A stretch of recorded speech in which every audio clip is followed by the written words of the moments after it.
The scene opens with two men, one standing tall and the other kneeling in front of him. The standing man drags a blood-soaked sword behind him, its tip scraping against the ground with a dull rasp. He says that it's ironic, even as a celebrated hero, he ended up like this. If only he'd stayed home, safe and comfortable, none of this would have happened. The kneeling man is Hayden Reich, known across the continent as the Fallen Star. The man holding the sword is Julian. As Hayden lifts his gaze, he asks Julian how he could betray him like this. Julian responds coldly, saying Hayden should have treated him better when he was loyally supporting him as a hero. Hayden asks if Julian truly intends to kill his own master. Julian responds with a crooked smile, then breaks into laughter. He declares that it won't be difficult at all. He raises his sword and, without hesitation, brings it down. Hayden's head is severed in a single, clean strike. Everything fades to black. A scream pierces the silence, someone shouting in disbelief. A man clutches his own head, eyes wide in shock. He grabs his monitor, shaking it, yelling that this can't be real. He refuses to believe Hayden just died like that, so pointlessly. This wasn't how things were supposed to go. We learn this man is Lee Sahu. He's outraged because Hayden Reich wasn't just any hero. He was the hero of the Northern Frontline, the one who stood unshaken in the worst of times, a tactical genius and a noble legend. Most importantly, he was the protagonist of * Kill the Demon King starting now, Sihu's favorite game. How could the protagonist die so suddenly, and at the hands of Julian, a traitor who turned on his own master? Sahu yells that Frommel, the game's developer, has betrayed him. They had promised a sequel, and now they've gone and killed off his boy like this. He complains that he's poured endless time and money into this game. It's revealed that he's rank 1, with a jaw-dropping 100,000 hours logged. Likely in-game, not real time. He rants aloud, asking why no one warned him that grass exists, mocking how absorbed he's been in this virtual world. Other fans comment online, speculating that Julian might be the new protagonist. But many can't understand why, especially with his appearance. They call him Slit Eyes. It doesn't seem meant as a racial slur, more a jab at his cunning expression. Sahu doesn't buy it. He insists Julian is nothing but a backstabbing traitor. He declares he'll cancel his pre-order. Hovering over the button, he hesitates for a moment, then he clicks. Pre-order cancelled. He mutters that he had some good times with Kill the Demon King starting now, but he's done with it, completely. Lying back in bed, he grumbles that the whole thing was a rip-off, a waste. But no other game came close to matching its graphics and massive world. It had helped him cope, especially after he started his first job, which left him jaded. He sits up with a sigh. He says the game was his escape. Then he reaches for his potted plant, cradling it gently. He tells himself it's all he has left. Looking after it always cheers him up a bit. He admits he understands now why old people grow orchids, and he hopes it grows well. As he waters it, a sudden notification pops up. He blinks, confused, and wonders what it could be. It's a message from Frommel. They confirm he's the one who's been playing their game for the last 5 years. He wonders if it's just an automated reply. He responds anyway. The next message comes quickly. They ask if he cancelled his pre-order because he wasn't satisfied with the story's ending. He's caught off guard. The way they worded it, it almost feels like they don't plan on giving him a refund. Another notification appears. It tells him to click the link below. Without thinking too hard about it, he clicks. A burst of light explodes from his screen. His glasses fly off as something starts pulling him toward the monitor. He yells that he needs to shut this down, now. He slams the power button and holds it down. Nothing happens. The force keeps dragging him in until the monitor shuts off by itself. He screams, trying to understand what's happening. He feels like he's falling. But where to? Everything around him is pitch black, until a wasteland materializes in the distance. He crashes straight into it.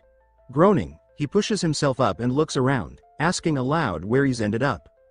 Then it clicks. This is the battlefield. The very place Hayden and Julian last clashed. Suddenly, a massive scorpion charges at him, one claw raised to strike. He recognizes it instantly. It's one of the scorpion demons from the game. On cue, a stat window opens before his eyes. It says he's an exceptional swordsman with remarkable instincts. He stares at it, stunned.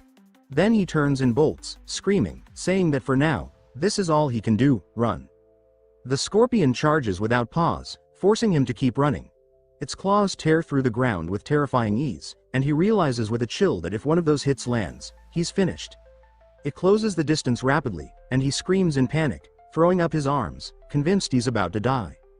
But the impact never comes, not the pain, not the blood. Just a dull thud.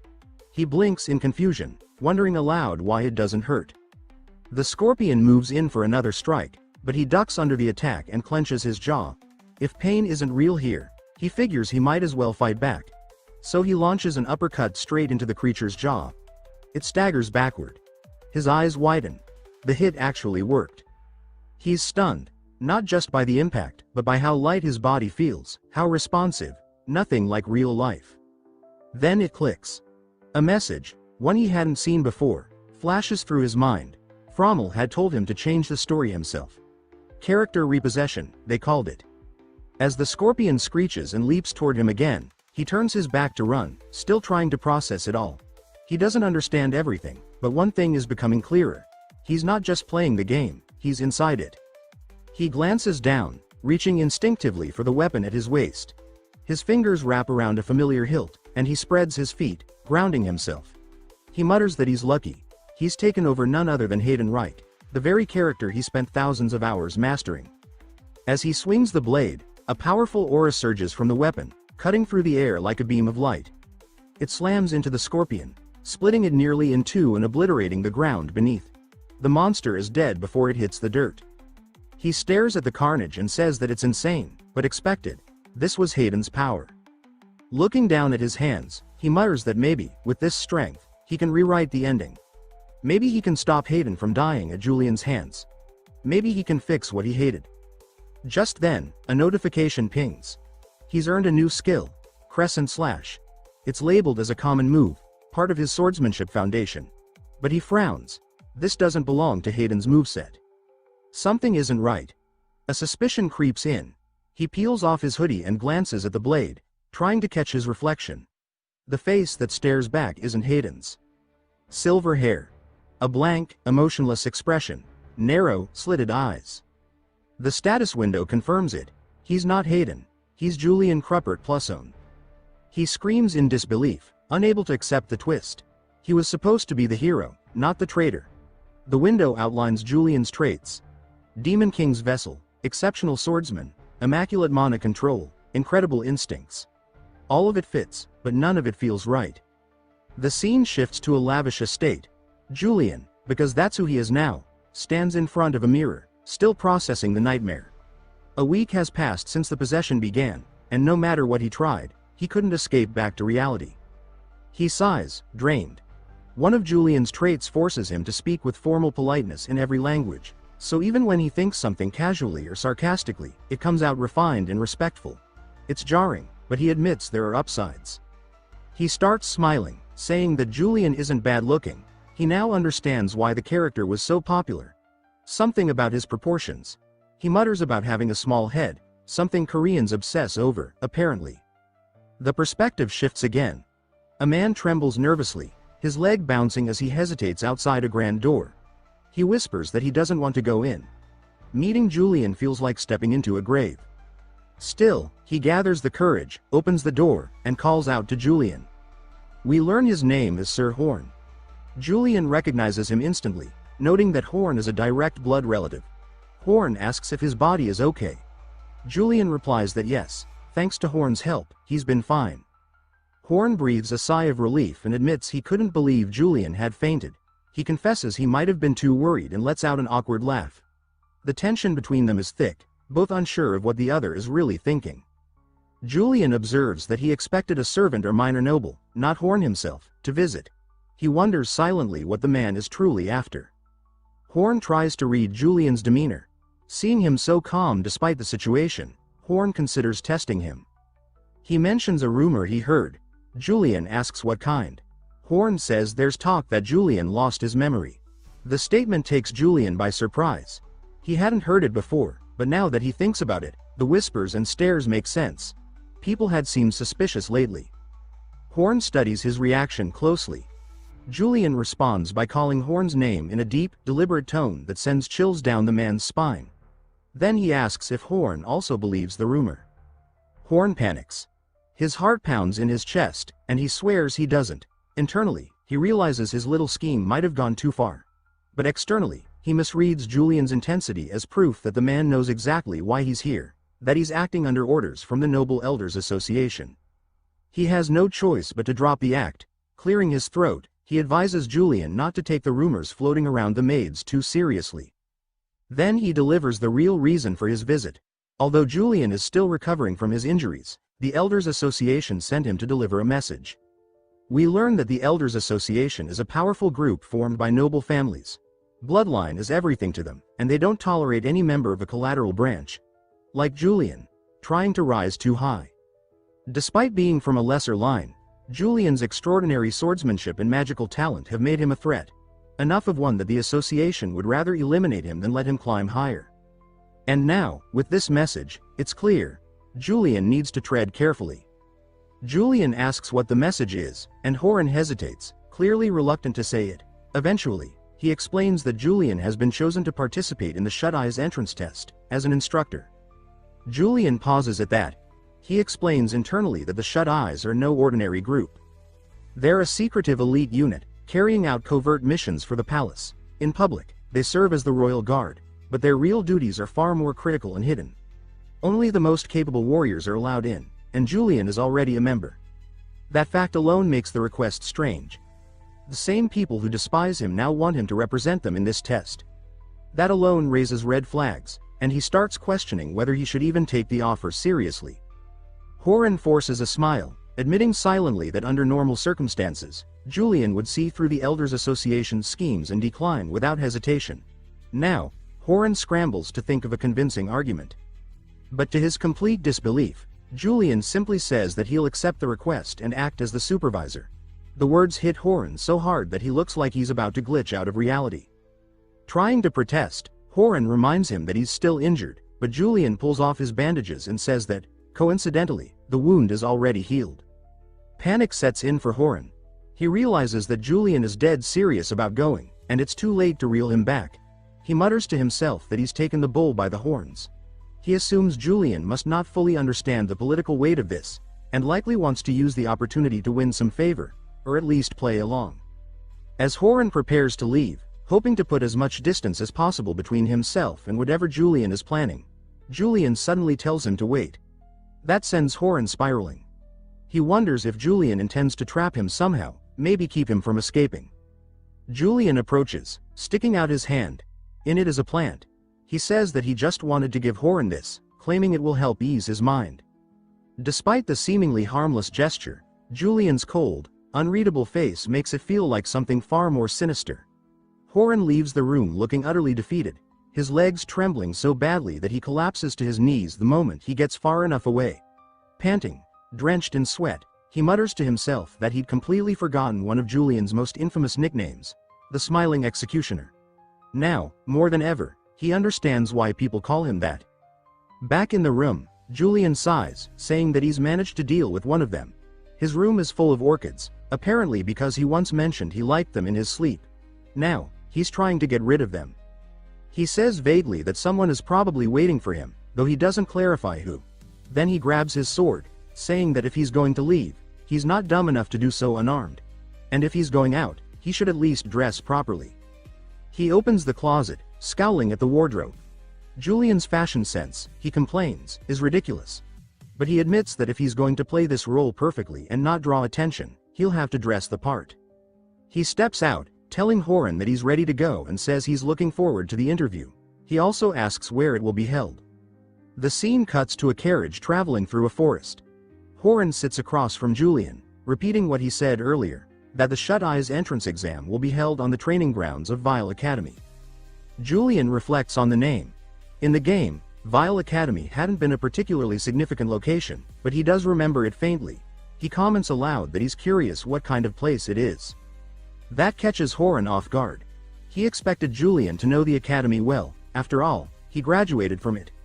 Julian covers quickly, saying that it's been a long time since he was there and things have probably changed. Horan nods, accepting the excuse. He then adds that the academy might be an uncomfortable place to revisit, especially if there are people who still remember the Julian from back then. He expresses hope that those people are long gone. As the carriage slows to a halt, the driver announces their arrival at Vile Academy. Julian steps out and remarks that the place is enormous.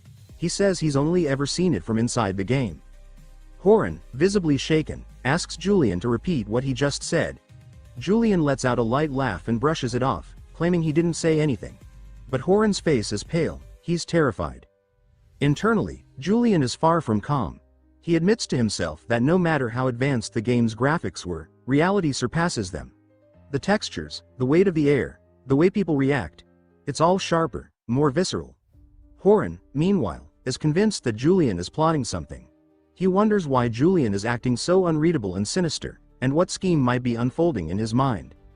Julian can tell that he's scaring him. He says that he actually feels bad about it. He then calls out to Horan again, startling him even more. Julian says that he can leave if he wants. He's grateful for the escort. But Horan responds that since he's already here, he wants to see how the test is conducted. Julian raises a brow at that. He says that he thought Horan couldn't wait to escape, so it's strange that he suddenly wants to stay. Then, something catches his attention. There's a strange, dark haze hovering above Horan. An ominous energy he hasn't sensed before. It doesn't feel like mana, or at least not any kind he's familiar with. It seems more like an emotion, perhaps fear itself. He opens his status window and sees a passive trait listed. Extreme sensitivity to negative emotions directed toward him. The trait allows him to read those emotions based on the aura's color. He confirms it. The aura around Horan is thick with fear. Julian reflects on this. It makes sense. In the game, Julian was always unnervingly good at reading people's emotions. He could manipulate fear to paralyze opponents without ever drawing his sword. He provoked anger so foes would lose control and make critical mistakes. That talent, he realizes now, was rooted in this very trait. He thinks it through. If Horan is afraid but still choosing to stay, then the Elders Association must have sent him here to observe. They likely suspect that something is off and want to keep an eye on him. He knows they see Julian as a threat, a ticking time bomb with too much talent and not enough loyalty. His sudden rise, combined with the rumors about memory loss, would make this the perfect time for them to eliminate him. Julian can't let that happen. He has to survive. He needs to find a way back to the real world. Suddenly, someone bumps into him, and immediately starts apologizing in a panic. The moment the person looks up and meets Julian's eyes, still carrying that naturally menacing look, he lets out a scream and falls backward in fright. Julian internally curses the reaction. Around them, a crowd begins to gather, murmuring. Whispers ripple through the students as they recognize him. They say that it's the royal family's crazed dog, and that the poor fool who bumped into him is as good as dead. Horan tries to de-escalate, urging Julian to calm down, saying the guy's just a kid. Julian hasn't even moved, but the fear is already doing the damage. Still, he gets it. He used to hate Julian too, especially after what he did to Hayden. And just like them, he can feel their emotions. A thick layer of fear, and beneath that, a pulsing heat of anger. He sighs inwardly. Why couldn't Julian have just been a little less terrifying? This kind of attention isn't good. If he becomes too conspicuous, it might blow his cover or worse, get him targeted. He needs to shift the mood somehow. Then a woman's voice cuts through the tension. She greets him, and when he looks up, he finds her standing alarmingly close. Her presence is composed but forceful, and her face is familiar.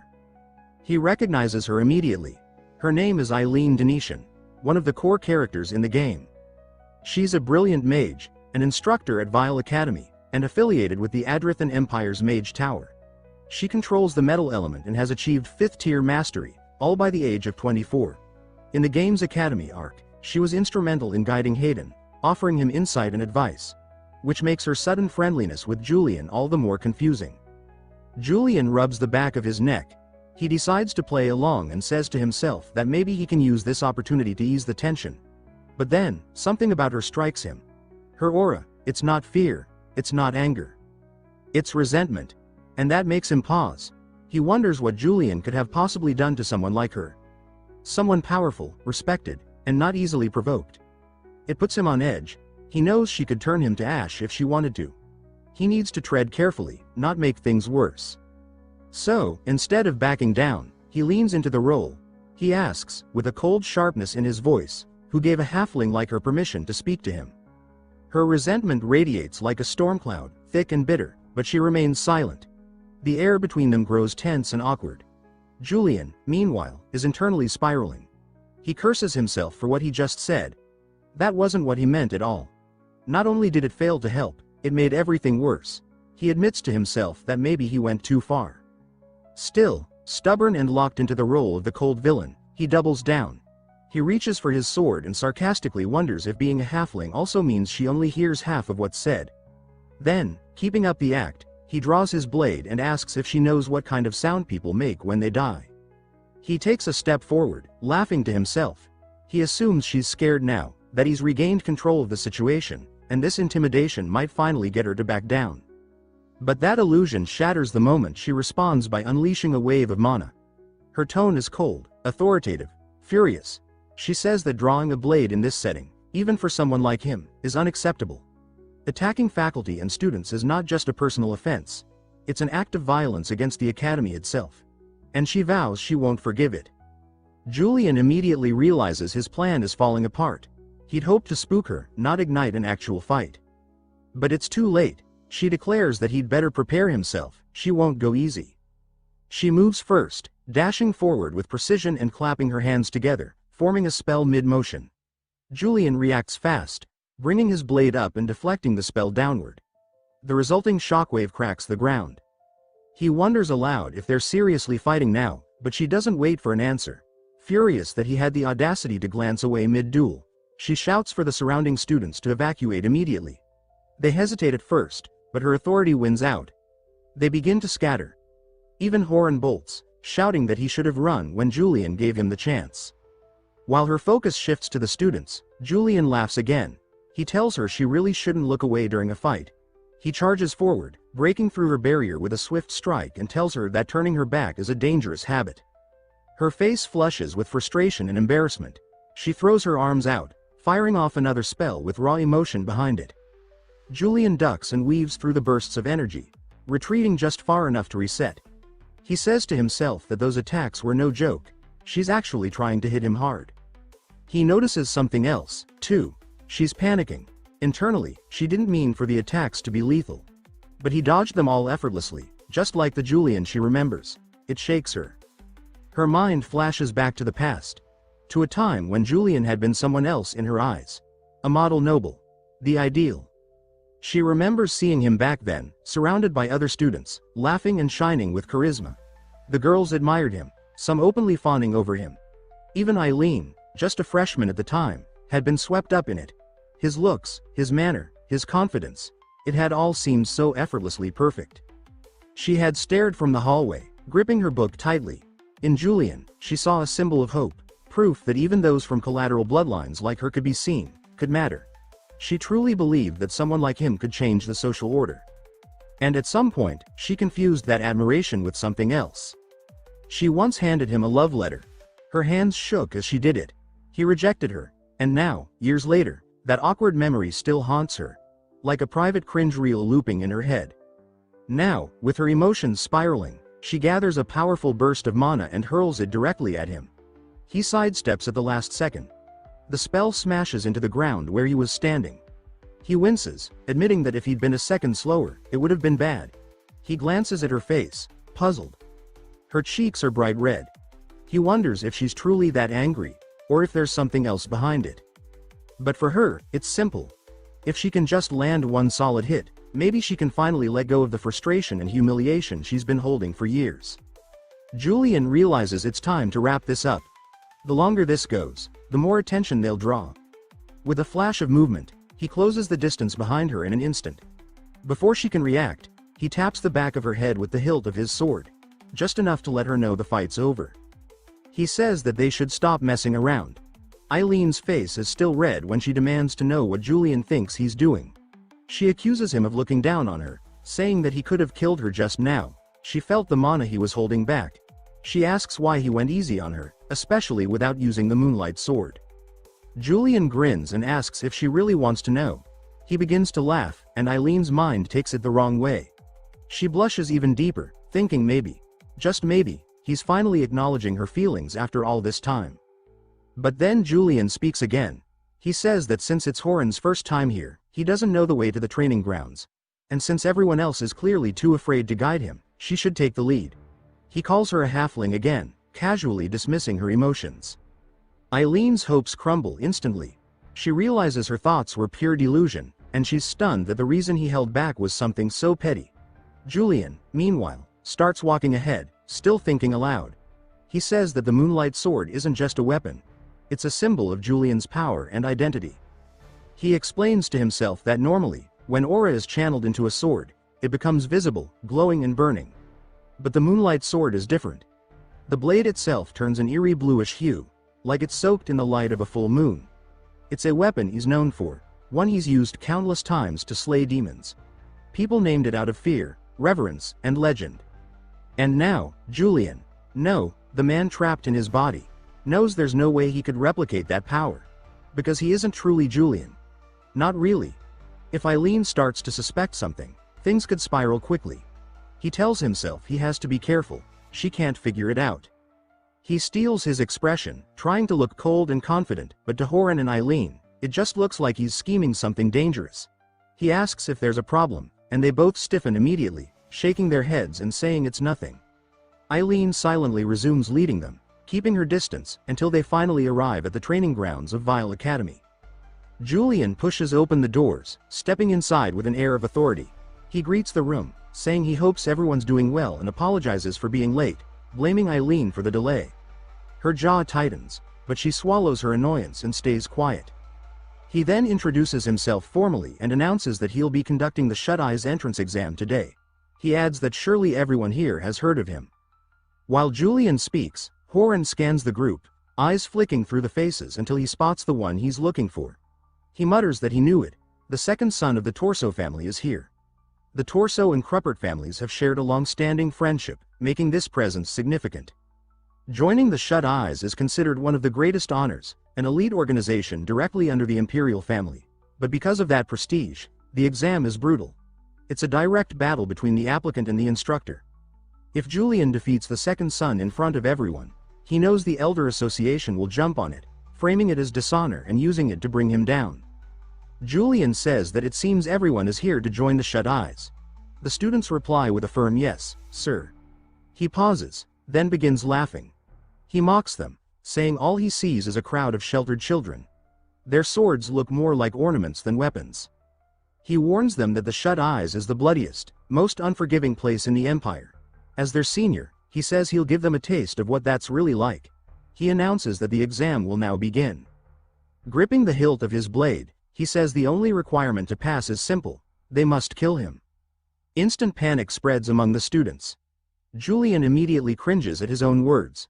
He can't believe what just came out of his mouth. Only now does he realize that the entrance exam is a literal duel. Horan had warned him not to go easy on them, but this is a disaster.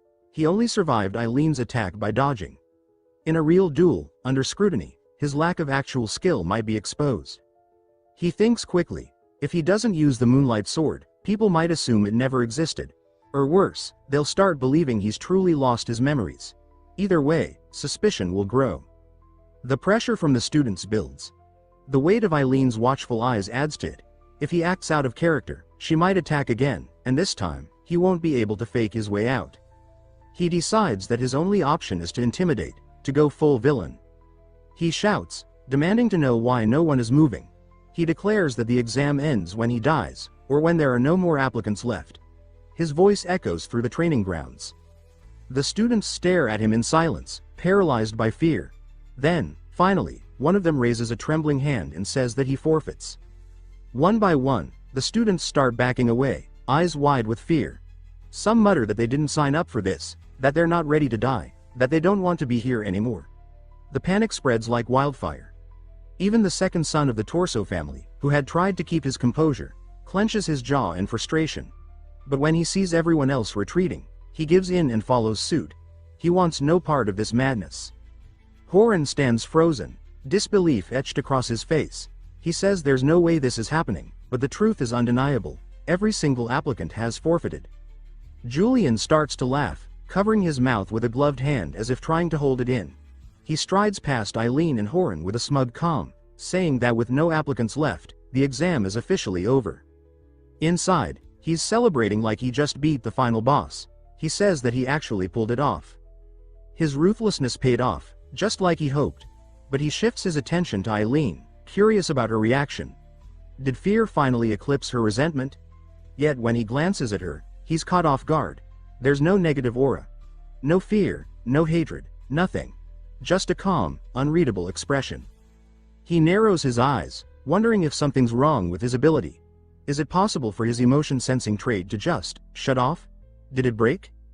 But then she speaks. She says what he just did reminded her of the past, of the old Julian, the one who avoided unnecessary bloodshed by intimidating his enemies instead of fighting them. Julian is completely lost. His trait only shows negative emotions, but whatever she's feeling now isn't showing up at all. He's left guessing. Later, back at the Shut Eye's base, Horan calls out to him and steps in front to get his attention. He says that Julian did good work today. Julian, though, has something else on his mind. He places both hands on Horan's shoulders and stares at him. Instantly, Horan's knees nearly give out. Fear overtakes him like a wave crashing down. He stammers, asking what's wrong. Julian brushes it off, saying that it's nothing, that Horan was the one who worked hard today. In truth, he was just confirming if his ability still worked, and Horan's reaction gave him his answer. Then another voice bursts in, loud and enthusiastic. Someone yells Julian's name with admiration, saying that his performance at the exam was incredible.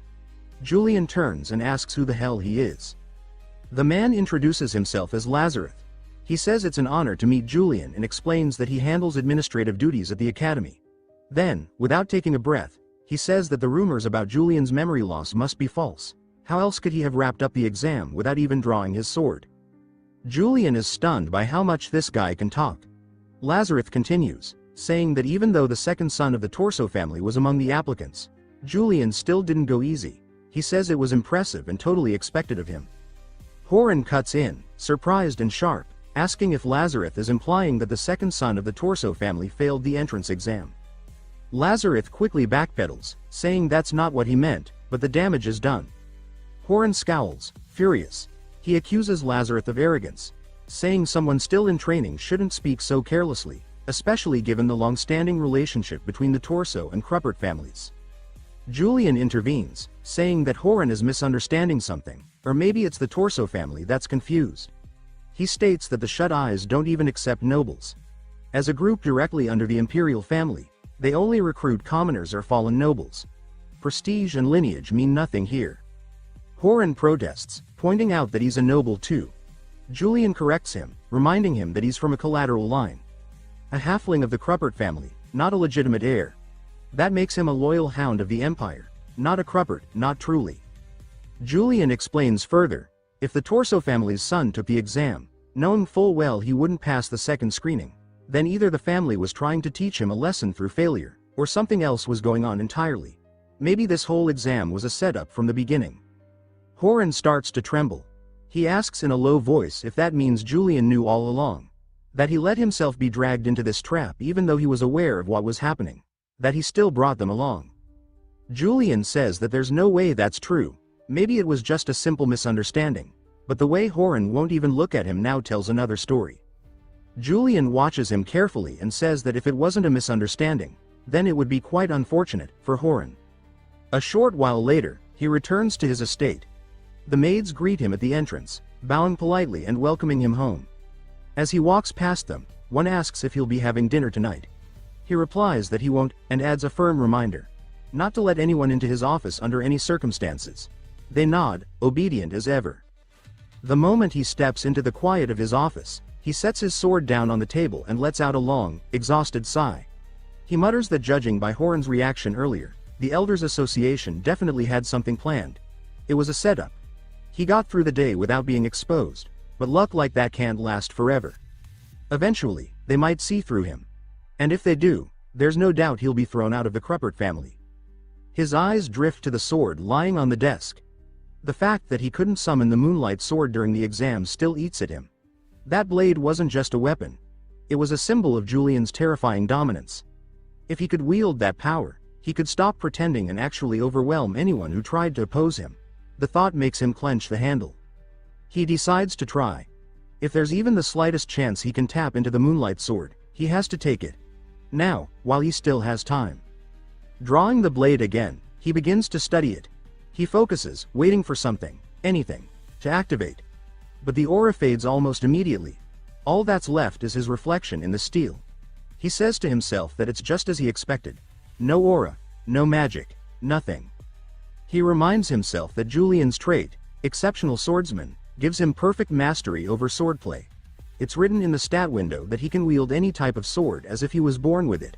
But even with that, it's not enough to awaken the Moonlight Sword. In the Empire, there are countless warriors as skilled as the original Julian in terms of raw technique. Dozens, maybe hundreds of named characters with legendary reputations. What set Julian apart wasn't just his swordsmanship, it was his mastery over aura and mana. The way he used it, the way it flowed through his strikes, was on another level. That kind of control comes at a price. One mistake while channeling mana could rupture internal organs. He knows that. But still, he has no choice. If he wants to survive and prove his worth, he has to push forward. He recalls how mana functioned in the game. And if this world mirrors that system, then he already knows the method, because he's done it in-game for thousands of hours. He closes his eyes and starts to focus, pulling the mana stored in his heart and sending it toward his meridian pathways. He whispers to himself that out of the 38 known mana meridians, 6 are vital gray veins. Among them, the one in his head, the Great Vein, connects directly to the heart and serves as the source of pure mana flow. If he can activate it, everything else will follow. Suddenly, something inside him snaps. When he opens his eyes, aura is already pulsing through him. He can feel it swirl and wrap around his body.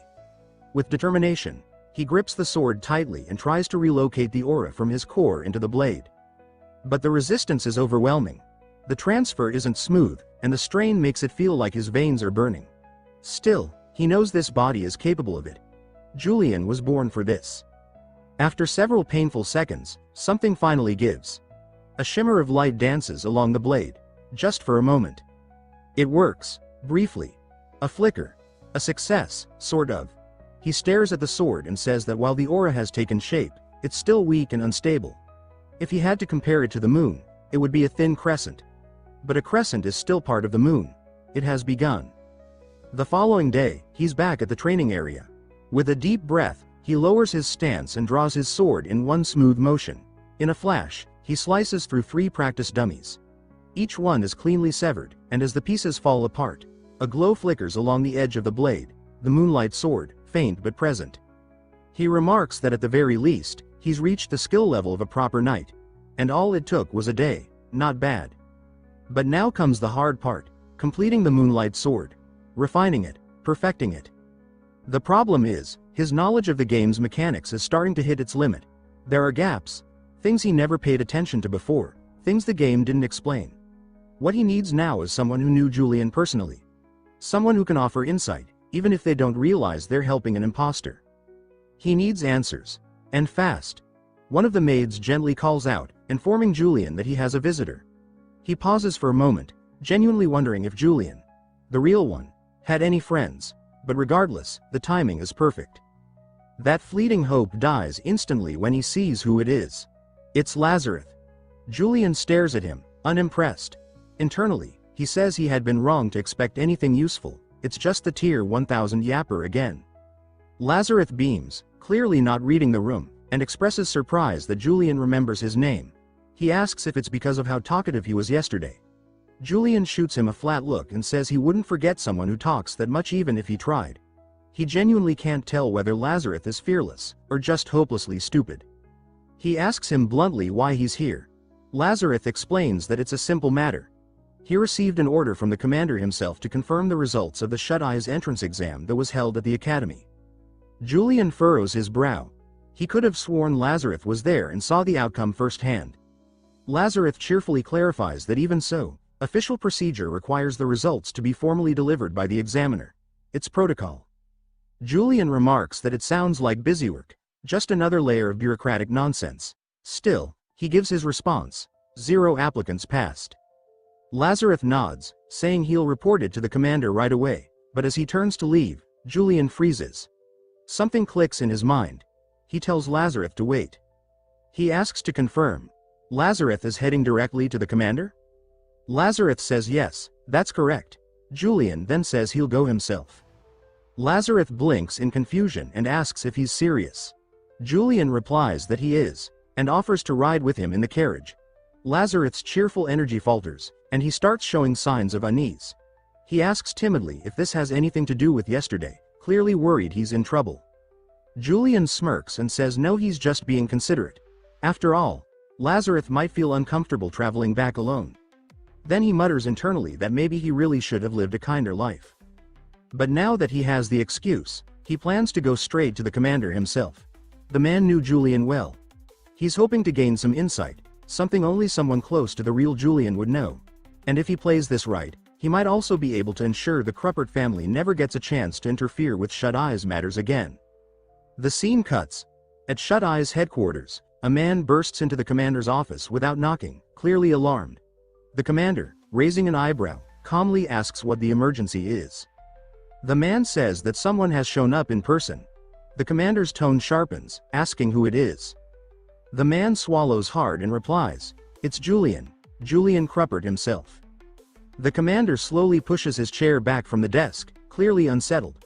He repeats the name, asking if he's certain. Meanwhile, far from the tension inside the base, Julian finds himself staring in awe at a breathtaking structure. The Audritan Imperial Palace. He can barely believe it's real, no longer pixels and pre-rendered graphics, but stone, gold, and power. He whispers to himself that he's finally seeing it with his own eyes. This story, we are told, takes place on the Rosinda continent, a land ruled by 3 dominant nations. Of them, the Audritan Empire stands at the pinnacle. It rose to power after the fall of the demon king Barbados. In the chaos that followed his sealing, the monarchy unified fractured territories and forged them into a superpower. The greatest symbol of that rise is this palace, an imperial stronghold that commands reverence from the entire continent. And now, Julian stands before it, not as a player, but as someone living within it. Julian stood before the grand imperial palace, awestruck. His heart swelled, and tears welled in his eyes. He had dreamed of seeing this place for years, but now he was truly here, in the flesh. Despite the overwhelming emotion, his face betrayed nothing. His expression remained cold and composed, the perfect Julian poker face. Behind him, Lazarus watched with growing unease. He noticed the faint smile tugging at Julian's lips and felt his stomach twist. He thought to himself that Julian's smile wasn't warm or comforting, it was terrifying. It didn't match the moment at all. Why was he smiling like that? As Lazarus walked a step behind, thoughts flooded his head. This wasn't like Julian. Normally, he would never show up personally. He always sent a servant to handle reports. And now here he was, walking beside a low-ranking apprentice like himself, reporting directly to the commander of the Shut Eyes. Whispers spread the moment Julian stepped through the gates. People turned their heads, voices hushed but urgent. They asked what was going on. Why had Julian appeared in person? One man leaned in close to another and murmured that Julian didn't look injured at all. So was the memory loss just a rumor? Meanwhile, Julian continued walking with that unnerving grin still playing on his face, every step measured. Lazarus followed behind, his legs shaky. He thought to himself that this was an incredible honor, unimaginable even, but it was also the kind of honor that might knock him out cold. As they moved through the palace grounds, Julian remarked aloud that the view was as beautiful as ever. He seemed genuinely impressed by the scenery. Lazarus, blinking in disbelief, nodded and agreed hesitantly, still unsure what kind of mood Julian was actually in. Julian then mentioned that the commander should be near the second gate.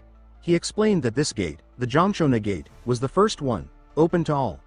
Lazarus stared at him, confused. He thought to himself that everyone already knew that. Why was Julian explaining something so basic? A dreadful thought crossed Lazarus' mind. Was this a test? His eyes darted around in panic. He clenched his jaw, telling himself that if this really was a test, and if he failed to guide Julian properly, then he might be dismissed, or worse, labeled unqualified. That possibility terrified him. He imagined himself back in training again, humiliated. He placed a trembling hand on his head, already feeling the weight of failure. Julian, still admiring the palace, commented that it seemed even larger than it looked in the game. He had trouble figuring out where the Shut Eyes headquarters was located within all this grandeur. Noticing Lazarus acting strange, twisting his face and moving awkwardly, Julian asked if something was wrong. He wondered aloud if Lazarus was sick. Lazarus jolted and quickly denied it. insisting in a stammer that good health was the most important trait for any member of the Shut Eyes. Eventually, they arrived in front of a tall, elegant building, the headquarters of the Shut Eyes. Its architecture was flawless, a fusion of strength and refinement. Julian paused before the entrance and said that they had finally arrived. Lazarus immediately turned to him with hopeful eyes and asked if he had passed. Julian blinked, confused, and asked what he meant. Lazarus hesitated, his voice barely a whisper, wondering if this entire thing had been a secret test. Julian frowned, visibly irritated, and said that it was not a test, not even close. He asked why on earth he would be testing Lazarus. But Lazarus didn't seem to care about the answer. A wave of relief washed over his face, and he smiled wide, declaring that he was now officially a full member of the Shut Eyes. Julian watched him, perplexed. He muttered under his breath, wondering why Lazarus always said such bizarre things. But Lazarus offered no explanation. Instead, he simply bowed again and again, repeating his thanks before cheerfully excusing himself. As Lazarus walked away, actually singing to himself, Julian watched, stunned. He thought to himself that Lazarus was an odd one, to say the least. Then again, he wasn't exactly in a position to judge anyone's sanity. After all, he was still pretending to be Julian Cruppert. A soldier stepped out from the front of the Shut Eyes headquarters and addressed Julian with a sharp salute. He announced that Commander Odwin had given permission. Julian could enter. Julian thought to himself that it was finally time to meet Commander Odwin Balladeer, his superior, and the only heir of the once mighty Balladeer family. The Shut Eyes, a group loyal only to the Imperial family, had been unified and shaped solely by Odwin's skill and leadership. No one else could have done it. As he followed the soldier down the hall, Julian's thoughts churned. He admitted to himself that he felt nervous. When they reached the command room, Julian took a deep breath, steadied himself, and announced his entrance. From inside, a voice, calm but authoritative, told him to come in. The door opened, and there she was. Commander Odwin Balladeer sat at her desk, scribbling notes in a thick book. She looked up at him without any expression of surprise and greeted him, noting that it had been a long time since they last saw each other. She said she'd heard he was injured, and asked if he was fully recovered. Julian stared, and 1,000 thoughts ran through his mind. This was the legendary commander of the Shut Eyes? The same Odwin Balladeer known for her ruthless strategy and iron command? She looked like a child. A teenage girl, small and slight, seated calmly behind the desk. It was unsettling. He thought to himself that there was no mistaking the description. Odwin was supposed to be small, but this was smaller than he had imagined. And was she really a girl? Or just incredibly young-looking? As if reading his thoughts, because she was, Commander Odwin pointed at him sharply and declared that he had just been thinking about her height. Flustered, Julian quickly denied it aloud, though the panic in his voice betrayed him. Internally, the man inside Julian, Lisa Hu, marveled that she could read his mind. That confirmed it. This was indeed the commander. Odwin returned to the topic of his injury and ordered him to give a report. Julian fidgeted nervously, one hand gripping the other behind his back. His thoughts spun again. How could he possibly explain anything to her? She wasn't ordinary. She wasn't someone he could bluff or charm. Sweat formed on his brow. He worried that if he said something wrong, she might begin to suspect him, and behind him, the guards subtly placed their hands on their swords, ready to act. Even Julian, a man known for his cold demeanor and formidable presence, respected this commander. She was not someone to underestimate.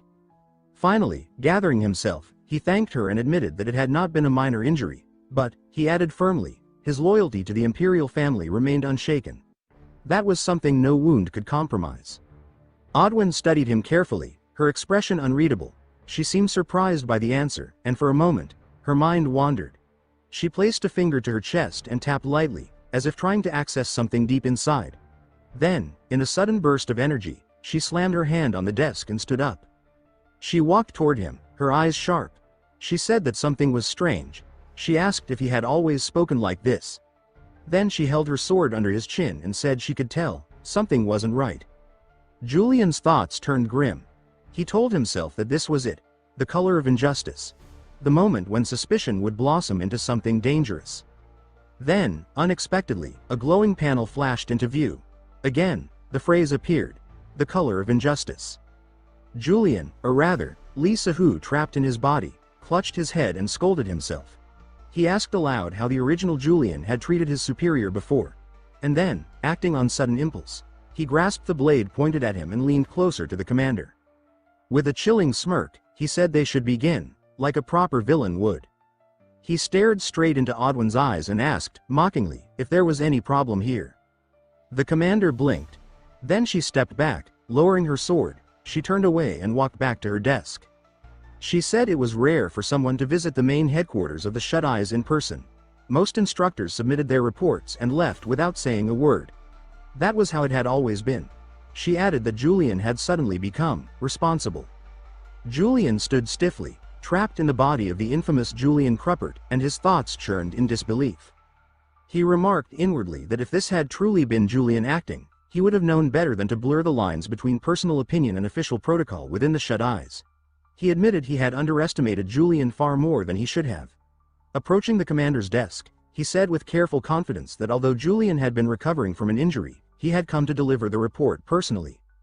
The commander responded with a short acknowledgement, asking if that was so.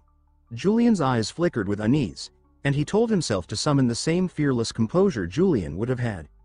He marched toward her desk, masking his nerves with boldness, and remarked with a sharp edge whether she was also planning to regulate who came through the door now. The commander, hearing the tone, studied him coolly. She thought that he was already showing signs of rebellion the moment he returned. How typical. She then mentioned that she'd heard he had been in poor condition due to the injury, but now he appeared just fine. Julian, swallowing irritation, admitted silently that her words were true, but hearing them still stung. He noted that anyone who could speak so openly to Julian's face without flinching wasn't ordinary. There was something unique about Odwin. The commander, now seated again, requested the report. Julian handed it over without hesitation. As she flipped through the pages, she asked if anyone of note had emerged from the recent recruitment test. Julian responded without emotion. No. She sighed, saying that she had expected as much. After all, Julian had trained under the sword Saint Hayden Reich. Ordinary talent meant nothing to him. Still, she asked if there had been even one candidate worthy enough to consider as an apprentice. Julian gave the same answer. No, this time. The commander looked up from the report, surprised. She repeated his words with disbelief, asking if he truly hadn't selected anyone. Julian, with an expression of feigned innocence, confirmed it again. That triggered her fury. Her voice dropped into a dangerously serious tone as she asked why. When he didn't answer, her voice rose. Again, she demanded to know why. Unable to restrain herself, she shot up from her chair, slammed her hand on the desk, and yelled at him. She shouted that his decision made no sense. She questioned whether he had lost his mind. Julian remained still, unaffected on the surface. Inside, he noted grimly that this was the outburst he had expected. Odwin continued, her anger intensifying. She reminded him that the Shut Eyes were already suffering from a severe shortage of capable members. Even one decent recruit could have made a difference. Julian, heart pounding, admitted to himself that the commander, even when furious, was dangerously compelling. Out loud, he stated that they couldn't accept just anyone out of desperation. All the applicants this time were unqualified to serve in the Shut Eyes. Odwin slammed her fist again, shouting that if he had at least appointed someone as an apprentice and tested them under supervision, there was a chance one of them could have proven useful. Julian countered with calmness. He said it would have been a waste of time. None had even met the standards of an apprentice. Inside, though, he admitted he had simply avoided that fight altogether. That only pushed her over the edge. She snapped that it was all nonsense and screamed at him to get out, immediately.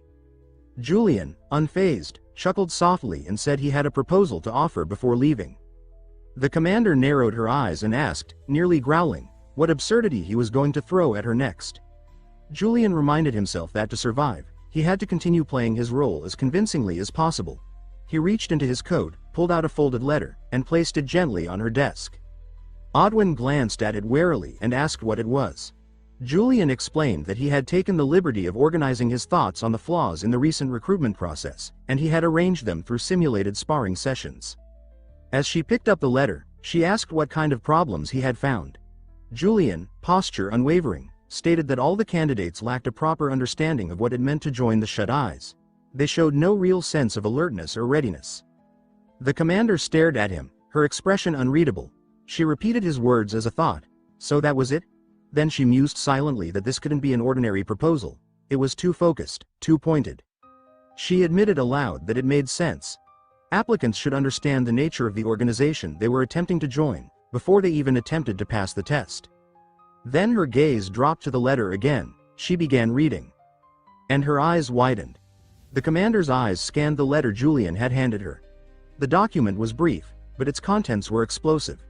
It clearly stated that any individual participating in the recruitment test would do so at their own risk.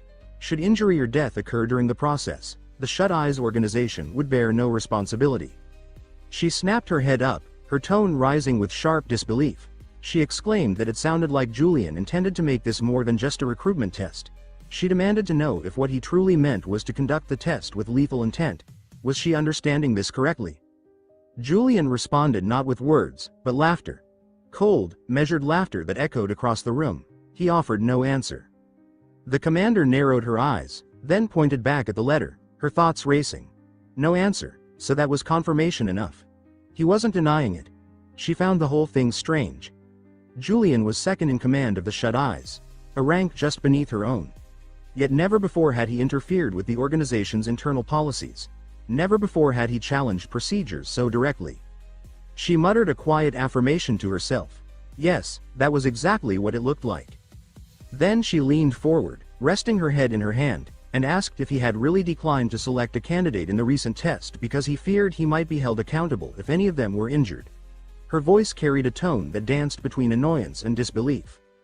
Julian grinned and admitted, with that same infuriating nonchalance, that it was partly due to that concern, and partly because those who managed to pass such a flawed test would have been utterly useless anyway. The commander fell silent. She couldn't find a retort. Julian pressed on. He added that it would be a disgrace to tarnish the name of the Shut Eyes with mediocrity. After all, weren't they an extension of the imperial family itself? The moment the royal family was mentioned, the commander snapped. She cut him off immediately, saying she understood.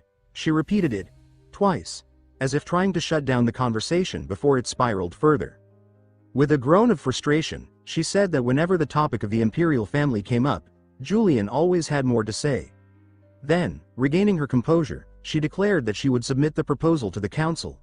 Though, she added, she couldn't guarantee it would be approved. Julian bowed slightly, placing a hand over his chest in a gesture of formality. He thanked her and announced that he would take his leave.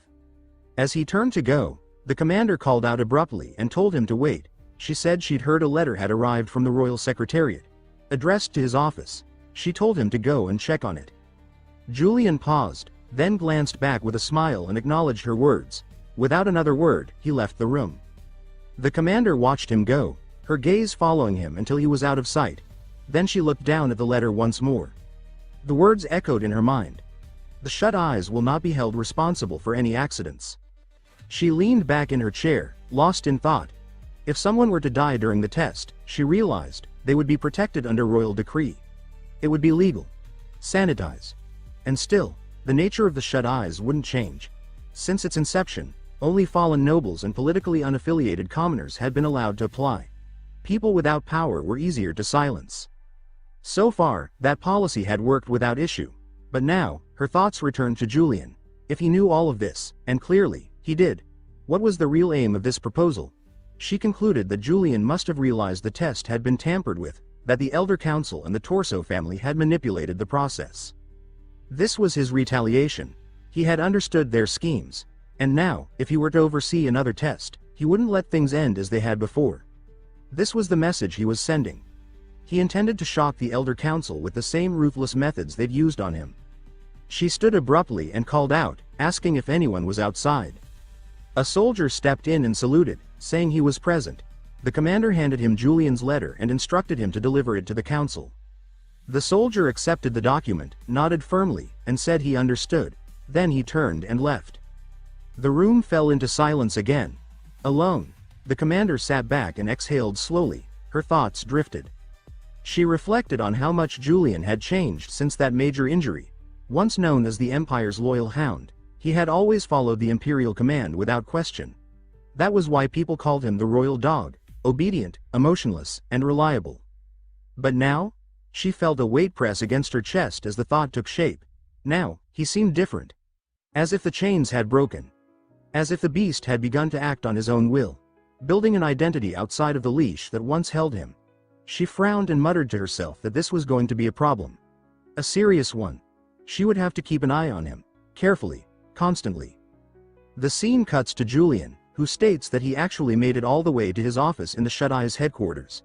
He reflects that private offices are rarely assigned in the Shut-Eyes. There's usually no need, as agents are expected to remain mobile. If the organization went out of its way to give him a private room, he wonders aloud just how absurdly extravagant it must be. When he opens the door, his eyes land on a jarring combination of lavish dresses and unsettling decorations. He remarks that there's an overwhelming number of luxury items that have absolutely nothing to do with work, and that this place is even worse than his own house, which, he admits, is saying something. He concludes that he must be dealing with someone truly unhinged. Everything looks expensive, but in the ugliest way possible. He acknowledges that he can't bring himself to like the room's original occupant. The person clearly has atrocious taste. As he steps further inside, his foot lands on something unexpected, prompting him to say that the guy must be a hoarder. A knock interrupts his judgment. He tells the visitor to enter, and the door opens to reveal none other than Lazarus.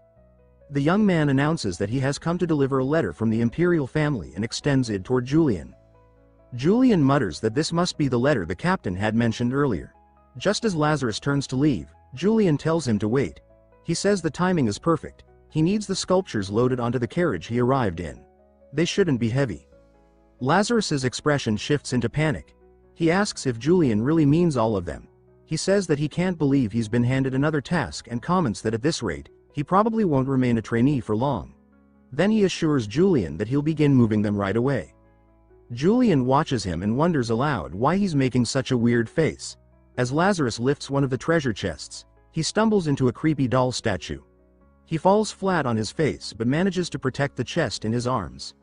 Julian looks on in disbelief, saying that the kid really is a handful. Without missing a beat, Lazarus springs up, unsheathes a sword, and presses it against his own throat.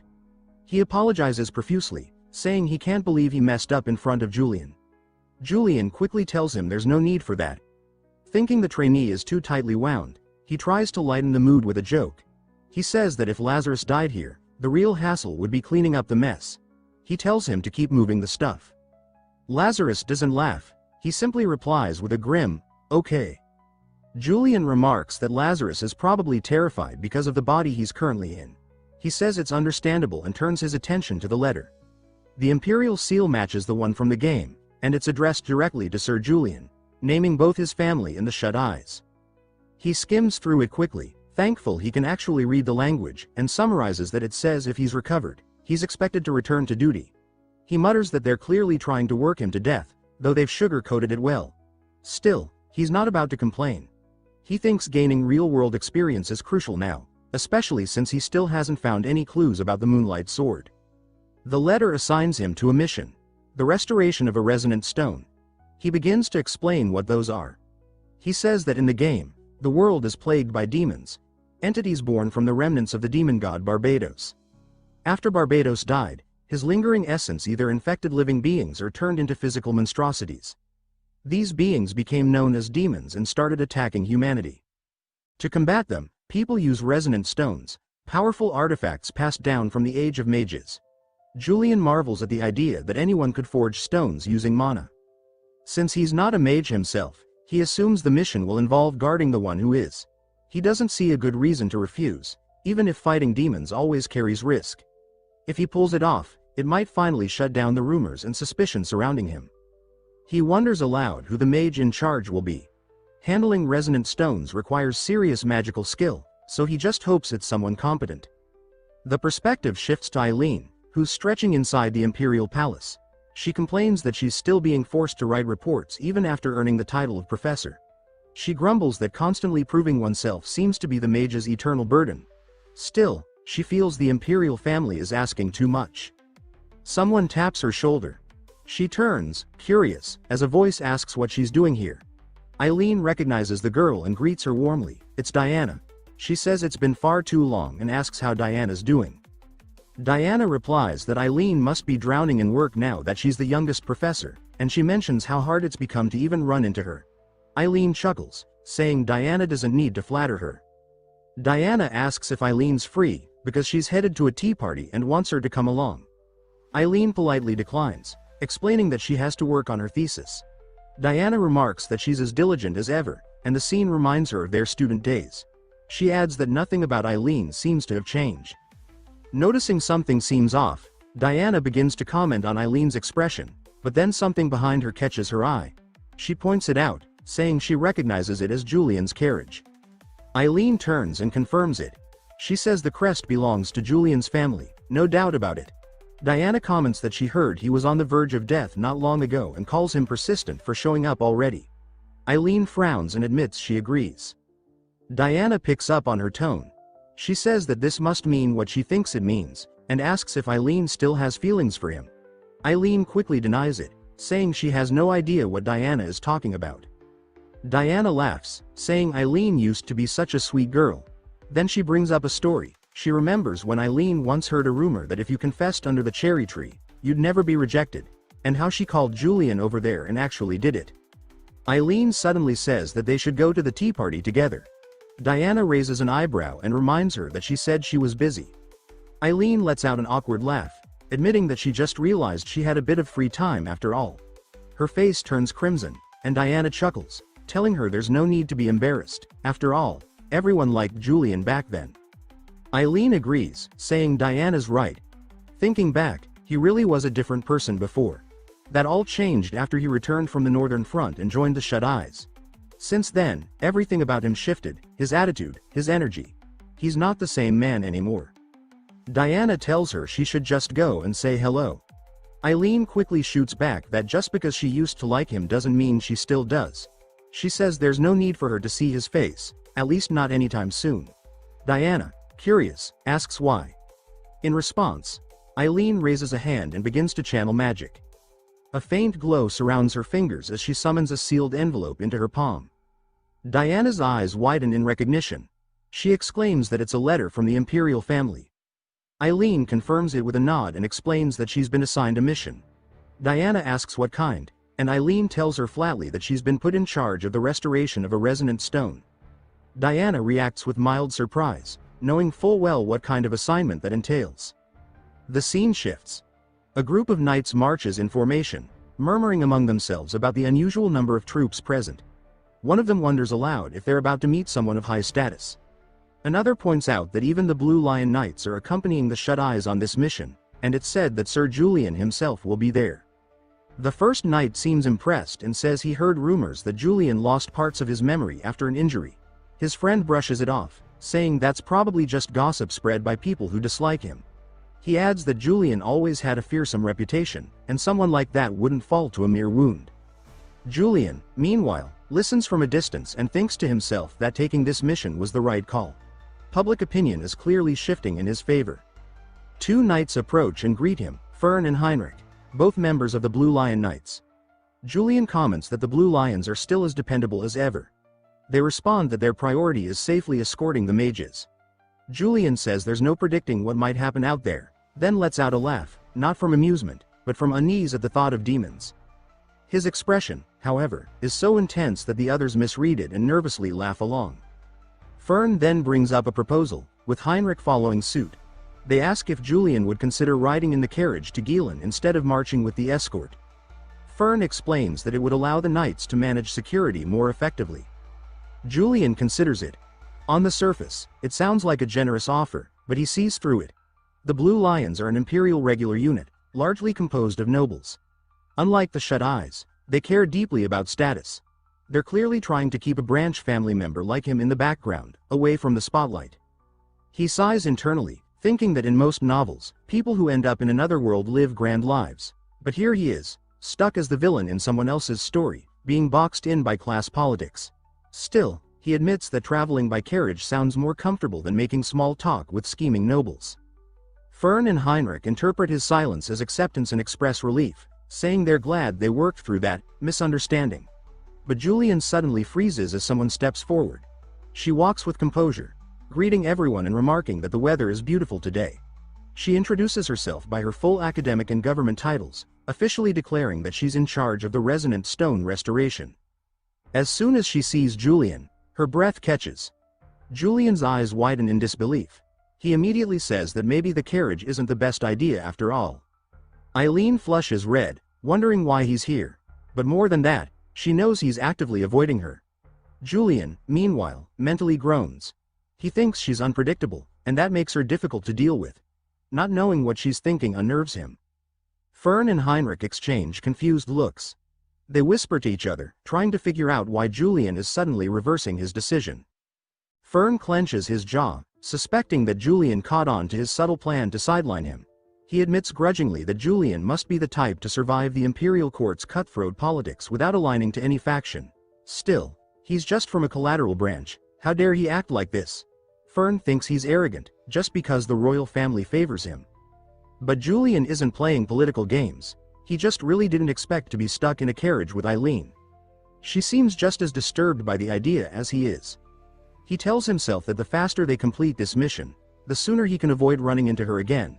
He resolves to keep things efficient and professional. The group eventually arrives in Gilan. Julian looks around and mutters that the city is ridiculously small. Fern and Heinrich glare at him, irritated.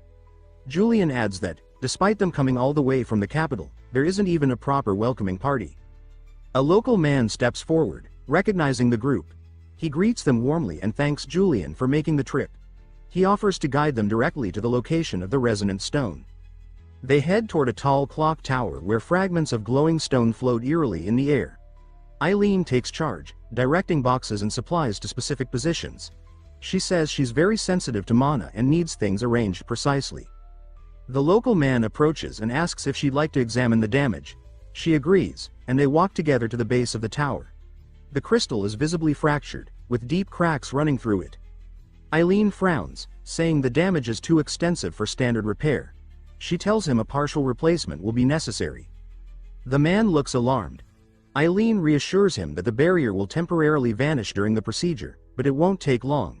He nods, saying he trusts her expertise. She rolls up her sleeves and reaches out to the resonant stone, her fingers glowing as they make contact. She says that the initial preparations are complete. Now, she just needs to inform Julian that the barrier will briefly disappear.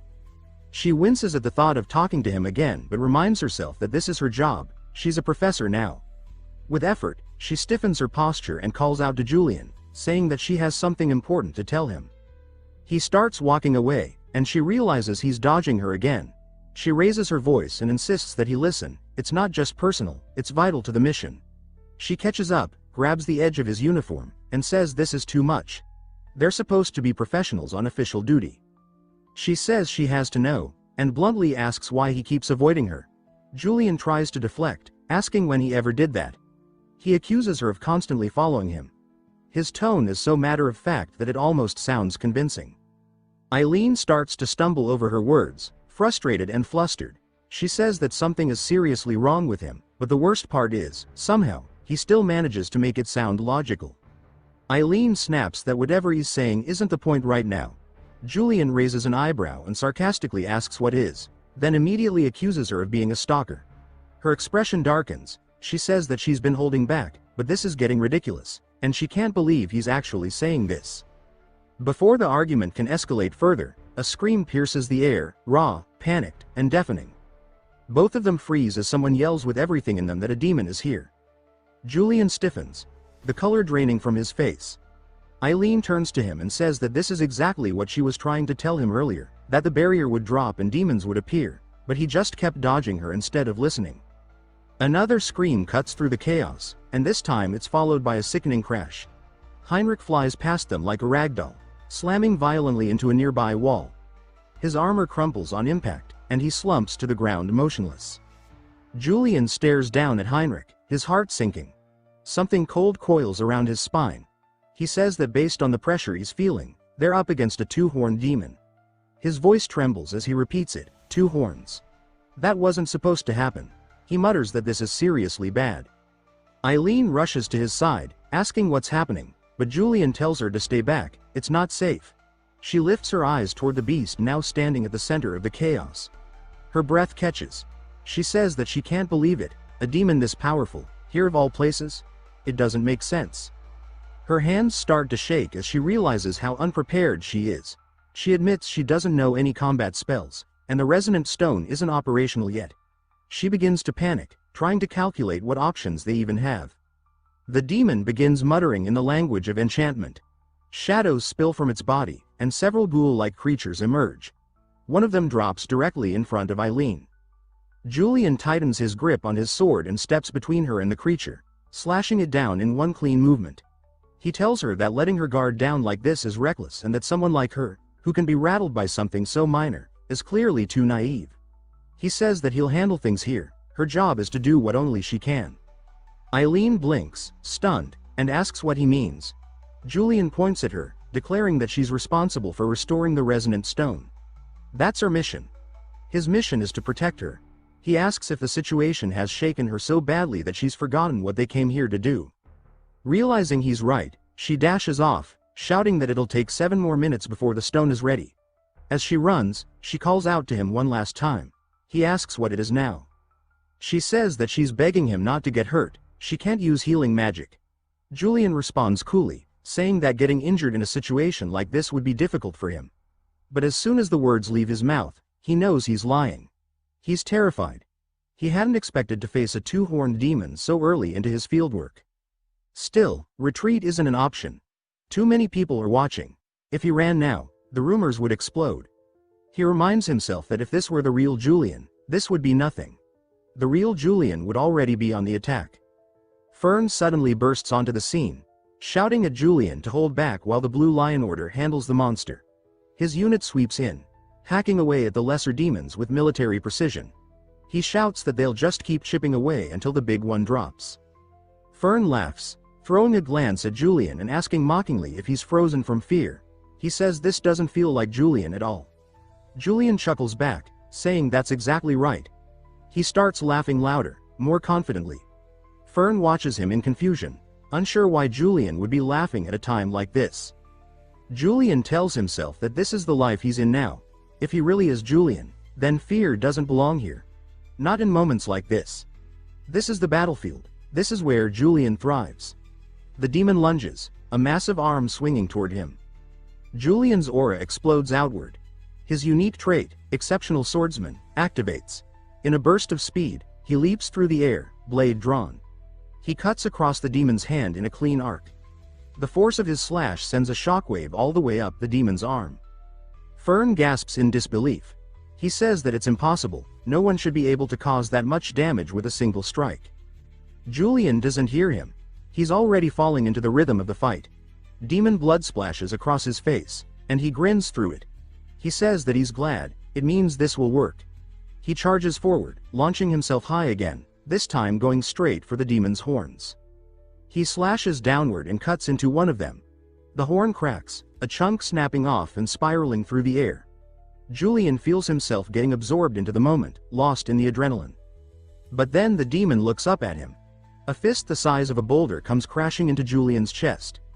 The impact sends him flying backwards. He hits the ground hard, and blood spills from his mouth. Every nerve in his body screams in pain. He says he can't even breathe. He admits that maybe, just maybe, he overestimated himself. Still, he knows what must be done. No running. No pause. The demon's eyes flash again as it raises both arms and slams them down, aiming to crush Julian entirely. A cloud of debris erupts from the ground. The Blue Lion Knights freeze, eyes wide. One of them whispers the question on all their minds, was Julian defeated? Fern declares that there's no way Julian could have taken down the 2-horned demon by himself, and announces that it's now his turn to command the scene. But before he can act, a soldier cries out, pointing ahead in disbelief. Fern follows his gaze, and freezes. Emerging from the dust and fading chaos is Julian's figure, outlined by the remnants of magic and shadow. His sword, once dull steel, now gleams with a strange, pulsing blue aura. Murmurs ripple through the soldiers. They whisper the name with awe, the Moonlight Sword. Though only Julian knows the truth. This version is incomplete, a flawed imitation of the legendary weapon. Still, the illusion is convincing enough. Julian says that it may not be even half as powerful as the real deal, but for now, it'll serve. With a manic grin, he charges at the demon, laughing as he surges forward. The demon snarls back with a cackling laugh of its own, lunging at Julian in response. Julian shifts, sidestepping effortlessly. He comments on how fast it is for something so huge, but adds that he's already memorized its movements. He says he's going to try using a new ability, the Trait of Insight. As the demon unleashes a flurry of vicious strikes, Julian's eyes narrow. He can see every attack's path in advance. With the bare minimum movement needed, he weaves through them, left, right, duck, pivot, dodging each one like a dancer on a battlefield. Every motion is clean, efficient, lethal. The Blue Lion soldiers erupt with shouts of disbelief, watching Julian move like a ghost among death blows. One of them says it's like watching a masterclass in survival. Fern, now clearly uneasy, admits that Julian's strength might be even greater than the rumors suggested. Meanwhile, back at the tower, the final piece of the resonant crystal clicks into place. A magical hum fills the air as a massive circle ignites around it. Eileen, breathless and covered in sweat, exclaims that the restoration is complete. She runs to the edge of the tower and shouts down that the barrier will reactivate soon. As the demon turns to look, distracted by her voice, Julian smirks. He says that looking away mid-battle is one of the dumbest things an opponent can do. He promises the creature won't live long enough to regret it. Energy erupts from his blade, a massive blue wave that blasts outward like a living storm. Julian moves in a zigzag pattern, each step sinking with a slash. The aura slices clean through the demon, disorienting it and slowing its regeneration. Eileen stands frozen in disbelief. So does the Blue Lion Order. Julian's blade cuts straight through the demon's skull in a final, precise strike, splitting it in two. For a heartbeat, all is still. Then the pieces fall, sliced meat and shattered bone hitting the dirt behind him as Julian calmly resheathes his sword. The silence breaks with a squelch, followed by his heavy breathing. He wipes sweat from his brow and mutters that he can't believe that actually worked. Everyone stares at him with a mix of awe and fear. He notes that of course they're scared. He is a villain, after all. That's how they see him, and after displaying that kind of power, it only makes sense. One soldier stumbles forward and calls out to him. When Julian asks what's wrong, the soldier grabs his hand and thanks him profusely. He says he truly believed they were all going to die. More cheers erupt from the soldiers. Julian looks around, stunned by the praise. Even Fern steps up, reluctantly thanking him for the effort. Julian gives a polite smile, and Fern immediately feels unsettled. Julian casually asks if he can leave the rest of the cleanup to them. He says he's not exactly built for follow-up management. Fern agrees, though his voice carries a strange tension. He says Julian really is different. Even among nobles, he stands apart. He wonders how someone can remain so composed after a fight like that. He mutters that Julian must not even be human, and he doesn't mean that as an insult. Later, Julian walks into a quiet forest, finding a secluded pond where he finally collapses onto a rock and lets out a long, exhausted sigh. He says that whole ordeal was far too dangerous. The fear and adrenaline had him shaking more than he wants to admit. His hands tremble slightly as he recalls the demon's face. He says it was terrifying. Cutting through that monster left a horrible sensation in his bones. He wonders how the real Julian ever got used to things like that. Then he admits something even stranger. The longer he stays in this body, the more his thoughts seem to shift. He says he's starting to scare himself, becoming more like Julian with each fight. Curious, he pulls up his status window. A new ability glows on the screen. He explains that the Trait of Insight came from the fusion of his own knowledge and Julian's combat memory. Together, they created a power that reveals an enemy's weaknesses. He says that this trait will be useful, it'll help keep suspicion away, but there's still one major flaw. The Moonlight Sword is incomplete. Julian looks down at the blade and draws it slowly. The metal is nicked and worn, the surface scratched from the intense battle. He says he had to pour an absurd amount of mana into it just to trigger the aura. Neither the power nor the stability matches the real version. But as he obsesses over the issue of stability, a spark lights in his eyes. He smiles and says that maybe, just maybe, he's got an idea. The scene cuts to a grand hall draped in banners. Robed men fill the chamber, murmuring among themselves. A familiar figure steps forward. The Noble Elders Association has convened. One of the elders gestures for the man to sit. It's horrend, and his entire body is shaking. The elder asks him if he's saying Julian saw through the plan. Horrend doesn't answer at first. His lips quiver. His hands tremble. Finally, in a barely audible voice, he says yes, that seems to be the case. The elder leans back and says that he knew Horrend's incompetence would one day drag them into danger. He adds that if Horrend weren't blood related to the current family head, he would have had him executed on the spot. Horrend lowers his head, apologizing profusely as he addresses the man across the table as Lord Ern. His voice trembles with guilt and fear. Another figure in the room leans forward and informs Ern that the shut eyes have been moving strangely as of late. He says they've recently submitted a proposal directly to the Imperial Secretary's office. The proposal, he explains, changes the framework of the entrance exams. From now on, the responsibility will no longer lie with the instructors. Even if a participant dies during the test, the shut eyes will not be held accountable. All of it will fall under the protection of the Imperial family's name. Ern's eyes widen at the revelation. A third man slams his fist against the table and declares that this is clearly Julian's doing. He says it's an underhanded warning to them, an assertion of dominance, cloaked in official procedure. They scoff at the idea, calling Julian nothing more than the Imperial family's pet, and now he dares to pull this? But another noble interrupts with a different take. He tells Ern that this situation, while frustrating, is also an opportunity. Ern narrows his eyes and asks what exactly he means. He turns specifically to Lord Aiden for clarification. Aiden leans back in his chair and says that up until now, Julian has been strictly obedient to the Imperial family. He followed their orders to the letter. But this new move suggests he's starting to make independent decisions. That kind of change creates openings. He speaks metaphorically, saying that it's like someone finally removing their shackles, only to end up injuring themselves in the process. Julian, he suggests, might have broken free only to expose a weakness. Aiden proposes that unlike before, when they could conveniently send Julian off to the Northern Front, he may now become more manipulable. They just need to observe him carefully, not provoke him. Someone asks if Aiden truly means to just let Julian act freely. Aiden laughs and says yes. He suggests they sit back for now and let the situation unfold on its own. Back with Julian, he reflects that although the mission was short, it left him drained. Too much mana spent, too quickly. Yet he's content. The plants in his quarters are thriving, their greenery bringing a rare peace of mind. He says that decorating the space the way he likes actually helps him stay grounded. He's pleased to see the plants so lively. But more than that, the mission yielded valuable outcomes.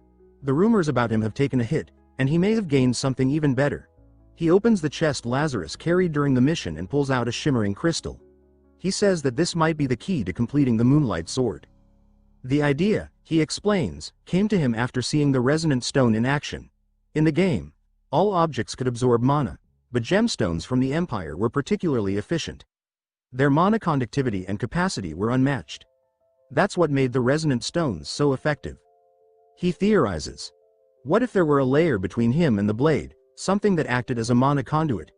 Something that could stabilize and focus the flow of energy. As he channels mana into the gemstone, it fractures and crumbles in his hand. He watches it disintegrate and says that clearly, this one wasn't compatible. He needs to find a gemstone that matches his mana signature perfectly. A knock interrupts his thoughts. He assumes it must be time for dinner and calls out for the butler to enter. Instead, it's Lazarus, once again. Julian comments on how often they seem to be running into each other lately. Lazarus replies that the captain has asked Julian to report to the Imperial Secretary's office. Julian raises a brow and asks if he's certain. Lazarus affirms it. With a sigh, Julian stands and says that he'll need to store the remaining gemstones for now. Completing the Moonlight Sword will have to wait. He muses that it's no surprise the Secretary's office wants to see him, especially given the fresh wave of rumors. As he prepares to leave, Lazarus hesitates, then asks what should be done with the shattered gemstones. Julian casually tells him to toss them. Lazarus protests, they're rare and valuable, but ultimately nods and accepts the order. The scene jumps to Julian stepping into the Imperial Secretary's office. He remarks on how extravagant the place is compared to the utilitarian structure of the Shut-Eye's headquarters. He approaches the reception desk and introduces himself, saying he's there to meet Sir Sedan Orby. The receptionist informs him that Sedan is currently occupied with another guest and invites him to wait in the designated room. Julian nods and thinks to himself that whoever's inside must outrank him. As he walks into the waiting room, he notes that even this space looks expensive, something he never got to see in the game. His eyes land on a sword lying casually across the couch. He finds it strange, such a crude, weighty thing in the middle of such refinement. It doesn't belong here. But as he steps closer, he notices the craftsmanship. He says the weapon is clunky, yes, but unmistakably used by someone skilled. He begins to read the inscription along the blade's side. A strong body harbors a strong mind. his eyes narrow in recognition.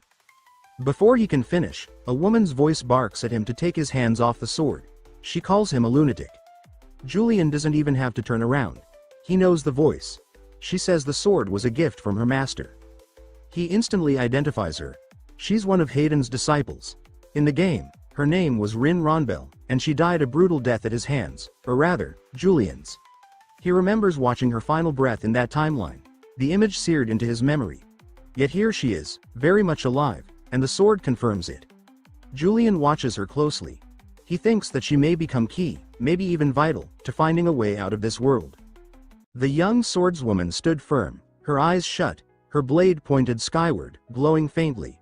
Her name was Lynn Rondabelle, daughter of the noble Rondabelle family, a bloodline rooted deep in the imperial knighthood. But Lynn wasn't merely a legacy, she was a force. A sharp, gifted fighter, known not just for her skill but for her unwavering loyalty to Hayden Reich and his companions. She was one of Reich's own disciples, and her eyes, when open, burned with a focus that cut as clean as her sword. Her golden hair framed a face as composed as it was beautiful, and she carried both grace and lethality in equal measure. Some even whispered that she could one day eclipse the great Julian himself. That potential set her apart. She was the shining knight who beamed whenever Reich patted her head. Everyone knew she adored her master, Hayden Reich, with unquestioning devotion. And when she wore that wedding dress, the entire community had pause. The dress became iconic, celebrated in forums and constantly topping player polls. Yet now, that same breathtaking figure stood before Julian with eyes colder than steel. To her, he was the enemy. A system warning flashed in his vision.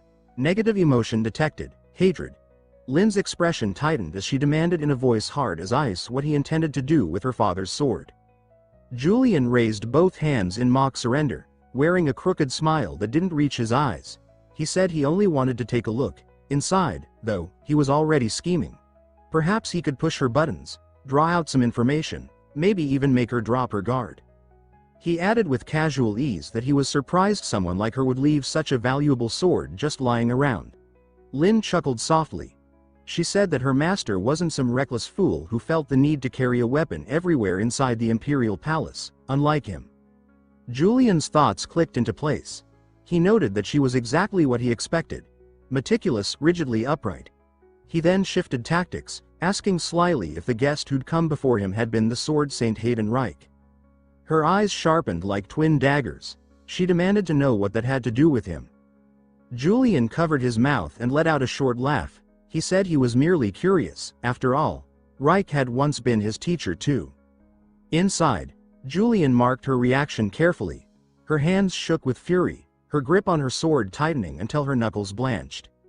Without warning, red flames flared to life around her. Her voice was raw, laced with pure rage, as she growled and asked what he had just said. How dare he speak that name? Negative emotion detected. Rage. Sweat rolled down Julian's temple as he forced his grin to hold. Yep. She was beyond furious. He cursed himself silently, maybe he'd pushed too far. Before the tension could boil over, the wooden door creaked open. A voice from within called out, requesting that Miss Lynn report to the secretary's office. She turned without hesitation, striding away, scowling as she did. She said goodbye with an icy finality, pointing directly at him. She added that she hoped they never met again.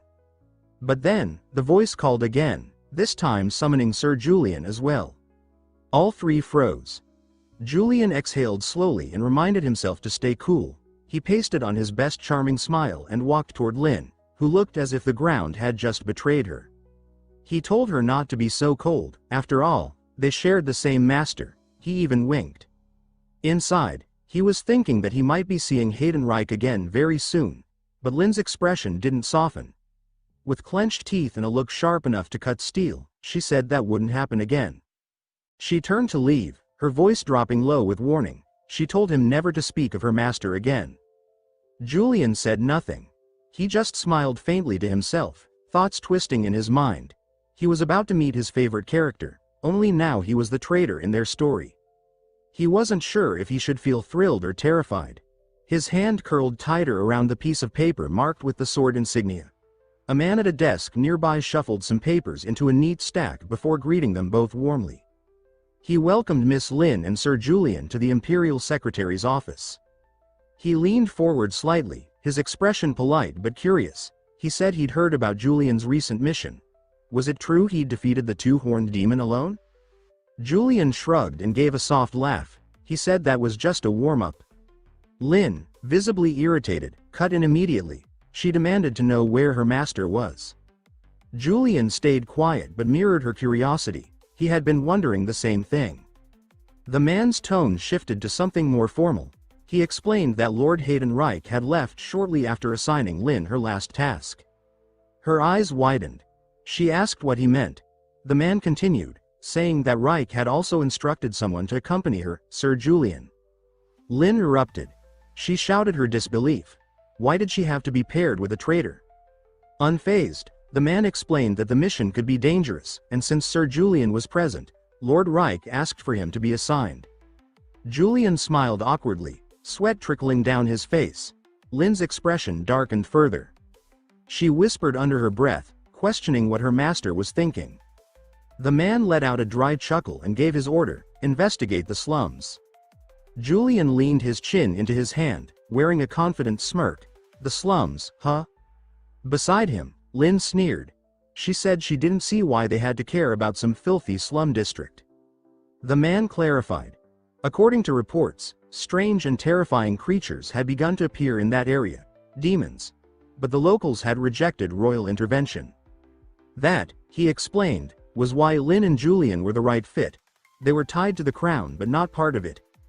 As members of the Knight Academy and the Surface faction, they could act without stirring political unrest. The sky was gray as they approached the slums, rooftops sagging, cobblestones slick and dark. A place built by those the Empire had conquered and forgotten. A sanctuary for the unwanted. Julian's red eyes glinted. Because they hated the royal family, he reasoned, they'd chosen the Surface as neutral ground. Smart. He wore a pleasant smile, but inside his mind was racing.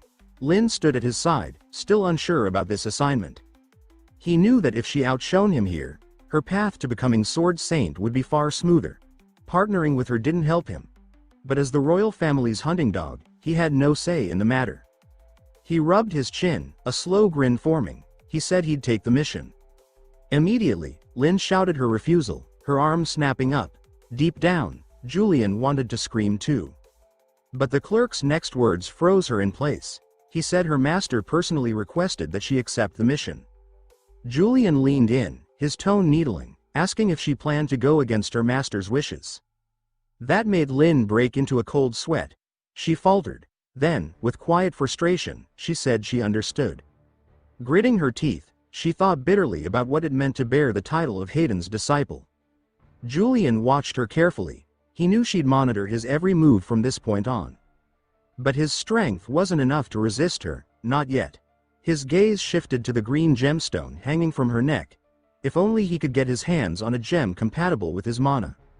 And then, without warning, a surge of energy snapped through the air, breaking his train of thought. Alarmed, Julian pointed toward the stone, his voice sharp with urgency as he asked what kind of gem it was. Lin responded with a scowl, explaining that it was a moonstone. But before she could elaborate, the gem pulsed with a strange energy and lifted into the air, glowing with an ethereal blue light. A shimmering aura wrapped around them both, suspending them in silence and awe. Seconds later, the glow faded and the world returned to stillness. Lin spun around, her eyes alight with suspicion and fury. She demanded to know what he had just done.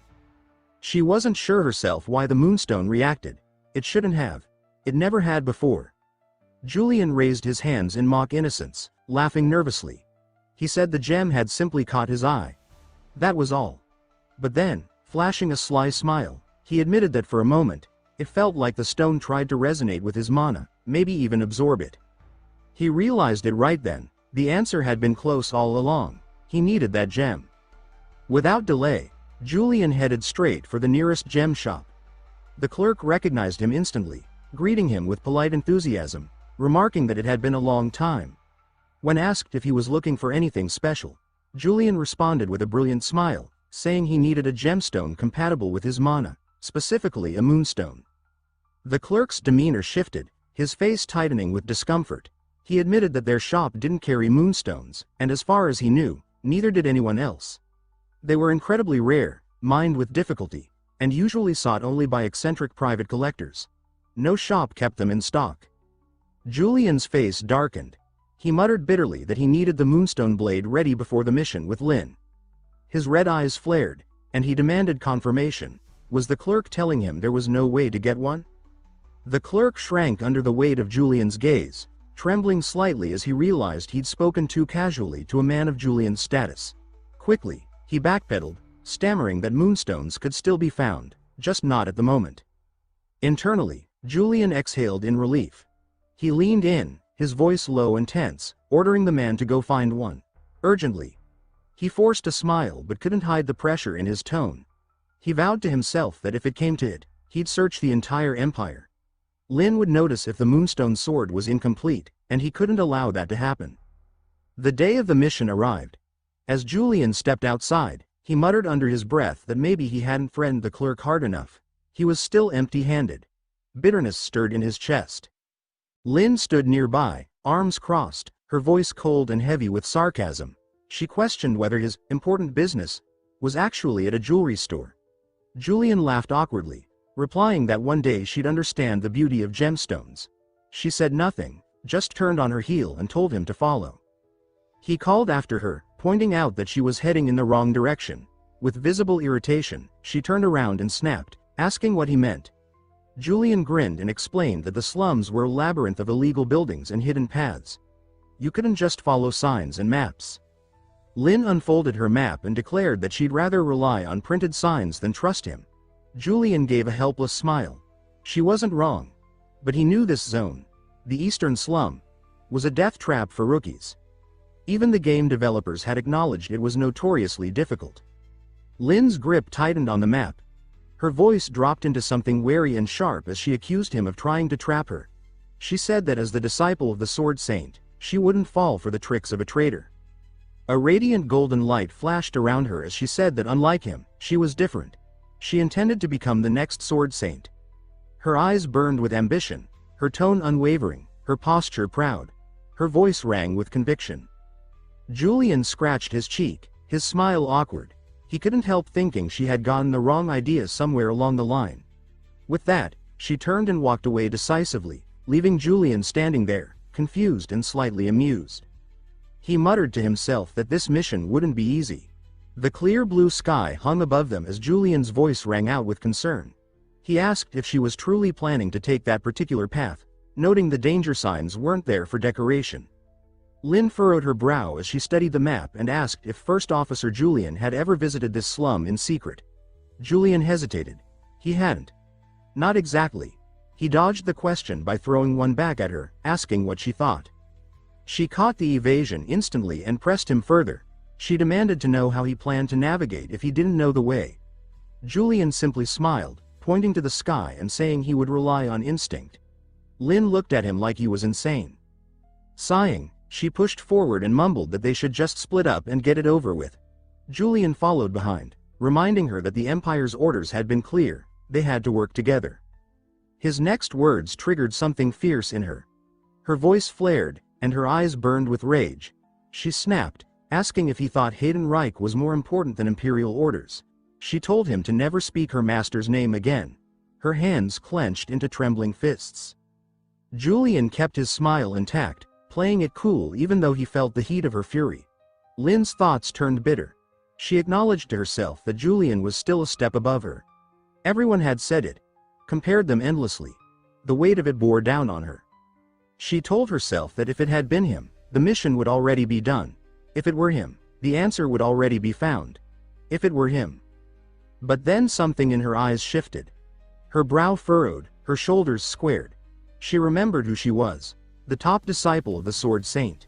She resolved to prove herself through this mission. Suddenly, she froze. Her eyes locked on a wooden sign reading 011C.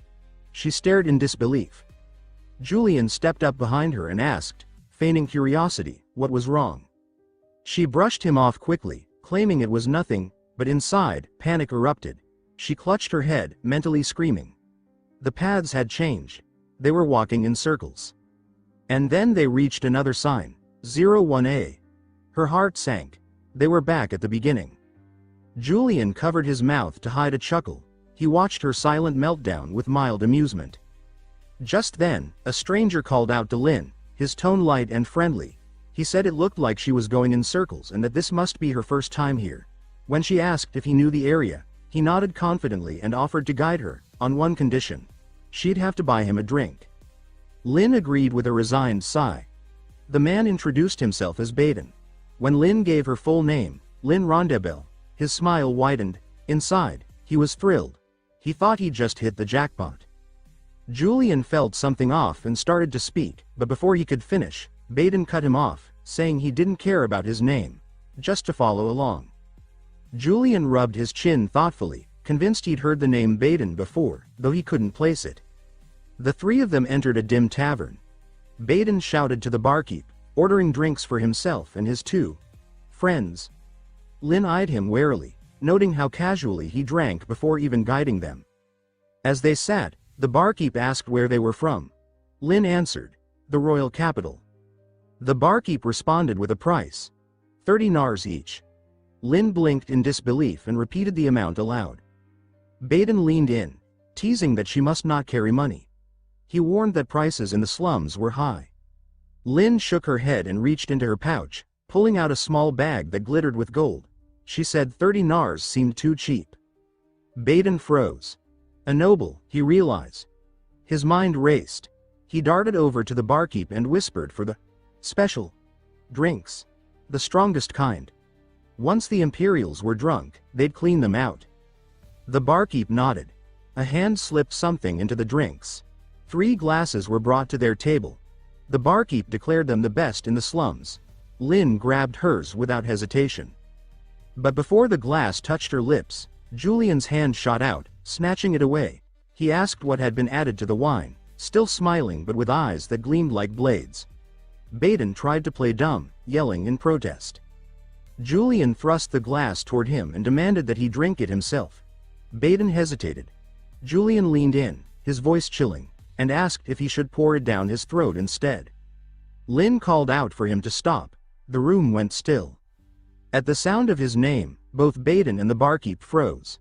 The latter whispered urgently, asking if that really was Julian, the imperial dog. Sweat slid down Baden's face, but he tried to stay composed. He reminded himself that he wasn't alone. Dangerous men filled the tavern, his men. He reached into his coat and pulled out a dagger, smiling darkly. He thought to himself that he wasn't weak either. A hand shot forward, flooding the room with green light. Julian spoke with a cold, razor-sharp grin, saying that he had given them a chance to come clean. Suddenly, one of Baden's men lunged with a sword. Julian caught the attacker by the throat with his bare hand, lifting him off the ground, just in time to see another enemy charging in from behind. With a swift, fluid motion, Julian hurled the man in his grip across the room, sending him crashing into another attacker with bone-jarring force. The two collapsed in a heap, stunned and groaning.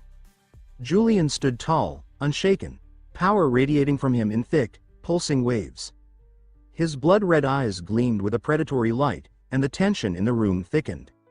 Lin's reaction was immediate. She drew her blade with a sharp ring, her eyes darting from shadow to shadow as she tried to make sense of the chaos. She muttered to herself, questioning what was happening, panic slipping into her voice. The other men in the tavern, once confident, now stood frozen. They watched Julian with widening eyes, terror creeping into their expressions. Overpowered by a single man, completely. Julian's lips curled into a cold smile. He raised a jagged, blood-streaked shard of broken glass and pointed it directly at Baden, who stood with a trembling throat inches from the blade. Julian stated clearly that he didn't care what kind of trick Baden had attempted. He wouldn't let this slum become any messier. His eyes scanned the rest of the tavern, picking out the other patrons. The smirk on his face deepened. He called them out as Baden's lackeys. The moment of truth had come. Baden stood paralyzed, drenched in sweat, unable to move as the glass trembled against his throat. Julian barked at him to order his men to stand down. He warned that if they kept their weapons drawn, they'd share the same fate as the shattered glass. The silence was suffocating until Baden, voice cracking, shouted in desperation for his people to retreat. Reluctantly, they obeyed, grumbling and backing off with gritted teeth. The tension deflated, if only slightly. Julian lowered the shard, setting it on the table with a clink. He exhaled slowly and said that all this could have been avoided with honest answers. If they had cooperated, surrender would have been an option. Baden stumbled backward, speechless, before finally choking out a surrender. Julian lowered himself into a chair, his tone shifting to something cool and commanding. He offered Baden a choice, between death and surrender. He recommended the latter. With a dangerous smile playing on his lips, Julian told him to decide. Baden, shoulders sagging in defeat, muttered his surrender once again. Behind him, Lin stepped forward, her voice cutting and her blade pressed against Baden's back. She seconded the offer, saying that surrender would be preferable to dying. Trembling, Baden raised his hands in submission. Julian, satisfied, asked once more for confirmation. Baden gave a final, quiet nod. Outside the tavern, Julian led the way, casually mentioning that he'd been suspicious the moment Baden offered to guide them. He admitted he'd assumed Baden was just a petty thug, but now it looked like they'd uncovered a slum-wide crime ring. A scrap of paper fluttered in his hand as he smiled, clearly pleased with the unexpected outcome. He had gained useful information. Behind him, Lin trailed with her head bowed, burdened by self-blame. She whispered that it was her fault for not noticing Baden's true nature earlier. Julian responded with easy confidence, agreeing, though with a teasing edge. He said that someone of her upbringing had likely never encountered people like that. Lin said nothing, her head lowering further. Julian paused, watching her. Was she beginning to lose confidence? After a quiet moment, she asked how he knew. How had he spotted the trap? Julian turned and smiled, recognizing the curiosity in her voice. She urged him to explain. Her hands were clasped together, her posture tense but respectful. Julian thought to himself that despite her dislike for him, she still sought to learn. That was just like Lin Rondebel, proud, but never too proud to grow. He extended a hand, letting a green glow pulse across his fingers. He explained that he sensed hostility within the glass itself, a reaction triggered by his mana detection trait. Lin repeated the term, visibly intrigued. A system notification seemed to echo in her mind. Mana detection trait unlocked. Julian elaborated, saying everything, objects, people, places, carried traces of mana. When two forces of mana met, they reacted. He turned slightly, soft green sparks trailing from his hand, and said he had used mana detection before they even stepped into the tavern. He recalled how Baden's mana had already felt aggressive back then. That had been the first sign. Lin nodded slowly, trying to picture it. She compared it to sonar, like bat echolocation. Julian laughed, admitting the analogy worked, more or less. He walked forward, letting more of his mana pulse freely. He noted that most mages used this skill, but because his mana output was so high, it was easy for him to sense things others couldn't. Lin, thoughtful, posed another question. She pointed out that Julian hadn't asked Baden anything about demons, only about living conditions in the slums. Julian smiled cryptically and confirmed that was true. Then he turned the question around. He asked Lin what she knew about demonization. After a pause, she recited what she had been taught. That remnants of the Demon King Barbados could possess non-human life, spreading corruption and transforming beasts into monsters. Julian gently corrected her, explaining that the slum's geography made things different. The capital was surrounded by resonating stones, barriers no demon could cross. No nearby forests, no animals to corrupt. Only humans. The realization dawned slowly. Lin's face drained of color. She said, with a trembling voice, that if no other hosts existed, the only choice left was humans. Julian nodded. That's what he believed was happening. Lin clutched her forehead, visibly shaken. She cursed herself for believing in him, even for a moment. But Julian held up 3 fingers. He said that 3 households were scheduled to pick up fever medicine that week, high fever, a common sign of demonization. He grinned and told her that if he was wrong, she could punish him however she liked. Lin remained unsure. Should she believe him? As the sun dipped low, painting the sky in hues of crimson, black birds cawed overhead. They approached the last house. Julian noted her brighter expression and commented that she looked relieved. She waved her hand excitedly and said that if they hadn't seen any demonization, it had to be a good thing. Julian agreed, though his eyes remained cautious. He knocked on the final door. No answer. Eventually, an old man with bloodshot eyes peeked out warily. Julian leaned forward, trying to observe more closely. He noted something off. The man didn't appear demonized yet, but his aura felt strange. Julian smiled and asked how he was doing. But in his head, something clicked. That smell. He'd encountered it before on missions involving resonating stones. He quietly identified it as the scent of demon blood. Lin stepped forward and introduced them formally, stating they were from the royal court. Julian added his name. Julian Creepartson of the One Eye. The old man's face changed immediately. He shouted for them to leave and slammed the door. But Julian caught it with one hand and shoved it open. The old man stumbled backward, hitting the floor. Julian stepped inside, mocking him with formal thanks for his cooperation. Lin followed, demanding an explanation. He ignored her, praising her kindness instead. She asked what he meant, more confused than ever. His red eyes gleamed. He said that kindness would eventually destroy her. He approached a sealed door bound in iron chains. Lin protested. They weren't there to attack anyone. He replied that the Empire only cared about results. Her eyes widened. What? Julian held up a sheet of data, gesturing to a steaming bowl on the table. He noted that according to records, the old man lived with one son. But there were 3 servings of food. He stirred the soup and commented on its red hue, suggesting it was laced with sedatives to drug the guests and feed them to something hidden. Specifically, the demon behind that door. Lin stood in stunned silence. The old man made a sudden dash for the door, shouting for his son to escape. He fumbled with the keys, opening it. A thick red mist spilled into the room, then came the scream. The demon emerged with glowing eyes, its claws raised high. Lin gritted her teeth and charged, swearing to take it down. The creature met her with one swipe, hurling her backward into a pile of debris. Julian watched her land, hand clutching her sword. He wondered if this was the moment before her true awakening. She had asked about Mana earlier. She was trying to understand, but now, she was in real danger. Julian stepped in front of her, shedding his cloak, gripping his glowing blue sword. He said that helping wasn't optional, it was part of his mission. He also said he couldn't let the prized disciple of the Sword Saint fall in battle.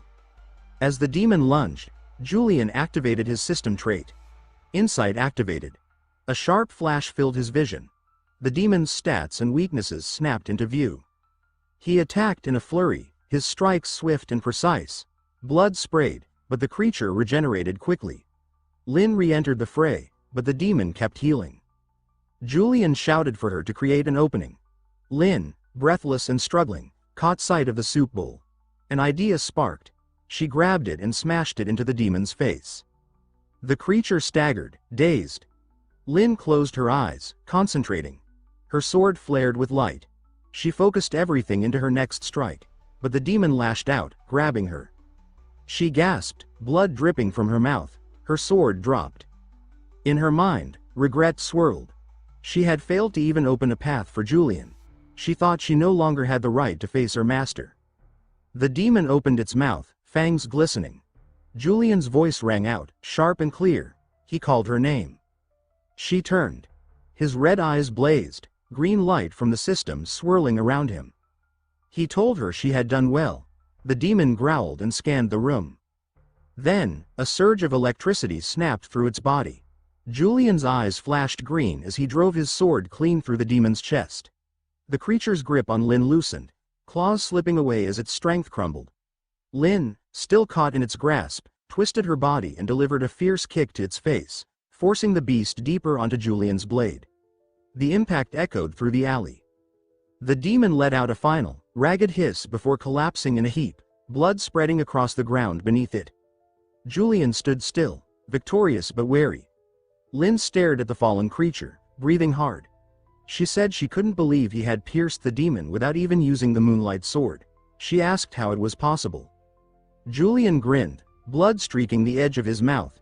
He replied that the demon hadn't been worth the moonlight sword, though inside, panic fluttered. He silently hoped that reaction was convincing enough. Back at the palace, the two stepped off the carriage. Julian announced they had returned. As they walked the tree-lined path, he rolled his shoulder and sighed, thinking that at least they'd made it back in one piece. And more importantly, Lady Lin hadn't grown suspicious. That was a relief. She suddenly stopped, forcing him to pause as well. She bowed her head, jaw tight, and said the reward should go to him. She insisted she hadn't contributed anything. Julian glanced at her silently. For someone as proud as Lin, this kind of admission didn't come easy. He told her not to say that. With a relaxed smile, he added that while she may have been outmatched against the demon, that didn't mean she hadn't played her part. Lin frowned, clearly displeased with his attempt at comfort. Kindness didn't carry much weight with her. She looked away and said flatly that she didn't like him. Julian stayed calm, telling her she seemed tense. She straightened, clasping her hands and facing him directly. Her voice was steady as she quoted her master. Great power came with great responsibility. She recalled his reckless, overwhelming power during the fight, then spoke sharply. She finally understood why her master had expelled him. It was his lack of restraint. Julian smiled thinly, touching his chin with a trace of arrogance. He repeated her words with disdain and said that restraint was a weapon for cowards. Lin's fists clenched. She shouted back, demanding if that meant he was calling her master a coward. Julian stepped closer, his presence alone enough to make her tense. He said he wasn't a noble, not some sheltered aristocrat who worshipped restraint. Then, with a parting glance, he added that she'd have to learn the hard way. People like him existed in this world. Confused, Lin muttered to herself, wondering what that even meant. Julian simply waved over his shoulder, grinning. He thanked her sarcastically for giving up her share of the mission reward and walked off, leaving her alone under the palace lights. Frustrated, Lin sighed. She said he was impossible to figure out. She turned and walked away, troubled. She whispered that restraint wasn't just for nobles. A carriage rolled up beside her, and a familiar voice called out, asking if she was heading home. Lin looked up. It was her uncle, Urgen. He offered her a ride and said she looked tired. She accepted with a quiet, polite yes. The carriage rattled gently as it rolled toward the Rondebel estate. Inside, Urgen asked how the mission had gone. He said it must have been difficult. Lin replied that it was mostly smooth and thanked him. Then he asked about her companion, the man who had been with her. Lin replied that it had been Julian of the one eye. Urgen nodded, his expression darkening. He said he thought so. He remembered Julian's rebellious look and mentioned that the Elder Council was nearing collapse because of him. Rumors claimed he was using the royal family to pressure the council. Lin listened quietly and answered that she understood. Urgen crossed his arms and shook his head. He said nobles shouldn't act like that. He called Julian reckless, out of line. His next words struck something in Lin. He mentioned Julian being from a branch family. Her eyes widened slightly. She remembered Julian's words earlier, and suddenly it clicked. So that's what he meant. Urgen continued, warning her to stay away from Julian. He said the man was dangerous, like a wild horse. Then he softened and told her she'd already proven herself as Hayden's disciple. Maybe Julian wasn't as strong as people once thought. Lin, after a pause, replied slowly. She said that wasn't true. She turned toward her uncle, her eyes steady, and added that no matter what else Julian was, he was strong. Even she had to admit that now. The sky had gone dark, the estate glowing golden beneath the stars. Elsewhere, in a dimly lit room, a figure leaned forward. The voice of Commander Ordwin pierced the silence. She asked what Julian had done this time. Her expression was grim, eyes sharp. Julian gave a weak laugh, pretending confusion. He asked what she meant, but inside, his mind raced. He imagined the tavern incident, the complaints, the collateral damage. His confidence cracked. Ordwin held up 2 papers and explained that a criminal named Baden, wanted by the One Eye, had turned himself in. She stared at Julian. When questioned, Baden had named Julian as the reason. Julian exhaled slowly. Just Baden. That was fine. He relaxed slightly and shrugged, claiming Baden must have realized his own guilt too late. He feigned innocence, pretending not to know why his name had come up. Ordwin didn't press. She passed him a sheet and told him to review the mission payout and report back. Julian's face lit up. He muttered to himself that money was finally coming in. He remembered the note from earlier, something about the jeweler. He'd been excited, but as he read the slip of paper, his heart sank. It said they didn't have enough nars for a batch of moonstones. He mocked himself silently. Of course Julian didn't understand savings. As his eyes scanned the payout details, he froze. 11,000 nars. His heart stopped. That was nearly 15,000 in real currency. He covered his mouth, calculating furiously. Even with Lin's share factored in, that was impressive. But before he could celebrate, Ordwin spoke again. She said this payout was low. Injuries had kept her sidelined. Julian stared at her in disbelief. This was considered low. He noticed deductions. Maintenance fees. Registration. Installments. His fingers shook as he found the final line. Net payout, 900 nars. His jaw clenched. That was all. Panic settled in. He thought of the moonstones. They needed massive funding, and he had none. He turned slowly, calling to Ordwin. She responded flatly. He asked if any new missions were available. Surprised by his sudden initiative, she raised an eyebrow and asked if he was short on cash. She then sighed and told him there weren't any for now. She warned him again. He had been told not to spend beyond his means, and now he was paying for it. Julian looked away, grumbling. He thought that if he just handled things himself, he wouldn't be this frustrated. Ordwin teased him, saying he could sell his luxuries to an art gallery and probably buy a castle. Julian's eyes lit up. Without another word, he turned and rushed off. Ordwin blinked, confused, and asked where he was going. Julian glanced back with a mischievous grin and declared that he was going to sell everything. Ordwin stared after him, baffled. She muttered that he had truly lost his mind. Elsewhere, two nobles cloaked in brown passed through a grand doorway. Urgene's voice echoed first, stating that Julian had defeated a demon without even using the moonlight sword. He called Julian dangerous, untamed. Aiden, another council elder, gave a quiet chuckle. He said he understood. A servant approached Aiden, offering to escort him. Aiden waved him off, saying he had more to discuss with his subordinate. In the shadows, another figure spoke. He said the elder council clearly didn't favor Julian. Then he leaned back with a grin. He repeated what he'd heard. That Julian had taken down a demon without even drawing his best weapon. The man across from him confirmed it. Yes, sir. Unsettled, the figure leaned forward and gave his order. He said they'd recruit that monster and make him part of their strength. Back at the Eid Cosmos Art Gallery, Julian wandered through the displays, eyeing the art. He muttered to himself that now was the time to sell. He just wasn't sure if the piece would be worth anything. A pale-faced appraiser appeared and greeted him warmly. W welcomed Sir Julian. Julian smiled and offered his hand in thanks. The appraiser, Perso, followed him eagerly. He asked if the piece under the cloth was what Julian had brought. Julian nodded. Perso pulled the cover off to reveal a striking painting. His eyes gleamed as he examined it with a monocle. He commented on the unique brushwork and guessed it could be by Carusius Vincent. Julian leaned in, curious. But Perso then shook his head. He said it wasn't authentic, it was a fake. Julian froze. A fake? He cursed himself inwardly. He remembered where he got it. Hanging in the villa's entrance. He thought it was a masterpiece. Now it was nothing more than a well-made imitation. Perso, however, seemed impressed. He said he had never seen such a finely crafted fake. Then he grinned and declared he wanted to buy it. Julian blinked, stunned. Even though it was fake? Perso nodded, saying the condition was excellent. He offered 1,000 nars. Julian rubbed the back of his neck. He assumed the offer was out of pity, but money was money. It wasn't enough for the moonstones, though. As Perso left to prepare the contract, he invited Julian to browse the other works. Julian nodded, then stopped as a new voice chimed in. Eileen had entered. Her presence lit the room, and she spoke softly. She asked if selling it at that price was really okay, because that painting, she said, was definitely the original. Lady Eileen's sudden arrival snapped Julian's attention like a whip. He spun on his heel, eyes sharp as steel, his voice low and biting with suspicion. He demanded to know what she was doing there, and what she meant by original. His arms crossed tightly, locking his eyes on hers. His pulse surged with a mix of curiosity and caution. He stood firm, waiting for her reply.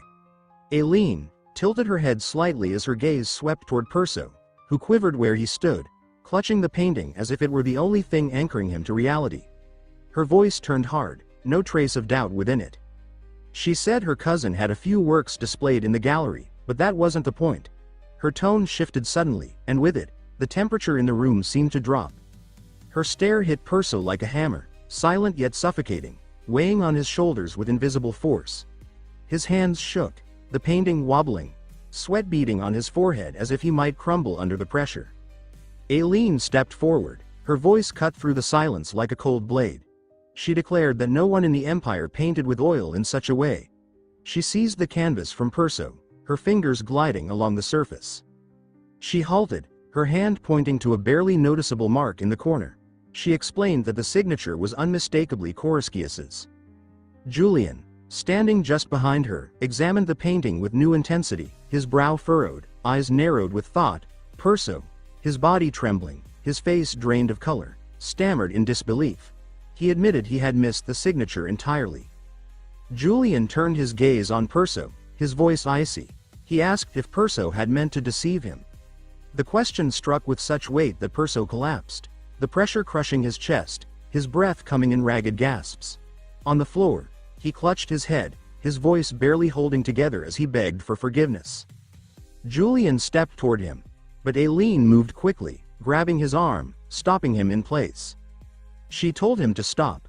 Her voice was calm but firm, her expression clear with both concern and authority. She reminded him that appraisal errors happen, and that no one was perfect. Julian halted. The fire in his eyes dimmed into reluctant restraint. A flicker of guilt passed through him. He thought to himself that if he drew his sword now, in front of so many eyes, he'd be the villain. He gave a short laugh, brushing off Eileen's hand.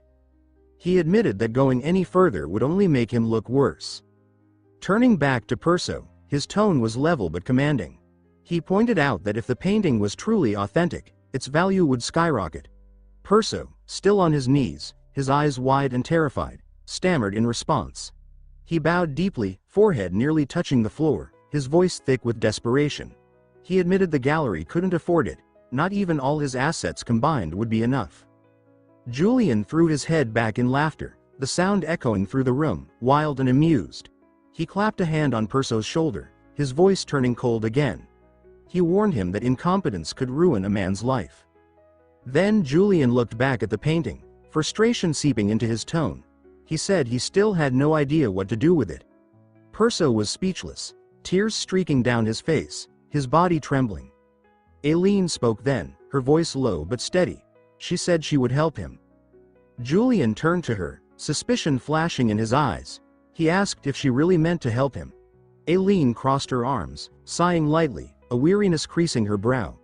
She confirmed it, adding that she knew of one buyer who would purchase any Koreskius painting without asking a single question. Just one person. Julian narrowed his eyes, studying her. He asked what the catch was. She said there were two conditions. First, she didn't want Perso punished. Julian agreed immediately, flashing a grin. He said he hadn't planned to hurt him anyway. Aileen hesitated, her voice meek as she blushed and laid out the second condition. She needed his help with something only he could handle. Julian smiled with relaxed confidence, saying he was available and willing. They shook hands, the air around them tense yet full of promise. Eileen's tone hardened. She clarified that she wasn't helping out of kindness. She didn't like owing anyone. This was a trade. Her help now for his help in Jelen. Julian laughed, saying that now he owed her. He asked what she needed, his voice laced with curiosity. Eileen's voice dropped low, her eyes turning distant like she was remembering something unpleasant. She described how a guard at Bayerl Academy had been patrolling when the air turned icy cold. He'd felt dozens of eyes staring at him, filled with murderous intent, enough to freeze the soul. Julian's brows drew together, suspicion rising. He asked if it was ghosts. Aileen shook her head, her tone calm but heavy with unease. She explained that while the administration had initially ignored the signs, things had escalated. Strange sounds echoed from the old wing of the academy at night. Guards had been attacked, some injured. Julian's curiosity deepened, his eyes narrowing. He asked what could be doing it, if not ghosts. Eileen's voice turned sharp, confident and grim. She said she believed it was a demon. The academy was protected, but she suspected a demon had slipped through a weakened barrier. A deep, mocking voice interrupted her. It belonged to Hardy Godfrey, a professor at the academy, who stepped forward with an arrogant smile. He greeted Julian, his tone thick with sarcasm. Aileen turned sharply, her eyes blazing. She snapped that he could at least acknowledge her presence. Was a greeting too much to ask? Hardy shrugged, voice cold and dismissive. He said they weren't close enough to warrant that. He questioned why she dragged someone like Julian into this. Aileen shot back, saying Julian was an expert in slaying demons. If they wanted the students safe, he was the best chance they had. Hardy sneered, his voice soaked in disdain. He said if she wanted to escape the shadow of her family, she should try harder on her own. Aileen's face flushed with rage, her eyes flashing. She snapped back that he was the one who needed to try harder, especially after his last paper had nearly failed. She suggested he rewrite it instead of mocking her. Hardy's face contorted in anger, the insult hitting deep. He growled that a branch family brat had no right to speak to him like that. Aileen fired back, her voice rising like thunder, demanding to know what he'd just said. Julian, his hand already on his sword hilt, stepped forward. His gaze was ice, a storm held back by sheer will. Aileen's heart raced wildly, confusion pulsing through her. She wondered if Julian was angry over Hardy's insult to her family, or at her own fiery temper. She stammered a plea for him to wait, but Julian had already drawn his sword. The steel shimmered under the gallery lights, cutting the air with an icy edge. Her heart pounded as she shut her eyes tight, bracing for what might come. Hardy's panic erupted instantly. He raised his trembling hands, his face ghost white with fear. Then, without warning, a small stone struck the side of his head with a dull smack. From the wall behind him, shattered stones tumbled down in a cascade, revealing horrific impish faces, each one with blood-red eyes burning with malice. Hardy let out a scream that cracked with pure terror. He shouted that demons were hiding in the walls. Julian moved like a storm unleashed. His sword slashed through the imps in a brutal rhythm, each blow swift and lethal, a deadly dance with no wasted motion. When the last imp fell, he turned, his gaze cutting across the scene like frost on glass. Hardy, now on his knees, screamed for help, his voice cracking. He wailed that a demon was on his back. Julian looked closer and spotted a small imp clinging to Hardy's shoulders, its red eyes oozing malevolence. The moment Julian's eyes locked on it, the demon flinched, as if scorched by his very presence.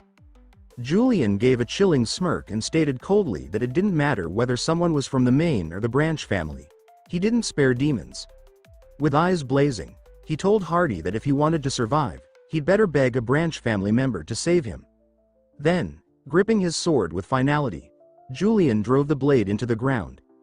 A harsh metallic ring echoed, followed by an explosive burst of force that vaporized the imp clinging to Hardy's back, telling him that he was overreacting.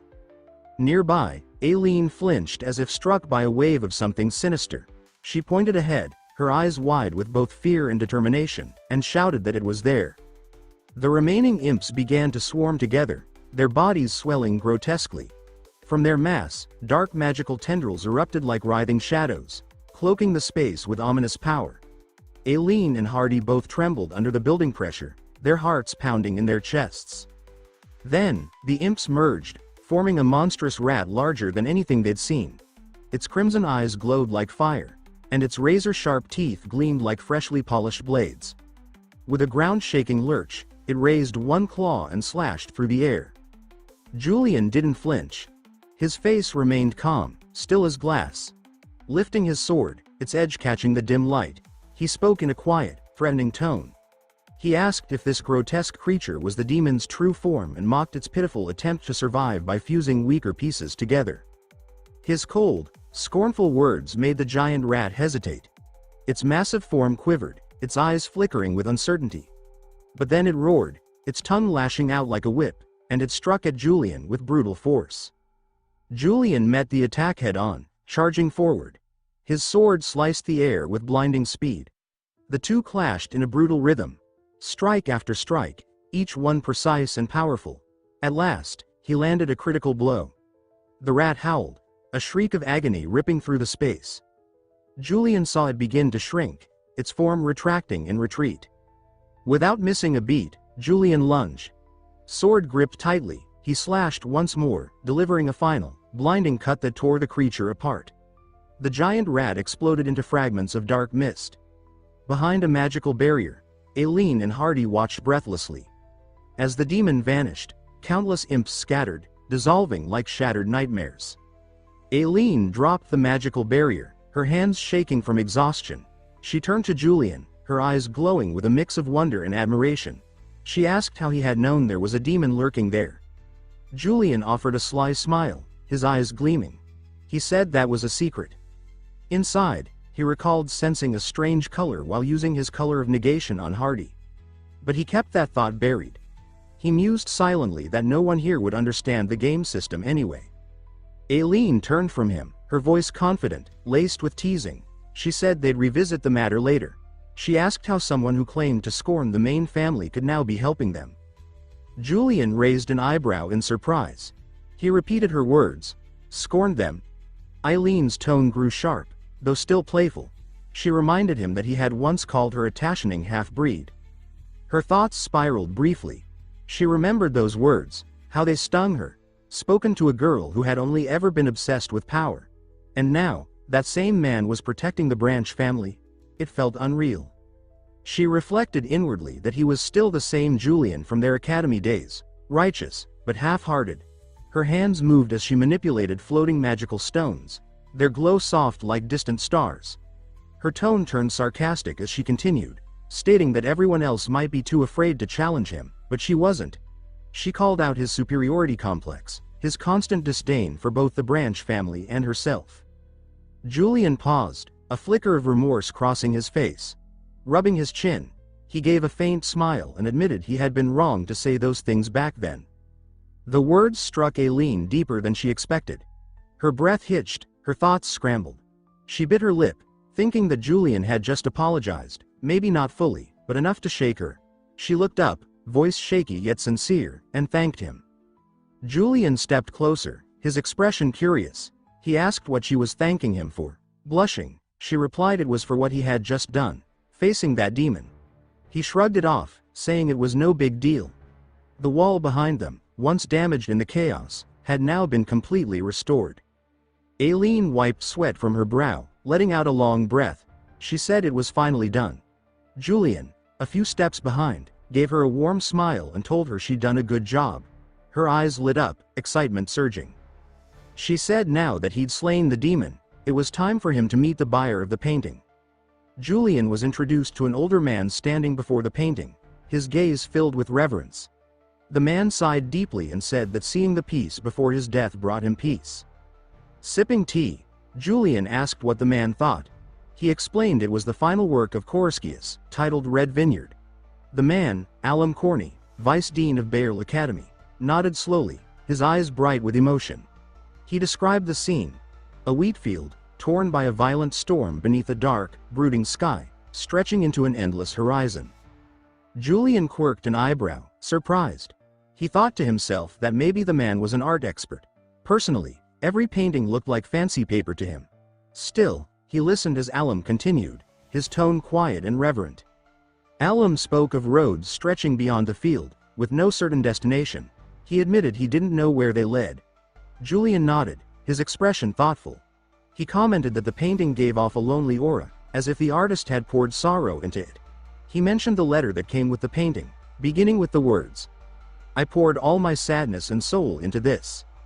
Julian's thoughts churned. He wondered aloud if everything in the work was connected. Alum nodded, saying exactly that. There was a strange glow about him, a light that made Julian's heart race. Suspicion rose within him. He wondered if he was being doubted. His system gave a soft ping. Color of suspicion. Doubt. Julian frowned. Was there something wrong with the painting? But judging from Aileen's and the vice dean's reactions, it had to be genuine. His mind turned, calculating. So what was causing the suspicion? Before he could make sense of it, Alum Corney suddenly addressed him, his voice low but firm. He called Julian by name. The sound broke Julian's thoughts like a slap, his heart jolting. He responded quickly, his voice tight. His eyes flicked nervously. Alum Corney's sharp gaze seemed to pierce straight through Julian, as if dissecting his very intentions. He asked whether Julian truly understood the painting, and said frankly that it seemed like Julian had only come for the money. He added that while he was willing to pay a fair price and complete the transaction, He preferred dealing with someone who actually grasped the painting's value. The words hit Julian like a sudden blow, making him hesitate as a subtle heaviness settled in his chest. He thought to himself, eyes narrowing with focus, that this explained everything. Even if the deal went through, he wouldn't receive the full price. Regaining his composure swiftly, Julian cleared his throat, his gaze brimming with restored confidence. He stated that this painting was believed to be Carusius's final work and added that the artist died shortly after completing it. He pointed out that this fact should further increase its value. Alum Corny sighed, the weight of memory flashing in his eyes, then smiled with a touch of grace. He confirmed Julian's observation, saying that Carusius had indeed died at the very location depicted in the painting. He complimented Julian, saying he had underestimated his understanding of art. Julian scratched the back of his head, a faint blush rising to his cheeks, and responded that he was being too kind. Alum Corny lifted an eyebrow, his tone growing eager as he suggested they talk about the price. Julian nodded, a self-assured grin appearing. Internally, he sighed in relief, silently thanking fate that the deal was back on track. Alum Corny held up 4 fingers, his expression unreadable. He asked Julian what he thought of that offer. Julian murmured to himself, his pulse accelerating. He debated whether to push for more than 400,000 nars. Stroking his chin, he finally spoke up with confidence, stating that the painting marked the beginning of a golden era after Carusius's death and that its value was undeniable. Alum Corny's hand halted midair, hesitation flickering in his eyes. After a moment's pause, he stated that he would add another 100,000 nars. Julian's entire body buzzed with excitement, his heart pounding as he processed the number, 500,000 nars. It exceeded anything he had anticipated. He compared it mentally. If nars were dollars, that would be over 500 million won. He chuckled inwardly, half in disbelief, thinking how absurd it was that such an ugly painting could be worth that much.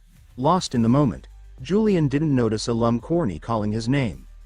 The sudden address snapped Julian out of his thoughts. He smiled smoothly and commented that Alum could now clearly see the painting's worth. Alum Corny agreed and said they should finalize the transaction. Julian's joy bubbled under the surface. He recalled Perso's claim that the gallery couldn't afford the painting, even if all assets were sold. Now he truly understood why. Only someone of Alum's stature could afford this.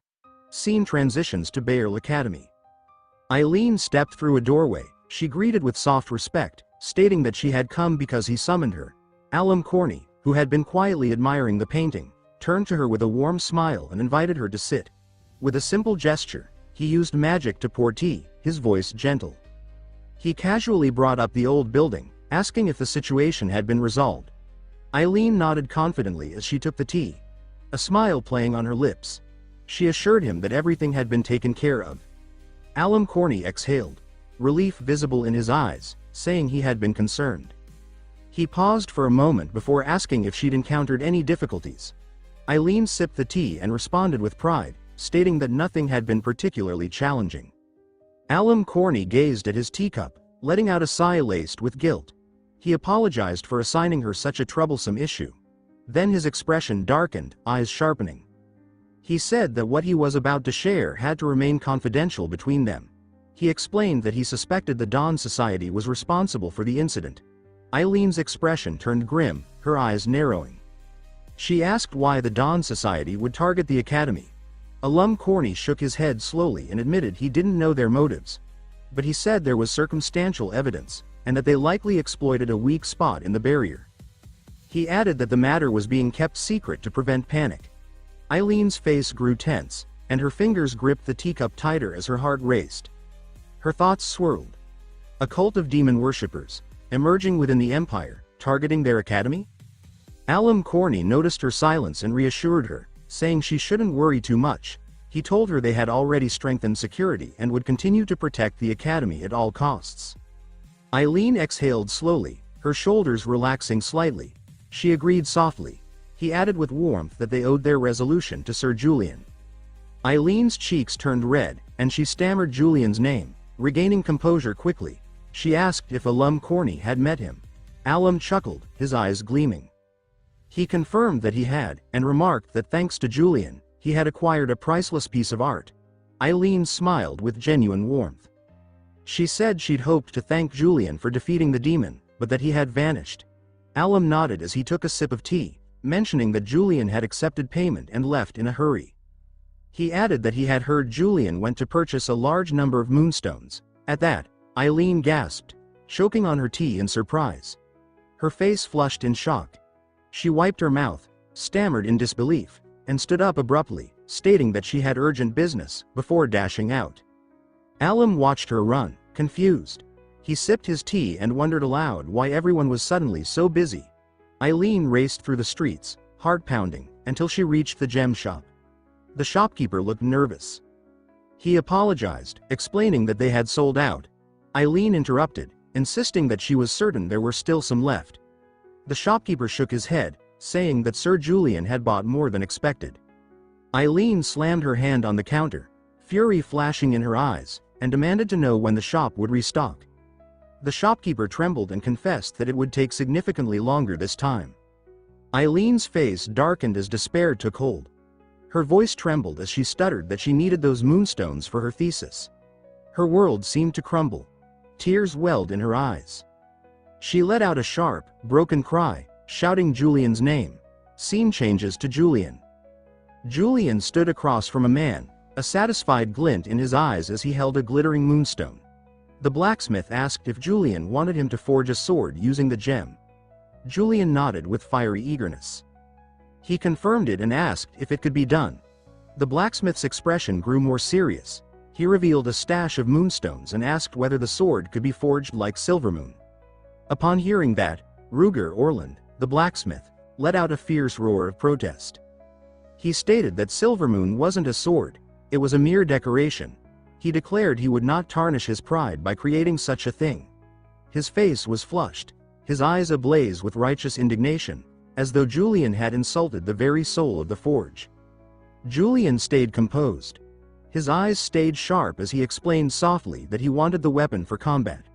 Ruger slammed his hand on the table so hard it cracked, shouting that Silvermoon was a luxury item, not a proper weapon. He jabbed a finger at the blueprint Julian had brought, scoffing that it wasn't worthy of being called a blade. He said that if Julian wanted something decorative, he should go elsewhere. The argument escalated. The air inside the forge grew heavier. Ruger continued, his voice booming with pride. He said Blazing Forge only crafted weapons worthy of knights, true masterpieces like the sword of Hayden Reich, whom he admired deeply. Julian didn't back down. His eyes burned with determination as he declared that he wanted mana circuits engraved into the blade, addressing Ruger by name. Ruger shook his head with a scoff, amusement flickering in his gaze. He said embedding a moonstone in the sword's core was foolish and dangerous. No warrior could fight with a blade weaker than basic steel. Julian rubbed his chin, considering the problem carefully. A young woman stepped forward. She was Ruger's assistant, her voice gentle but unwavering. She told Julian that they only made weapons that deserved the Blazing Forge emblem. If the blade shattered easily, so too would their reputation. Julian's pulse quickened under the weight of their refusal. He thought to himself that this was a problem. He wanted the sword made here, at the forge where Hayden Reich's blade had been born. After a long pause, Julian raised a hand and said with resolve that he understood. He promised the sword wouldn't break. Ruger pointed at him, skeptical, and asked if he really believed that. Julian grinned with defiance. He declared confidently that he was Julian, and if they doubted him, they were free to test his skill. He slammed a heavy coin pouch on the table and said they could forge the weapon first. He'd pay a premium price. Ruger and the assistant hesitated. Their eyes flicked between curiosity and doubt. Julian leaned in, voice low and compelling. He said if the sword broke during testing, he wouldn't ask for his money or the moonstone back. Ruger frowned, thinking deeply. He considered Julian's boldness. After a moment, he finally nodded and agreed, saying that if it broke, they'd act like it never happened. Days passed. The sword was completed. Ruger presented it, his face filled with both pride and uncertainty. He said their best smiths had worked tirelessly and failed many times before succeeding. He looked Julian in the eye and asked if he really planned to use it in battle. Julian took the weapon, the blade catching the light and reflecting it into his eyes. He activated flawless swordsmanship. A wave of mana erupted from the blade like a violent storm. He nodded, confidence in every syllable, and said absolutely. He asked, ready and certain, if they should begin the test. The scene shifted to the bustling streets, where a crowd had gathered, their voices rising and falling like crashing waves. Julian glanced around, mildly surprised by the number of onlookers. He remarked that it was quite the audience. The assistant, her cheeks tinged with pink, replied with a shy tone, admitting that everyone was eager to see the demonstration. She offered to disperse the crowd if it made him uncomfortable. Julian let out a laugh, brimming with confidence, and declined the offer. Ruger then emerged, hauling out a set of iron armor. He struck it firmly, his tone brimming with challenge as he announced that the armor had been crafted specifically for the test. He emphasized that it was no ordinary set, locking eyes with Julian as he spoke. He explained that the armor was a full centimeter thick, composed of nearly pure steel. If they were going to test the sword, he said, they would go all out. He invited Julian to try cutting through it. Julian took hold of the sword, his confident smile widening. He remarked that Ruger had come well prepared. As he channeled his power, both his body and blade became wreathed in a vortex of mana, a storm of energy whirling around him. With a shout filled with exhilaration, he declared that too easy a target would have been dull. The crowd gasped, their murmurs transforming into a rising tide of cheers. Ruger gave a faint nod, muttering to himself with a doubtful gaze. He questioned if this truly was the sword of rumor. Even with the moonlight blade activated, he reasoned, the structure shouldn't withstand the force. Julian raised the blade, now glowing with a light as soft and cold as moonbeams. His heart raced with excitement. He noted inwardly that the sensation was different from before, as if the blade had finally found its own rhythm, its own purpose. Then, with a powerful swing, he struck the armor. A piercing crack split the air. The armor shattered in an instant, steel shards flying like a burst of metallic petals. The crowd exploded with awe, screams of amazement echoing in all directions. Ruger's face turned pale as he exclaimed in disbelief that it was impossible. The assistant covered her mouth, her voice trembling in shock as she asked how it could be. Her eyes were wide, unable to comprehend what she had just seen. Julian smiled, pride gleaming in his eyes. He channeled swirling mana into the blade, its energy spinning like an endless spiral. He declared that this was the true moonlight blade.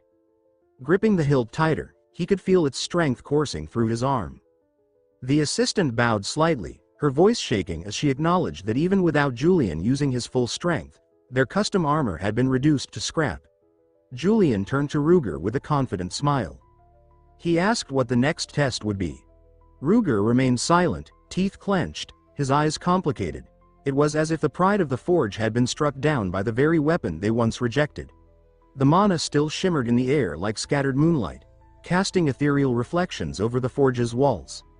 Then, before Julian's eyes, a translucent panel appeared. The system displayed a message. The imperfect moonlight blade trait had evolved into moonlight blade.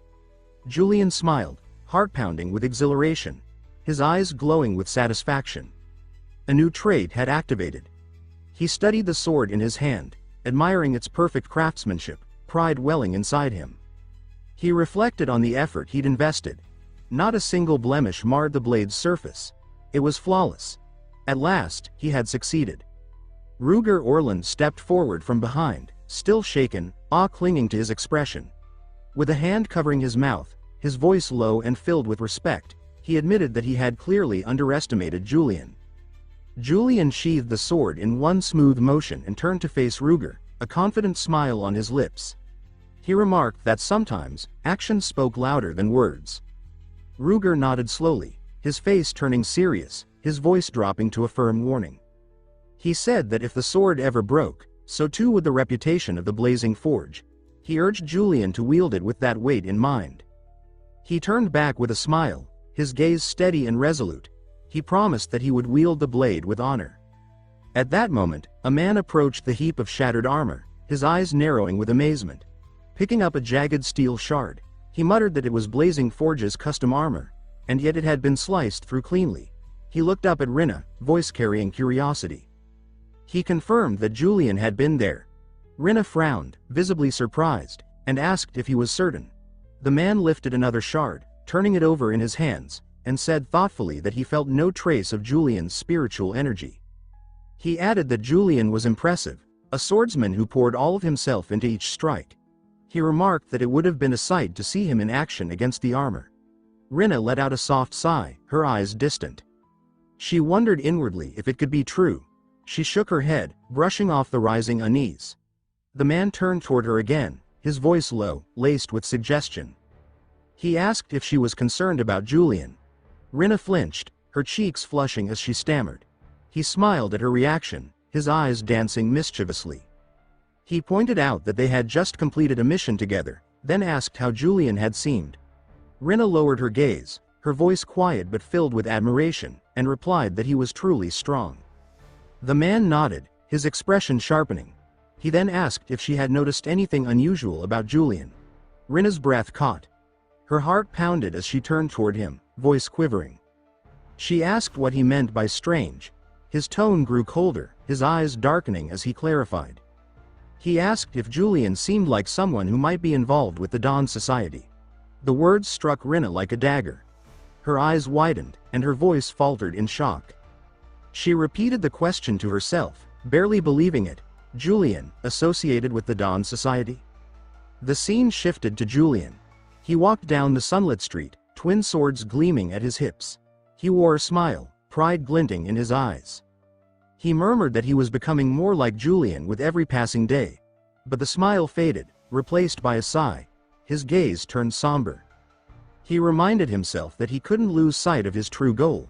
He had to return to his real world. He couldn't live as Julian forever. He rubbed his chin, the weight of reality pressing against him. To return, he realized, the game world had to end. That meant reaching the final chapter of the story. Hayden Reich had to prevent the resurrection of the Demon King, Barbados.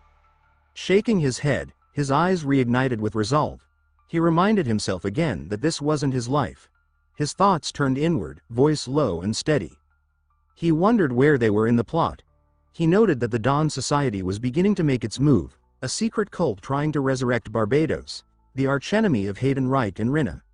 His eyes darkened further as he remembered that Rinna's father, Ron Bell, had been killed by them. He admitted to himself that he wanted to align with Hayden Reich's side, but said it wouldn't be simple. Stroking his chin, he mused with Julian's voice. Should he infiltrate the Dawn Society for information? But how? Just then, a new thought jolted through him. The system pinged. Intrusion intuition trait activated. Julian's senses sharpened. He felt a strange mana surrounding him, like invisible eyes were watching. He scanned the area, muscles tense, his voice low and alert as he demanded to know who was there.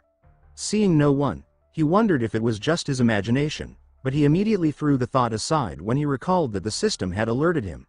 He speaks confidently, saying that whoever it was, should come out since he already detected his mana.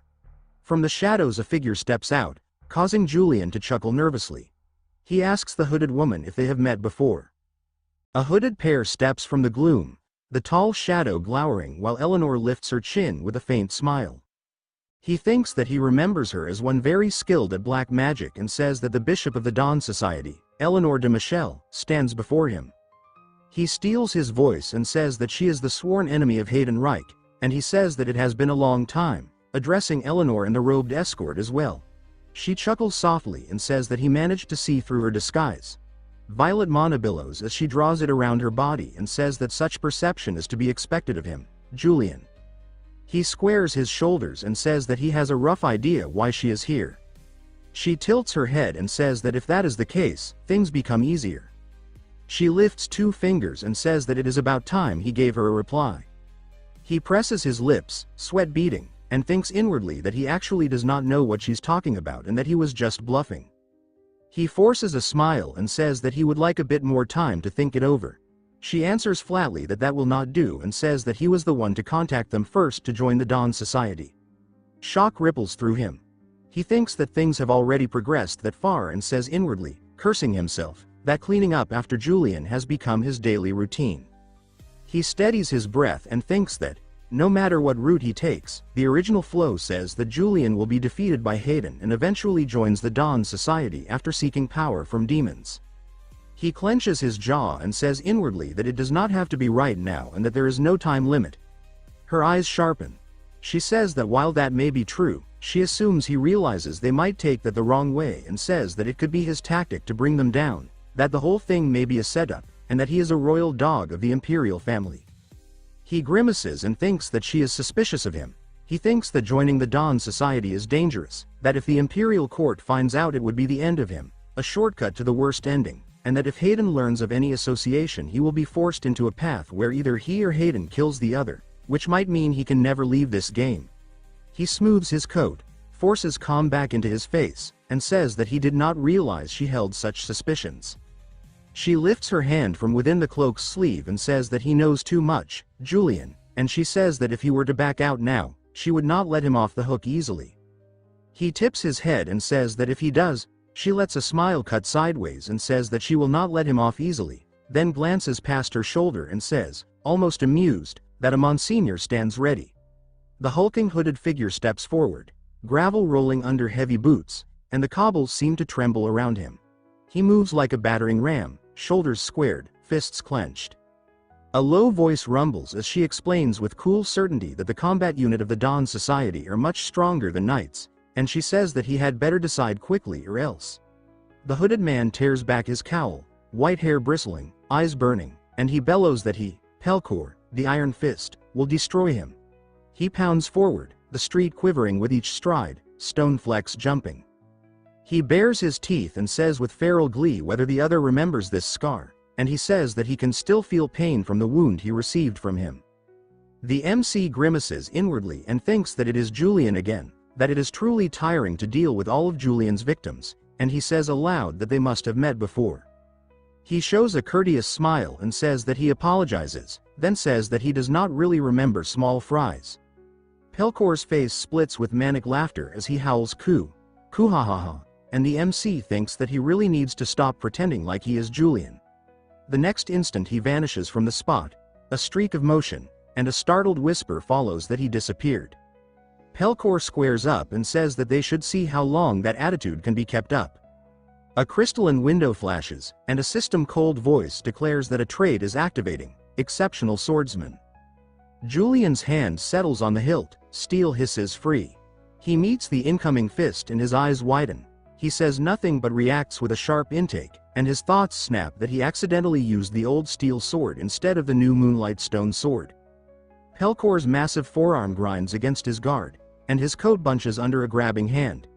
He thinks that habits are scary and that, for now, he needs to hold the opponent back for as long as possible.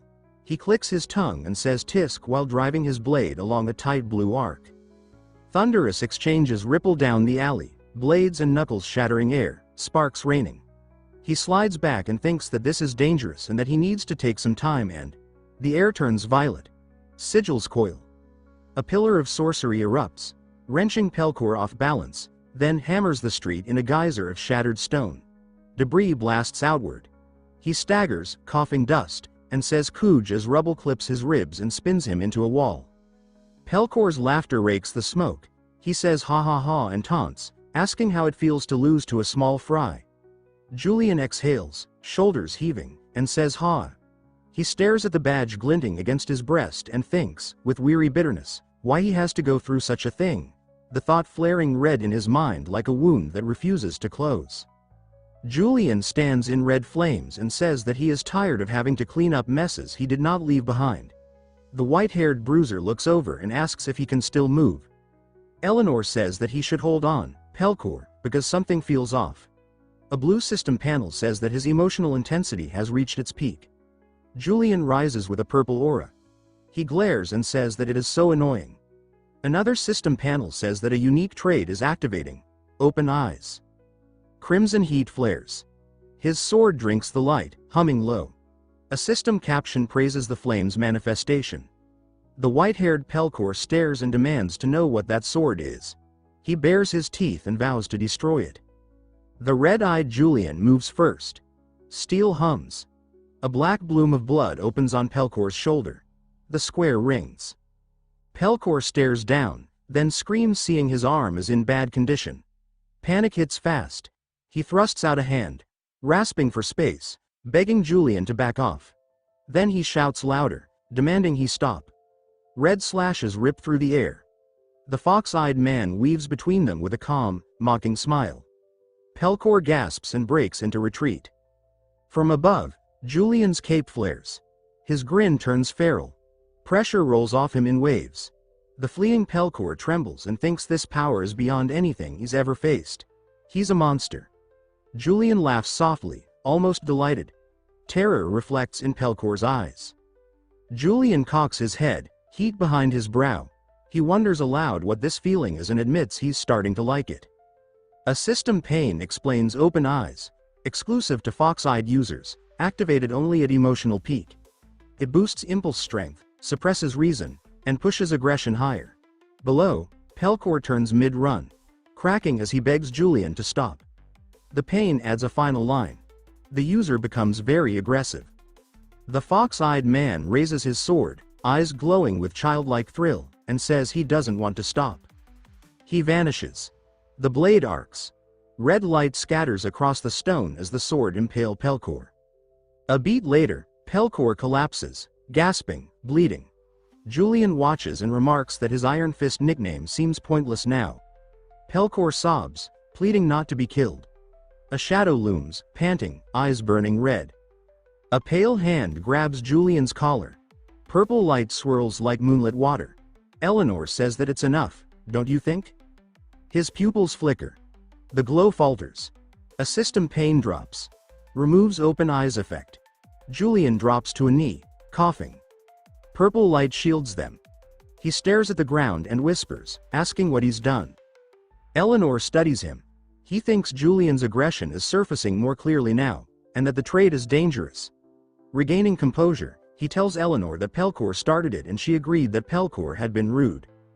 Clicking his tongue, he mutters that she didn't say anything despite knowing everything. Then she waves lazily and points out that she still let Julian beat Pelkor senseless. Green magic spreads like seafoam around Pelkor, healing him. Julian stiffens, realizing it's a binding spell. His body won't move. Eleanor glances at Julian and says that after watching the fight, she's impressed. A faint smile crosses her lips. Her eyes glow soft pink as she casually suggests they work together. Casting charm magic on him, a system ping blips and disappears. She studies Julian, then states there's nothing to lose by accepting. Julian considers and admits quietly that she might be right. She begins to speak again, but Julian steps back and says he needs more time.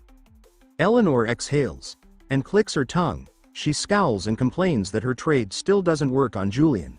She turns to the injured Pelkor and asks how it felt, if anything seemed off about Julian. Pelkor, still bound and breathless, answers no. Julian is actually stronger. Eleanor nods and says she knew it. She adds that the memory loss was probably a lie, and asks Pelkor not to tell the other seniors while using her charm eyes on him. Pelkor stammers that of course he won't. She watches Julian vanish down the alley and thinks again that as expected, her trait only fails with Julian for some reason. Later, under the dimming moonlight, Julian flexes his fingers. They still tremble. He thinks about open eyes. How it saved him, how unstable it is. Images rush back. Pelkor lunging, the recruiter's magic catching him, those cloaked silhouettes that cheered for violence. He wonders what he should do next. He remembers Adrian's sharp smile and thinks that Adrian would kill him if he joined the Dawn Society. He'd never go back to his world. But he also remembers the recruiter's gleam, and the other side of the blade. If he joins, they might kill him. He exhales. Closes his eyes. The conclusion sets in. As expected, he has no choice but to join the Dawn Society. He presses a hand to his brow, steadying his breath. He tells himself it's settled. He'll join the Dawn Society. Not because he wants to, but because it's the only path left. He plans to get close, gather intel, and stop the resurrection of the demon god. Dragging his hand down his face, he forces a crooked smile that doesn't reach his eyes. This, he thinks, is the only way back to his world. Moonlit stone towers stand. This is Genmel Monastery. Inside, the Sun God Church is the church with the most followers on the continent of Rosenda. This monastery is under that church. Novices whisper that Julian the atheist is here and say that they are sure he is here to purge someone. He smiles in silence. A nervous priest steps forward and asks what brings him to their monastery. He says that he is here to see the High Abbot. The priest stammers about the abbot and says that he did not hear that he was coming. Footsteps approach. A nun bows and says that she will lead the way and asks him to follow. He walks beside the nun and thinks that they sent someone to guide him. Purple light ripples and the nun's form changes. She turns with a smile and says that he is here sooner than she expected and says that she honestly thought he would not come at all. He says that it has been a long time and addresses her as Miss Eleanor, and he thinks that she disabled the disguise spell right in front of his eyes. He looks around the violet-lit corridor and says that it is impressive to have hidden the Dawn Society's headquarters within such a large monastery. She says that the Archbishop is waiting for him and tells him to be respectful. He says that he will think about it. He thinks that she is much more guarded than the last time and says inwardly that it must be because the leader of the Dawn Society is inside. They enter a hall where robed members murmur that it is Julian and say that it is really him and that it is true he is back. A voice asks if he is Sir Julian. He looks toward a masked man on the dais and thinks that he is supposed to be an archbishop, but he does not seem very dignified. This is as expected of Tenelron, shown as a regular farmer who was selected by a sacred relic to lead the Dawn Society. Eleanor steps closer and says that Julian is in the presence of the archbishop and asks him to kneel. He lifts his hand and says that he asks why he should. She faces him and says that he chose to join them and says that he must prove his loyalty. He lifts a hand and laughs and says that he is not here to place his hopes in some noble faith and says that he is here to establish a cooperative relationship.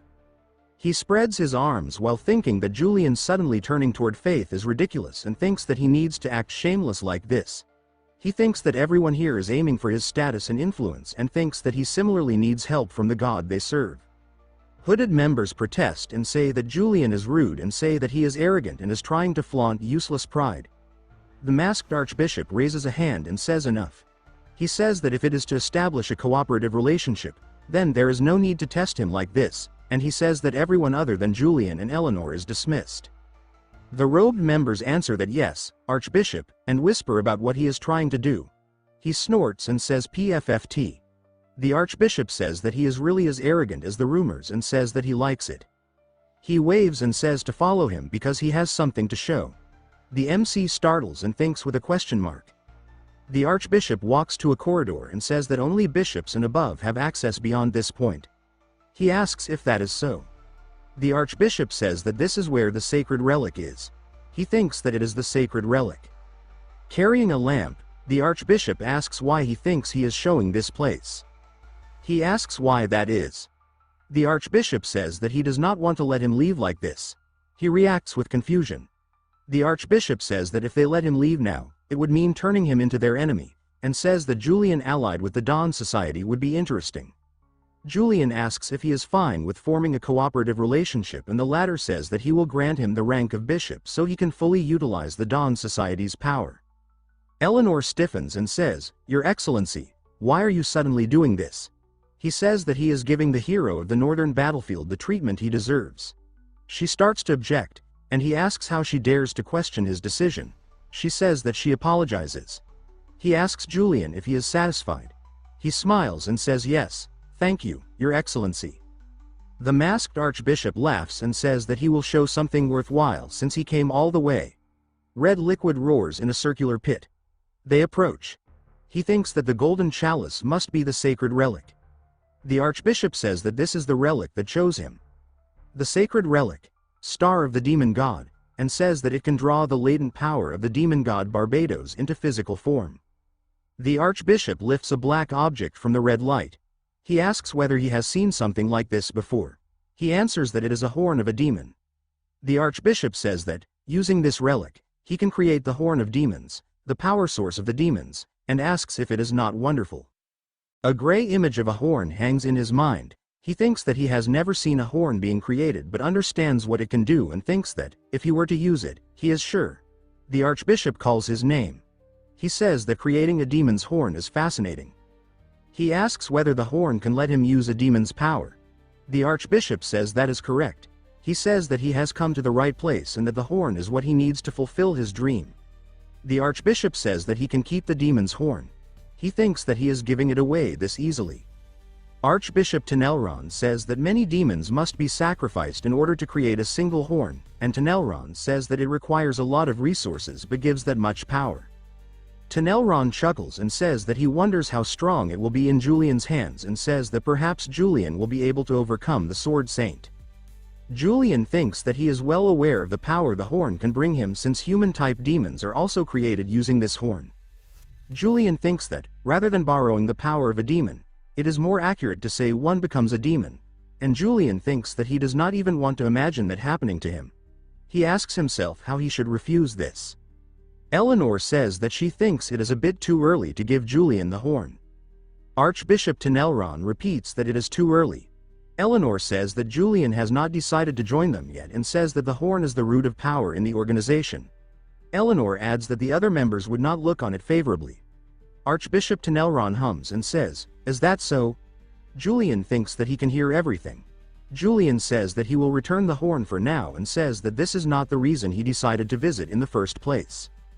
Archbishop Tenelron says that he sees Julian as more considerate than expected, and Tenelron says that convincing Eleanor will take more effort. Tenelron asks if he can request a favor. Julian smiles and asks what kind of favor. Tenelron explains that spirit stones, the ingredient needed to make the horn, can only be obtained from the heart of demons with at least 3 horns. He says that the spirit stone is also the vessel that holds the remnants of the demon god's will. He asks Julian to bring these to him and says that this should not be too difficult. Julian adds that going out of his way to look for 3-horned demons without orders from the imperial court would be too suspicious even for him. Archbishop Tenelron says that Julian will not have to worry about that and says, in a red whisper, that the Dawn Society will take care of that. Few days later, inside a train, Julian thinks, what the hell just happened? Julian thinks that the Archbishop accepted him as a member of the society and even granted him the rank of a bishop. He thinks that as soon as he joined he received an order to hunt down a 3-horned demon. That they must have people planted in the imperial court as well. He thinks that they are too big and powerful to be called a mere secret organization and that they are almost like an entire country. He thinks that this is troublesome. Heron smiles and says that it is a blessing there is public transport connecting different cities. Julian answers that Heron is right and thinks, with a sigh, that he forgot about this guy. Julian asks Heron whether Heron is also going to Berniden.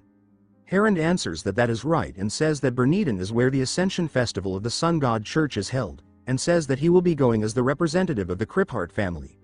He adds that once Julian is finished with his mission, he should try to enjoy the festivities of the Ascension Festival. Julian thinks that he should agree with Heron for now and says that he will if he has the time. An announcement says that they have arrived at Berniden. Heron says that then he will be off. Julian answers, yes, Heron. Heron says, just in case, that Julian should not provoke Margrave Orinal. Heron explains that Margrave Orinal used to be very close to the Highlands family, which Julian obliterated, and Heron adds that Orinal therefore will not be fond of Julian.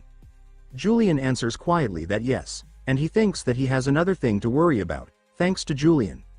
Julian steadies his step and thinks that he is only here to defeat the demons and that he should not have to run into Margrave Orinal. Margrave Orinal, seated in his office with fingers steepled, orders that Julian please delay the mission.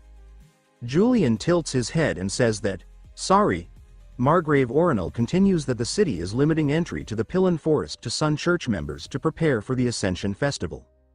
Julian states that the 3-horned demon is in that forest and claims that the festival will be ruined. Margrave Orinal asks if the demon has shown itself yet and then argues that it has not, which is why he asks Julian to delay the mission. Margrave Orinal declares that the Ascension Festival is the pride of this city and that they cannot ruin the festival for a demon that has not been active yet. Julian, expression cooling, thinks that Margrave Orinal is not listening and that the demon could appear in the middle of the festival. Margrave Orinal proposes that the festival will be held in a week and suggests that Julian enjoy it first, adding that no matter how cold-blooded Julian is, he should be able to enjoy a festival. A child's voice cries, "Daddy!" Julian turns with a questioning sound. Margrave Orinal stiffens and shouts, Terina! Terina peeks in, eyes sparkling, and asks who this person is and says that he is really handsome. Julian observes in thought that she must be Sir Orinal's daughter. Margrave Orinal rushes forward and yells to stay away from him and to come here quickly. Julian, calm, wonders if Margrave Orinal really thinks he would attack a little kid. A system glow outlines father and daughter with the notice. Color of negation. Fear. Julian closes the discussion by saying that they shall continue this talk another day and steps out into the night. Margrave Orinal gathers Tarina protectively. In the corridor, Julian exhales and says, "Phew." Outside, subordinates hurry up. One soldier calls, "Sir Julian." Another asks how it went. Julian answers that Margrave Orinal was very adamant and says that he was not able to stop the mission from being delayed. One subordinate reacts and asks if that is so and whether they should recall the Shut Eyes members stationed in the forest. Julian stops the suggestion with a hand and says no, to leave them be. The subordinate stammers, "Huh." But Julian looks over the festive streets being prepared and states that the festival will not be happening as planned. A subordinate, eyes widening, asks if that means what they think it means, while Julian's gaze remains steady on the city that is decorating itself for a celebration he expects to be interrupted. Julian explains that Berniden is where most players first come across a three-horned demon. He emphasizes that such a creature is not just powerful, it's catastrophic. With a hand resting on his chin, he remarks that the festival might soon collapse into chaos. He outlines the horn system. The more horns a demon bears, the stronger and more dangerous it becomes. From 3 horns upward, each demon gains a unique name and a specific ability. He cites an example, Hamelin, a parasitic beast cloaked in earthy reds, wrapped in a mantle of fur, its eyes searing with an internal fire. He describes its methods. Hamelin does not merely attack, it infests. Any area it occupies becomes warped into a personal fortress, no longer a place, but a trap. Entrances and exits shift unpredictably.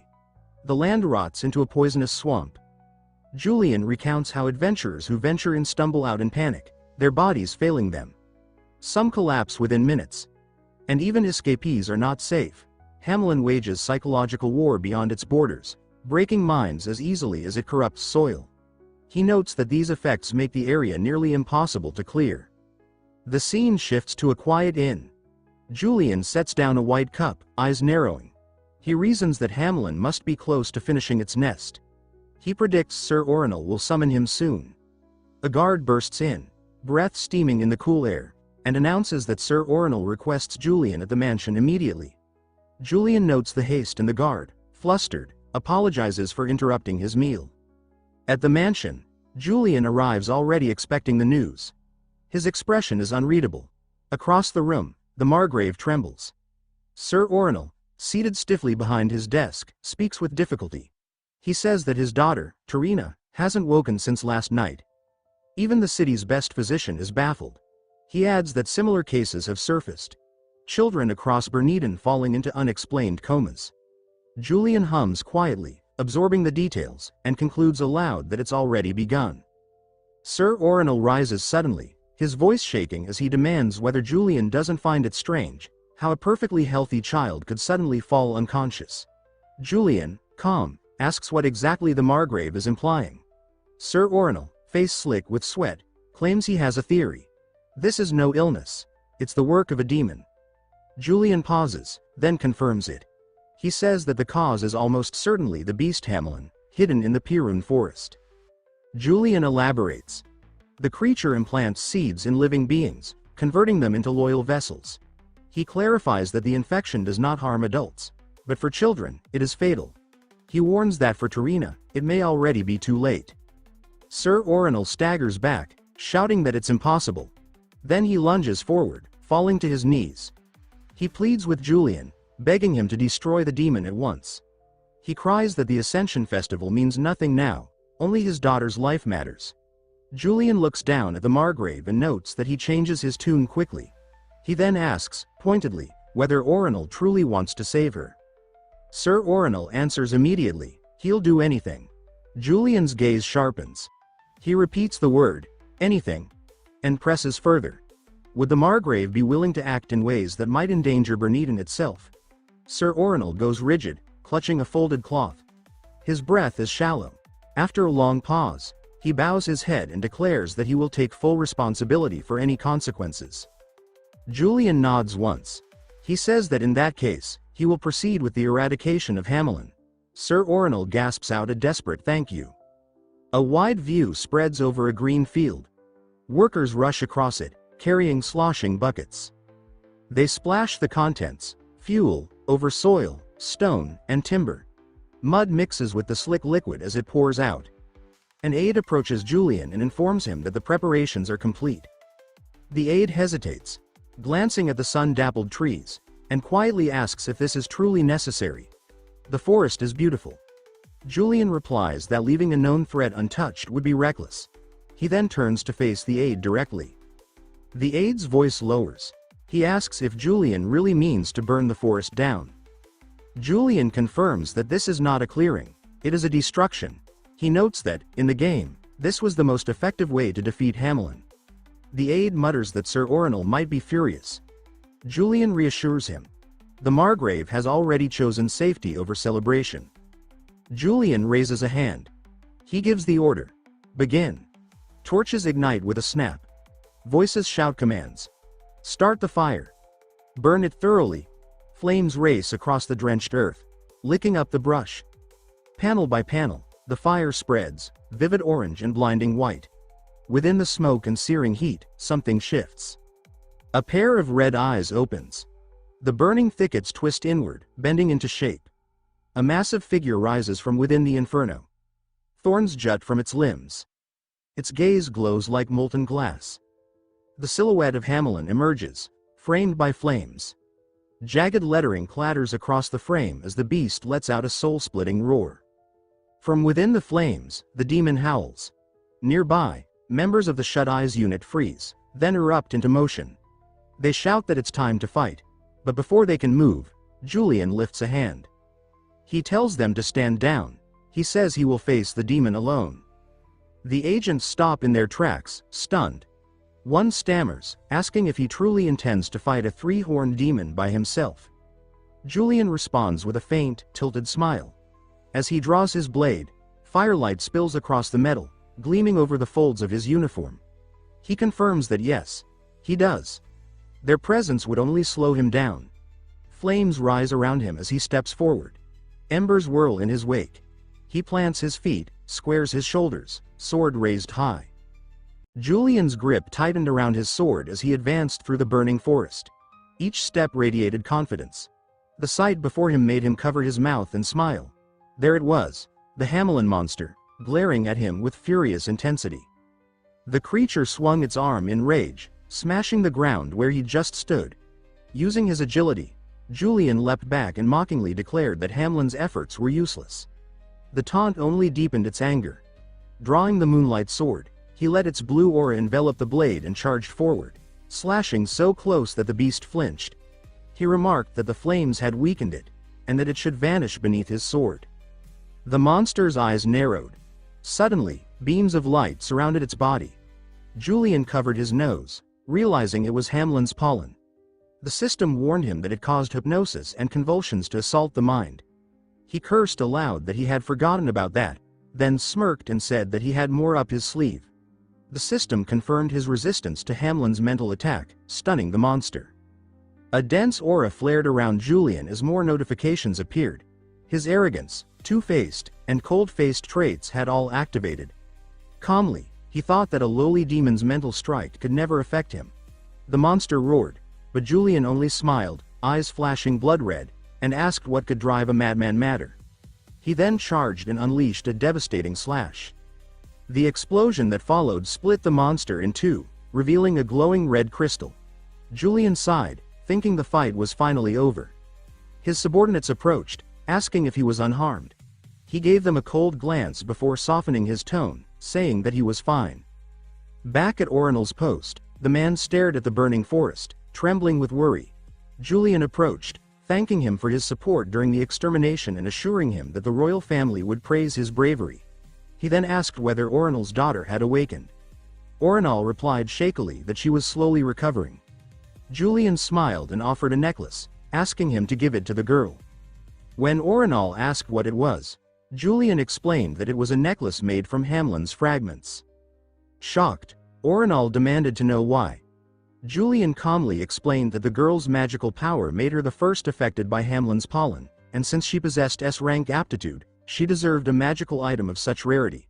Suspicious, Orinal pressed further, saying Julian had no reason to treat him kindly. Julian replied that he simply valued talented mages. When Orinal accused him of having ulterior motives, Julian merely said that it was courtesy for his cooperation, nothing more. Orinal feigned agreement but thought bitterly that Julian must know of his close relationship with the clan he destroyed. He suspected ulterior motives behind every polite gesture. Finishing his duties, Julian took his leave, thanking Orinal once again for his help in the extermination. After Julian left, Orinal stared at the necklace, murmuring that Julian hadn't asked for anything, only walked away in silence. He then entered his daughter's room, telling her she looked healthier. Smiling, he handed her the necklace as a recovery gift. The girl blushed with delight, saying that it was beautiful. Orinal patted her head and asked if she liked it. She nodded eagerly. He sighed with relief. The item seemed harmless. Watching her joy filled him with quiet surprise, though he resolved to inform the noble council. He thought grimly about how they had delayed the extermination to follow the chairman's plan to restrain Julian, and how that nearly cost his daughter Tarina's life. There would be no more alliances. He prayed silently for forgiveness, admitting they had chosen family peace over revenge. Meanwhile, Julian boarded a train bound for his organization, holding a small wooden box. Inside was the demon's heart, Hamlin's stone. He admired the dark energy it emitted, noting that though it seemed ordinary, its aura reeked of malice. He pondered his next move. Handing it to the Dawn Association could earn trust, but perhaps there was a better use for it. A crewman announced that they would soon dock in Londrian. Julian muttered that he needed to return to the capital first and hide the stone before discovery brought disaster. Then, light footsteps approached. Rinne appeared, looking for her seat, which happened to be right beside him. Their eyes met, tension instantly thickening the air. Julian cursed inwardly at his bad luck. She was from Hayden's faction. He forced a smile, thinking it would be dangerous if she noticed the demon stone. He discreetly placed the box in his bag. Then he greeted her casually, remarking that fate had brought them together. She frowned and looked away, clearly displeased. He noted her reaction and teased that she must be wondering why he was here. She admitted she was. He replied that he had business in Bernadine and observed that she seemed bound for a warmer place, pretending not to notice part of her clothing sticking out of her bag. She dismissed the comment, and he apologized for any discomfort, grateful for the distraction that drew her attention away from his cargo. But then Rinne suddenly called his name, startling him. Her suspicious eyes narrowed as she remarked that their meeting seemed too coincidental, asking if he was following her. Julian feigned surprise and explained that his trip had been arranged by the royal secretaries, suggesting that perhaps she was the one watching him. The remark caught her off guard. She stammered in protest. Julian only smirked and said there was no need for such an overreaction. Her words made the girl shyly turn her face away, while Julian muttered inwardly that he had nearly been exposed and needed to hide the jewel somewhere safe. He thought bitterly that, had he known it would come to this, he would never have taken the ruby out in the first place. Suddenly, Rinne gave him a cold look and remarked that the jewel box seemed rather important to him. The comment made Julian flinch, and she continued, saying that he kept touching it endlessly. He didn't answer right away, only wondering to himself if she had already realized what it was. Finally, he stammered that it was just an ordinary jewel box. His awkward tone made her look at him with suspicion. She then said that living so indulgently must be tiring, and that she had heard his sword required gemstones. Relieved she hadn't identified it, Julian sighed quietly and forced a smile, saying that more jewels were always better. As he spoke, he carefully slid the box back into his suitcase, but before he could latch it, the train screeched to a sudden stop. He cursed silently, asking why such an emergency had to happen now. The speaker crackled to life, announcing that the train had halted due to heavy rain. In that moment, the jewel box slipped from his grasp and fell to the ground. Watching the gemstone roll across the floor, Julian's heart sank. Rinne bent down, picked it up, and gave him a cold stare. He hastily said that she should please return it to him. Inside, he thought that she definitely knew it was a gemstone, and wondered what would happen next. She examined it and remarked that it seemed to lack vitality, adding that it was a pity for someone so enamored with jewels to not know how to cherish them. She then placed the stone back into the box and handed it to him. Taking it back, Julian exhaled a quiet sigh of relief, thinking that perhaps the Hayden faction was still unaware of the gemstone's true nature. As he put the box away again, his hands trembled. He muttered that the encounter had probably shaved 10 years off his life, yet noted that moments like these were when an emotionless face truly proved its worth. When the journey ended, he tried to lighten the tension by saying that the train was more comfortable than a carriage, though sitting too long was still tiring. He didn't speak without purpose. The sudden silence after the rain had stopped made his heart pound, so he rambled to calm himself. Rene responded dryly that traveling with him was like being in hell. Julian tilted his head, smiled, and said that he was simply happy to have someone to talk to, all while thinking that he no longer knew what he was saying. A servant then approached, bowed, and told Rene that her carriage was ready to take her to the academy dormitory. She nodded and thanked him. Seeing the chance to leave, Julian thought he needed to get away quickly, waved goodbye, and said he would take his leave first. Just as he turned, Rene called after him, asking him to wait. His voice tightened as he asked what it was, already imagining she had discovered the jewel. After a pause, she said that she wanted to thank him for what he had done in the slum district, that it wasn't personal gratitude, but thanks from one swordsman to another. Feeling another wave of anxiety, Julian sighed softly and replied that it was nothing, adding that they were both followers of Hayden Reich. She shook her head, saying that he had already been expelled. He then turned away, remarking that she remained as cold as ever, while she watched him go and told the servant to proceed. The servant nodded in reply. The next day at Shut Eye's headquarters, Captain Ordwin asked Julian if he liked Bernadine. Julian gave a dry smile and said that he wouldn't go that far. Then, eyeing the towering stacks of papers on the table, he asked what all that was. Ordwin groaned, tearing her hair in frustration, saying that it was all his fault and that the paperwork had piled up beyond reason. Julian stepped closer and joked that with so much paperwork, Bernadine must be popular indeed, thinking to himself that he sounded just like Julian from before, acting crazy just to see how she'd react. After a moment, Ordwin shouted, demanding if he knew why all that work had accumulated. He laughed and said that it must be due to her negligence. She exploded, yelling that it was absolutely his fault for setting fire to the Pyrene forest. Julian raised his hands, telling her to calm down, saying that Shut Eye's members were allowed to act on judgment in the field. She clutched her head and said she was foolish for even asking, explaining that most of the letters were warnings from the Sun Church since the Pyrene forest was sacred to them. She added that the Imperial Court would handle it, but thanks to him, her workload had doubled. Julian replied indifferently that she should see it that way, which only enraged her further. He thought to himself that her sharpness irritated him even more, though he apologized internally. Holding up a few letters, she mentioned that one proposal had been sent directly to him, a request to give a speech at Veal Academy.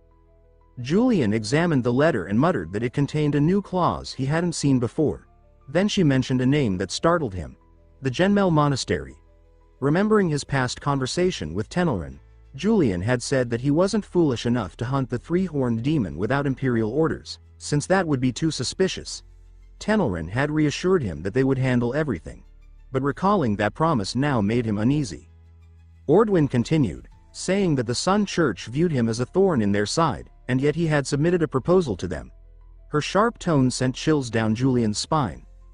With her insight, she had already realized there was something deeper about him, something Julian couldn't hide. Julian gritted his teeth, thinking that the cult leader intended to send the report directly to the Shut Eyes unit from the start. The tension in the room was suffocating when Lazarus suddenly burst through the door, shouting that the royal secretary demanded to know what had happened in Bernadine. His sudden arrival startled them both. It was urgent, and he had clearly come at the worst possible time. Julian's expression turned awkward, though inside he was secretly relieved, thanking fate that Lazarus had appeared to rescue him. Realizing he had interrupted something serious, Lazarus quickly apologized to Commander Odwin and asked if he should return later. But Odwin, clearly exhausted from arguing, sighed and said that it wasn't necessary. She told Julian to go and to take his documents with him. Julian, genuinely relieved, thanked her and said they would meet again. He left with Lazarus, grateful that the tension had dissolved. As they walked, Lazarus took the chance to ask if it was true that Julian had defeated the three-horned demon god alone, saying that the rumor had spread throughout the capital. Julian smiled faintly and replied that it was nothing worth mentioning. Outwardly calm, he was inwardly shaken, thinking that he had been close to death during that fight. The letter from the Dawn cult, however, was what truly concerned him, far more dangerous than the demon itself. He told Lazarus to wait outside the secretariat while he finished reading it. When alone, Julian carefully opened the letter to see what it contained. At first, the contents seemed harmless, almost disappointingly ordinary. But that itself was suspicious. The Dawn cult would never send something so plain. Then, as he expected, black mist seeped from the parchment and formed into a large, pitch-black serpent. The creature spoke in a low voice, saying that the Archbishop wished Bishop Julian to come to the district. The letter had been concealed with sound-masking magic. Judging by the phrasing, he suspected it had been written by Eleanor herself. He realized they were after the demon stone of the three-horned god. But how had they known his exact return date to the capital? Information known only to the commander and the secretariat. The precision unsettled him deeply. Still, he had no choice but to comply. Arriving at the Dawn cult's district, Julian immediately felt the weight of stairs. Fear and curiosity filled the air as he walked through the corridors, forcing a strained smile. Being scrutinized like that always made him uneasy. After a tense moment, Bishop Eleanor appeared to greet him. He mentioned that everyone's eyes on him were unnerving. Eleanor simply laughed, saying nothing could be done about that. His aura alone kept most people away. She removed her disguise and invited him to walk with her.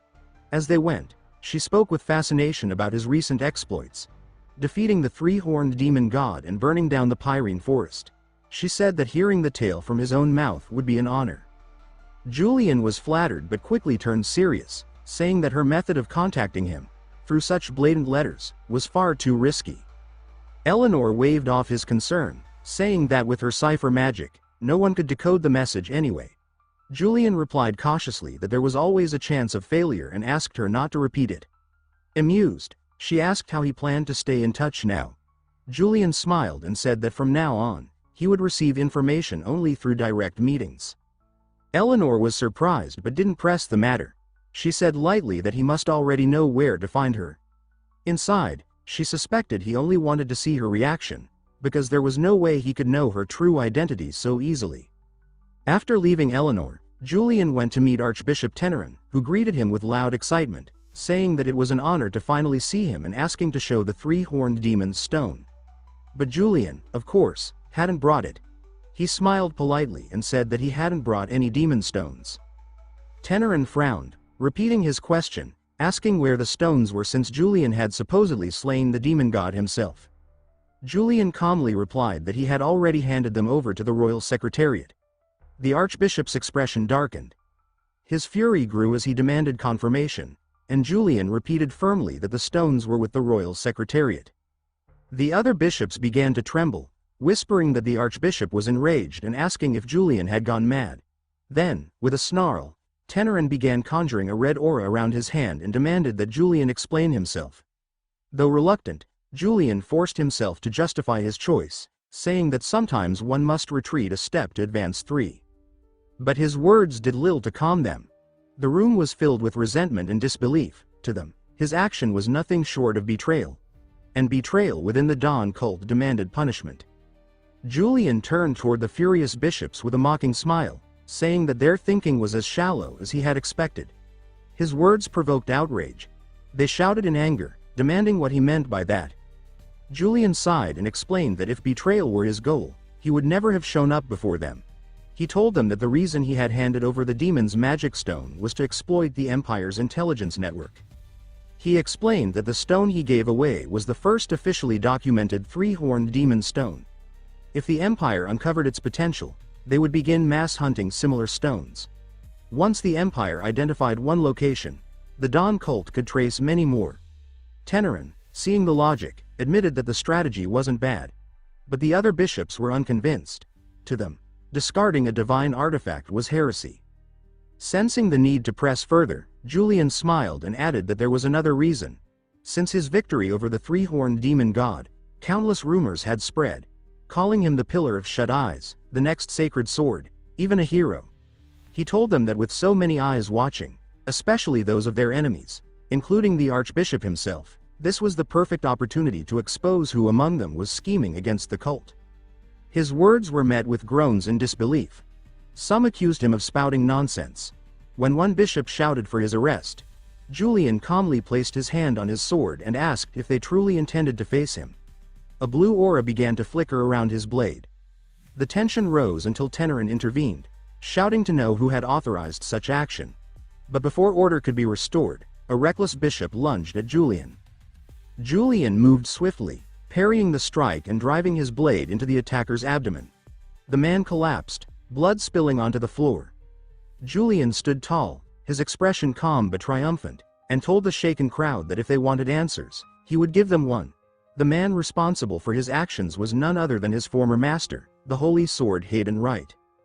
The name struck the hall like thunder. Tenerin's face contorted with rage, his power flaring uncontrollably. As Julian expected, the mention of the sacred knight's name sent the archbishop into a frenzy. Julian feigned concern, remarking that Hayden had long doubted him and that it had tormented him deeply. Only then did he notice that Tenerin's eye patch hid a real scar, evidence that Julian's story had struck too close to home. Feigning calm, Julian explained that since he had slain the three-horned beast without presenting its spoils, suspicion naturally fell upon him first. The archbishop's fury softened. He admitted that Julian's reasoning made sense. A cold-hearted man like Hayden Wright would even suspect his own disciple. Gaining the archbishop's trust, Julian smiled as Tenerin clasped his hand, declaring that he finally understood Julian's motives for joining the Dawn cult. Julian outwardly rejoiced, though inwardly he laughed. They had grasped his meaning, yet completely misunderstood his intent. Returning to his office, Julian sat at his desk, reflecting that the immediate danger had passed. If he could continue balancing his role between the Empire and the Dawn cult, he might truly reach the endgame of this intricate chessboard. Yet one problem remained: the shadow constantly following him. He had ignored it at first, but its movements were too deliberate to dismiss. It felt like a spy's presence, one he could no longer overlook. While he pondered, Lazarus entered cheerfully, delivering an order from the Secretariat. Julian kept his composure and told him to place it on the table. Though something felt off, Lazarus obeyed quickly, thinking that Julian seemed calmer than the rumors suggested. Still uneasy, he prepared to leave, but Julian stopped him. Julian asked if Lazarus had been busy lately, noting the workload must be heavy. Forced to reply, Lazarus admitted that even as an apprentice, he had been given important tasks and was grateful for the experience. Julian found this amusing, remarking that for someone in training, Lazarus seemed to be handling rather sensitive matters. Without giving him time to answer, Julian continued, reminding him that he had brought a message from the Secretariat on the same day Julian returned with the Soul Stone. Confused, Lazarus replied that the Soul Stone was indeed significant, even he was curious about it. At that, Julian's tone sharpened.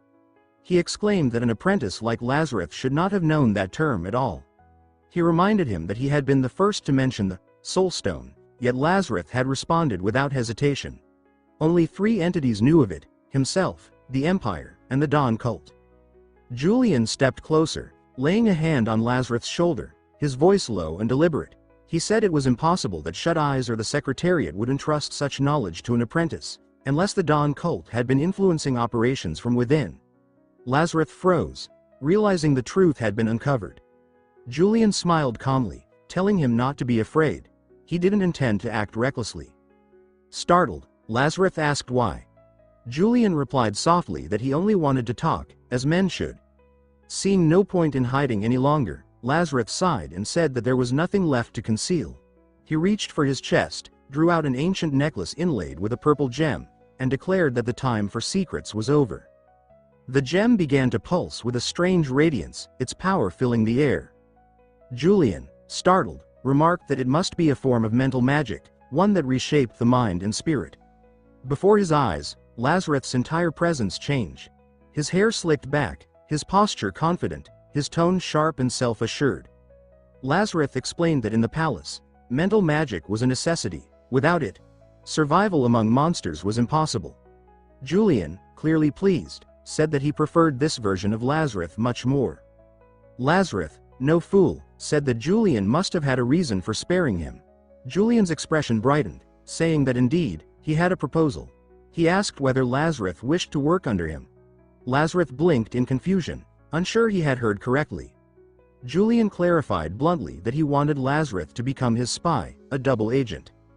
The revelation stunned Lazarus. He demanded to know if Julian intended to betray the Dawn Society. Julian calmly replied that, Betrayal was an ugly word. He simply wanted to make his operations more convenient. Lazarus scoffed, saying he wasn't a dog to obey commands, but Julian was prepared for that reaction. With a disarmingly calm voice, Julian drew out a letter and noted that Lazarus had been donating a considerable sum to an orphanage each month. A generous act, especially for an apprentice. Lazarus froze, his expression pale. Julian continued coldly that the orphanage must be dear to him, and that something unfortunate happening there would surely devastate him. Then, laughing lightly, Julian waved off the threat as a joke and slammed his hand on the desk, saying that if Lazarus cooperated, he would make a donation, a gift, to that very orphanage. Lazarus, wary, asked what kind of gift he meant. Julian smiled faintly and said that he had recently grown very interested in charity. Seeing no other choice, Lazarus clenched his jaw and accepted the offer. Days later, while riding in a carriage, Aiden questioned whether Lazarus had brought the requested information. Lazarus handed him a sealed scroll, saying that it contained the next known location of the Holy Sword Hayden Reich and that the Noble Council had already filed a petition concerning it. Aiden dismissed the petition as irrelevant, focusing instead on Hayden's movements, and ordered Lazarus to report them to the Archbishop. Lazarus nodded dutifully, but the doubt in his eyes didn't escape notice. Aiden asked if something was wrong, saying Lazarus didn't look like himself. Though Lazarus quickly denied it, his tone betrayed uncertainty. Inside, he wrestled with guilt. Should he tell the truth or protect Julian? The Dawn Council had sheltered him, but Julian had promised something he couldn't ignore. A letter of recommendation that would allow his sister Sharnia and the orphans to enroll in the Royal Academy. For their sake, Lazarus chose silence. Meanwhile, Julian returned home, but strangely, he felt no satisfaction from his victory. He recalled how he had discovered Lazarus' identity as a spy, by instinct alone. The supposed orphanage records he'd used to corner him were fabricated, but Lazarus' reaction had confirmed everything.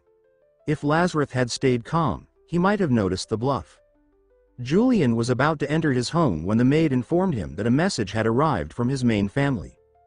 The letter announced that his older sister, Renia Kryfart, was soon to be married and that the family would be pleased if he attended.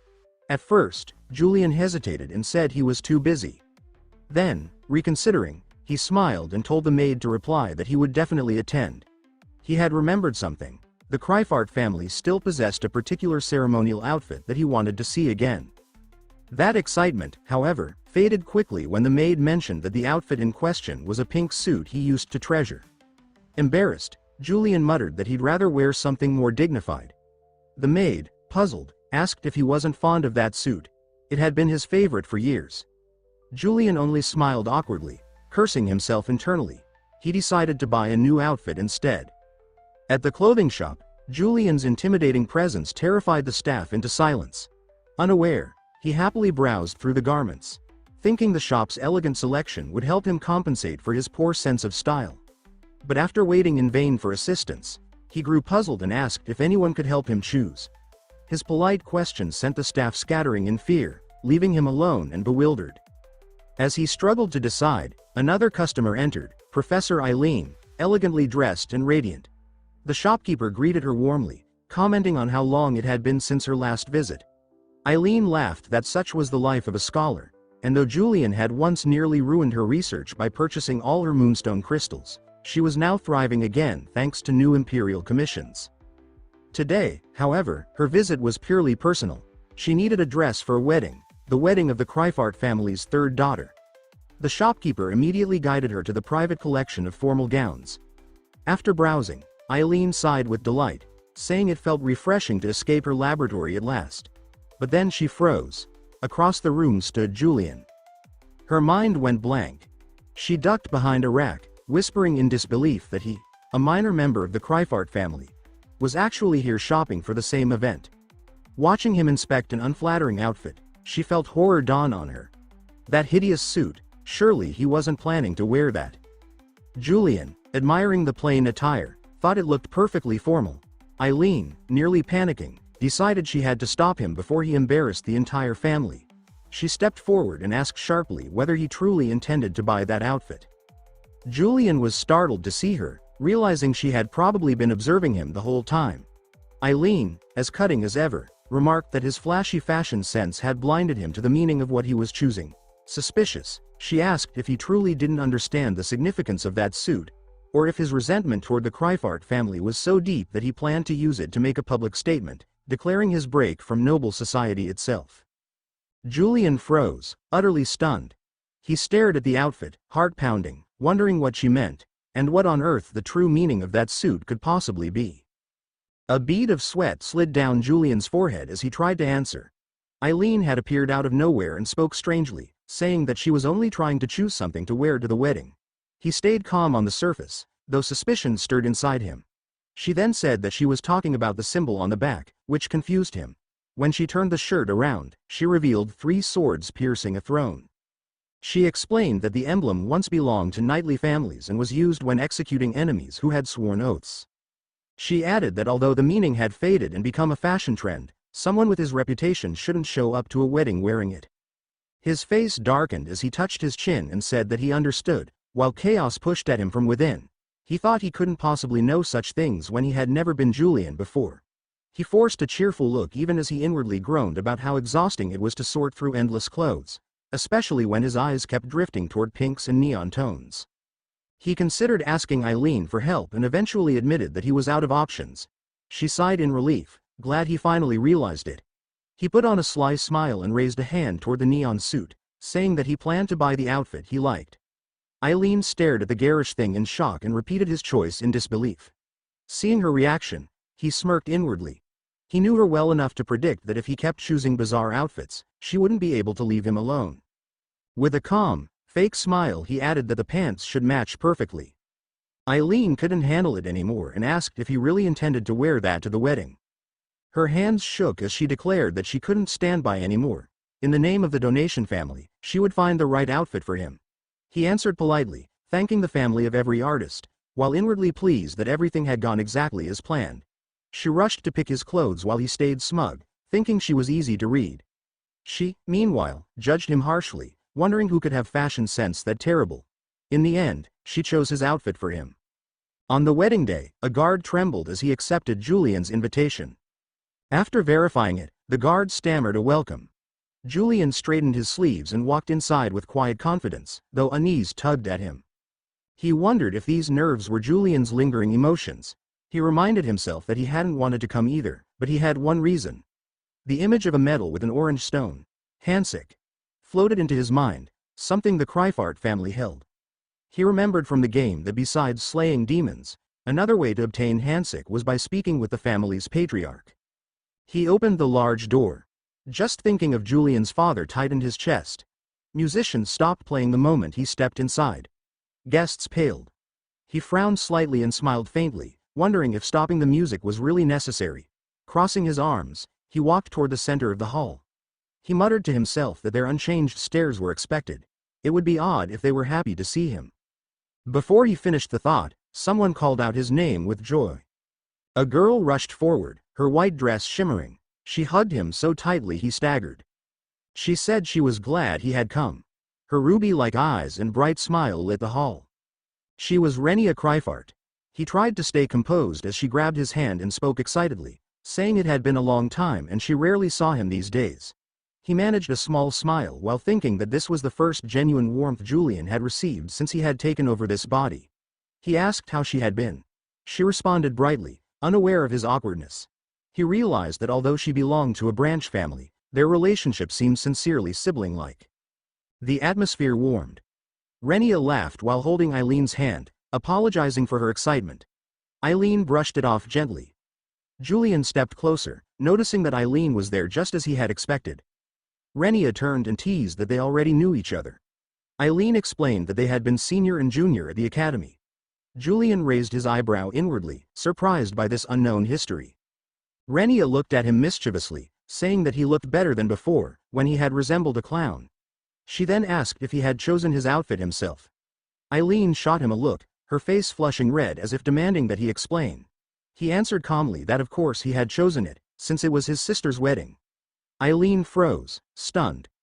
Renia laughed, saying that was typical of him and asking Eileen why she looked so red. Eileen forced a smile and brushed it off. Renia held both their hands and thanked them for coming. Julian replied that the atmosphere was nicer than expected. Then a cold voice called Renia's name from afar. The hall grew still. Renia flinched and turned toward the sound. She greeted Joshua with a faint smile. He walked over, his cold eyes sweeping the room. She took his hand warmly, thanking him for coming despite his studies. But he stayed silent, staring at her hand. A sharp snap followed as he gripped her wrist tightly, startling her. He asked what she thought she was doing, his voice icy enough to freeze the hall. She protested in shock, but he suddenly shouted, demanding to know why she was chatting with two illegitimate branch kids at such an important party. Silence fell again. Renia pulled her hand back, irritated but trying to stay calm. She said she was simply happy to see them and that it made sense for her to greet Julian after such a long time. Joshua sneered, calling it absurd to consider Julian a brother. The hall held its breath. Julian tilted his head with a cold smile, thinking that this matched his expectations. Joshua pointed at him, saying that an illegitimate brat shouldn't think he was part of the family just by showing up. Julian smirked, pulled out his invitation, and said that he was only there because he had been invited. Joshua, furious, ripped the letter apart and let the scraps fall. He said that as the true family, he would make things clear. Leaning forward, he ordered Julian to leave. Julian gave him a thin, contemptuous smile and asked what would happen if he refused. Joshua grabbed his sword and declared he would show everyone the fate of a branch child who dared oppose the main house. People trembled as rumors about him resurfaced. Joshua, the notorious troublemaker of Bear Academy who bullied weaker students, disrupted classes, and frightened professors without consequence because of the Cryfart name. Joshua laughed and drew his sword, calling Julian the Empire's dog. The hall reeled. Julian's eyes turned cold as he asked whether Joshua was fearless or simply foolish. The temperature seemed to drop. In a single step, Julian lunged and appeared before him. Joshua's eyes widened in fear. A loud crack sounded as Julian caught the sword mid-air. Metal screeched under his grip. Joshua trembled, unable to understand how someone he had always bullied could possess such strength. Julian tightened his hold, making Joshua's bones creak. He said that grabbing his sister's wrist like that was something even a family member wouldn't dare. His low voice cut through Joshua's pride. The sword slipped from Joshua's shaking hand and clattered onto the floor. No one moved. Julian leaned closer and whispered that Joshua should be ashamed. The breath against his ear made Joshua shiver. A sharp voice then called for Julian to stop. Harem stepped from the crowd, worry written across his face. Julian turned slightly, greeting him with a cold smile. He asked whether he was supposed to stay still while Joshua insulted their sister. Harem tried to calm him, saying that everyone was watching. Joshua yanked his arm back and barked that Julian should know his place. Harem shouted at his brother to stop, reminding him that he had provoked Renia and Julian first. Joshua froze, unable to answer. The hall eased. Julian lowered his hand and fixed his collar while Harem scolded his brother again, saying he was there on behalf of their father and couldn't afford another scene. Julian touched his chin, thinking. Representing father. A figure in black stepped forward and said that the householder wouldn't be attending. Julian frowned. If the patriarch wasn't here, obtaining Hansik would be difficult. His expression sharpened. He turned to Renia and asked if she was all right, apologizing for the trouble. She smiled gently and said she was fine, and that she had done it for him. In a place full of hypocrites, she was the only one so steady it almost made others uneasy, he thought. Renia dismissed his concern with a light wave, saying that everything was fine. Julian dipped his head and answered that if she said so, then he would take his leave. His voice carried clearly across the banquet hall, catching people off guard. They wondered why he was leaving so soon, but he only smiled with calm confidence and said that he simply knew when to appear and when to disappear. Before walking off, he glanced toward a black-haired woman nearby. He stepped closer to Aileen and offered a slight bow, telling her that he appreciated her help. She froze, confused, until he added that he genuinely liked the outfit she had chosen. Under the lights he looked almost too composed, the perfect picture of the refined donation family, and Eileen's face burned. A memory surfaced. Julian once praising her magic with the gentleness of a star-filled sky. At that time, the naive younger Aileen had been quietly moved. Remembering it now made her mentally scream and claw at her own embarrassment. Renia noticed her fluster and tried to calm her, while Julian simply turned and left. He had barely stepped outside when Renia called his name. He turned quickly, surprised to see her breathlessly hurrying after him. She said he walked too fast and that she nearly missed giving him something. She handed him a small box, explaining that he had come today hoping to see their father, and that this was their mother's keepsake. Her voice trembled as she added that she had argued with their father many times over it. Julian felt curiosity stir, and the mention of conflict inside the family startled him further. He admitted softly that she was correct. The thought of a diligent woman flickered in his mind, his mother, already gone. Renia offered him a warm smile and said she had secretly brought the keepsake just to return it to him. He quietly thanked her and sighed, unsure how he had ended up with such a kind sister, then accepted the box because refusing would have felt wrong. When he opened it, a blue-lit stone rested inside, a handsick. His own reflection trembled across its smooth surface. He sensed magic, not demonic energy, woven through it. Questions raced through his mind. How could his mother's keepsake be this? What hidden meaning was he missing? He muttered that he hadn't expected to receive it so easily, which made Renia ask what he meant. Realizing he had spoken aloud, he quickly clarified that he was just talking to himself and thanked her for returning the keepsake. She replied with a line that caught him off guard. She said she knew giving it back to him was the right choice. Noticing the faint happiness on his face, she added that she had never seen him look like that. He answered lightly that she must be mistaken, and she laughed softly, saying perhaps she was. After a brief exchange, he finally departed. Renia waved and reminded him to be careful on his way home and to visit their house again sometime. He bowed in acknowledgement and left. Soon he stood alone, staring at the stone. So the handsick the Kryfart family guarded for years was actually his mother's memento. Pain struck his chest. Though Julian was known as the coldest man in the empire, tears still slid down his face. He wondered if those emotions belonged to Julian or to himself. A luxurious carriage carried him away. He wiped another tear and questioned whether a fragment of Julian's humanity still lingered, deepening the struggle between who he was and the villain he had to play. But he quickly forced those thoughts aside. He had achieved his objective. He had obtained the handsick, a relic with terrifying power. Smirking, he admired his prize. Returning to his mansion, he considered what to do next. Giving it to the Dawn Society or to the Sword Saints felt like a loss. While he debated, a sudden thought struck him, and a faint blue shimmer flashed in one eye. He remembered that Julian possessed a special trait. A virtual system message appeared. Vessel of the Demon King. It allowed him to absorb relics with evil attributes, strengthening himself by swallowing residual demon wills. But the trait would vanish the moment the Demon King truly reincarnated. That also meant he could absorb the handsick itself, and possibly become the next Demon King. The idea tempted him. Becoming the ultimate evil god would drastically increase his chances of survival. Yet the thought also sickened him. He reminded himself why he had resisted playing Julian's role in the first place. That hypocrisy, the betrayal, the creeping loss of identity, all of it pushed back. Today's moment of crying made him feel more fragile than Julian ever had been. He forced himself to wake up, telling himself that he no longer craved power so desperately. For now, he decided to hide the handsick. He placed it inside a large box, locked it tightly, and sealed it away. Even then, unease lingered. He wondered if he should learn a sealing spell before the Dawn Society came looking. Dropping into a chair, he tried to relax, noting how unusually silent the mansion felt. He hoped trouble would stay away a little longer. But fate ignored him.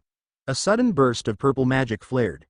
Julian snapped to full alert, his extraordinary intuition signaling danger. He sensed unfamiliar mana drifting through the halls. It carried no killing intent, but he still moved carefully, avoiding using his own mana to stay hidden. He tracked the energy back to his own room, and found a beautiful woman with aquamarine hair sitting calmly inside, drinking tea. Eleanor looked over with amused surprise and greeted him casually. Julian stopped in his tracks and blurted her name. She lifted her teacup and said she had waited so long that she asked his servants for tea. He said nothing at first, trying to figure out how she had entered. The faint purple mana around her made him suspect charm magic used on the servants. He finally sat, exhaled, and asked why the bishop had come. Her reflection in the teacup answered that she was here for a bit of friendly mingling between allies. He simmered at the thought of someone trespassing for such a reason, but she quickly added that she had another purpose and needed to ask him something. She set down the cup and asked whether he had subdued a demon during the slum mission. He replied that he had. She then asked if that demon had taken human form. Watching her closely, he guessed she was probing how much he understood about demonification, so he answered plainly that a person had transformed into a demon. Eleanor seemed intrigued. He added that the demon's horn differed from the one Lord Tenerin had shown them, appearing more like a replica shaped after Tenerin's crafted horn. Eleanor questioned him again, disbelief in her voice, wanting to know exactly how much he knew about demon horns and the demonification phenomenon. Julian kept his tone even and said that he didn't know as much as she imagined. Eleanor rose with a hand over her heart and admitted there was no point beating around the truth anymore. She said it seemed he knew nearly everything. Julian lifted a hand playfully, asking if her curiosity was satisfied. Turning away, Eleanor struck the floor lightly with her heel and said that if that was the case, she had no need to test him any further. Eleanor turned to leave and added in a casual tone that he seemed very well informed about the Dawn Society's internal affairs. Then her voice sharpened as she said that he surely understood which choice was wiser, and that it would be best if their blades never had to face each other, because she was not someone easy to handle. The veiled threat unsettled Julian, and sweat prickled at his neck. When she was gone, he finally exhaled and thought that Hayes was basically warning him to either give the Dawn Society absolute loyalty or step aside. He also noted that she had appeared right when he was holding the handsick. That was enough for him to decide that this mansion was not a safe place to keep it. Later, Huron arrived carrying the box with the handsick inside and asked if Julian truly meant to hand it over. Julian, sitting in his chair, answered that he did. Huron seemed taken aback and admitted that he had expected Julian to demand punishment for Joshua instead. Julian simply replied that Joshua was not worth the trouble. Still confused, Huron asked what exactly Julian was giving him.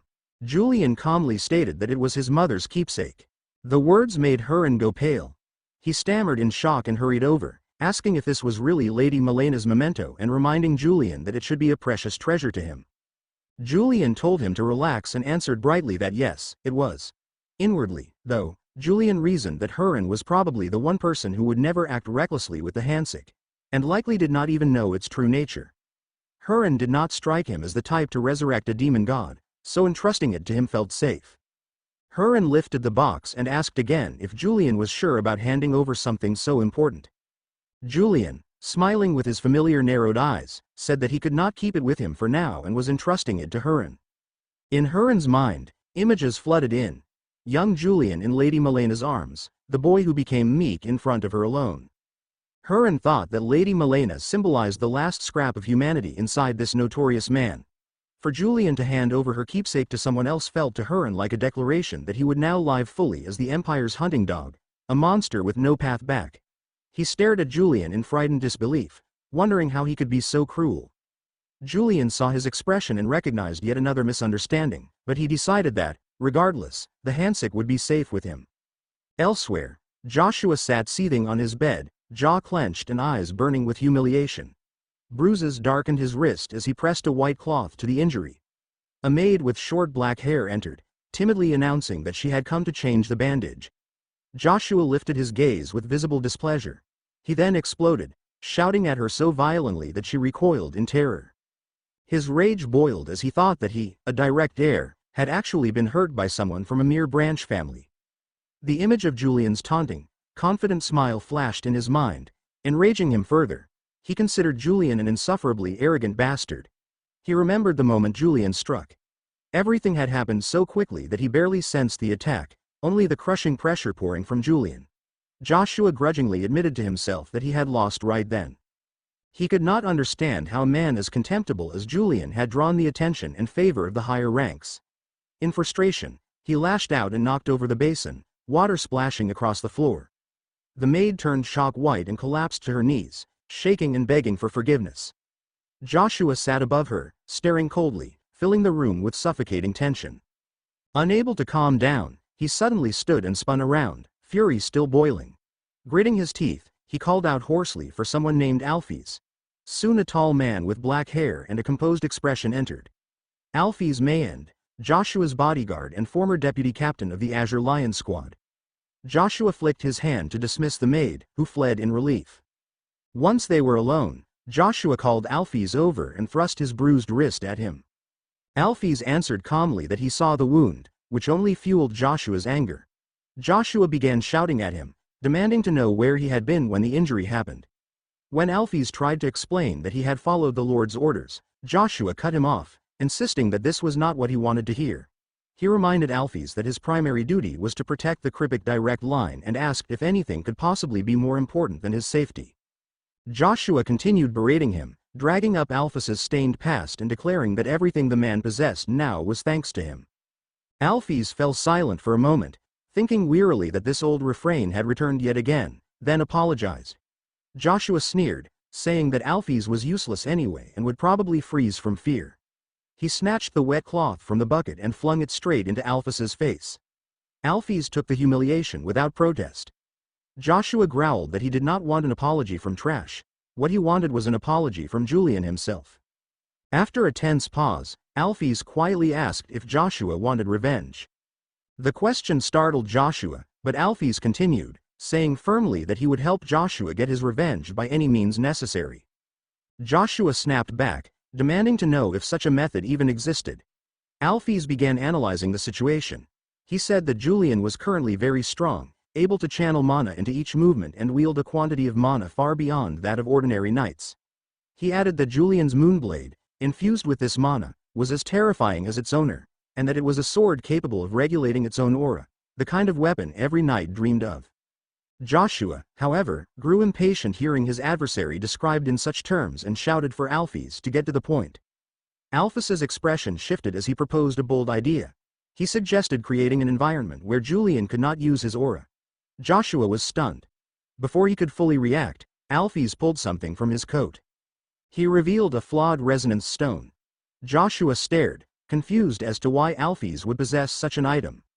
Alphys explained that a normal resonance stone suppressed demonic energy within a demon, preventing access to that power. This defective one, however, functioned differently. It emitted a strange purple glow, and as it drew near, Joshua felt invisible pressure crush down on him, forcing him to bend. Alphys continued his explanation. Instead of suppressing demonic energy, this stone suppressed the mana inside people. He said that if they erected a barrier with it and trapped Julian inside, they could neutralize his aura.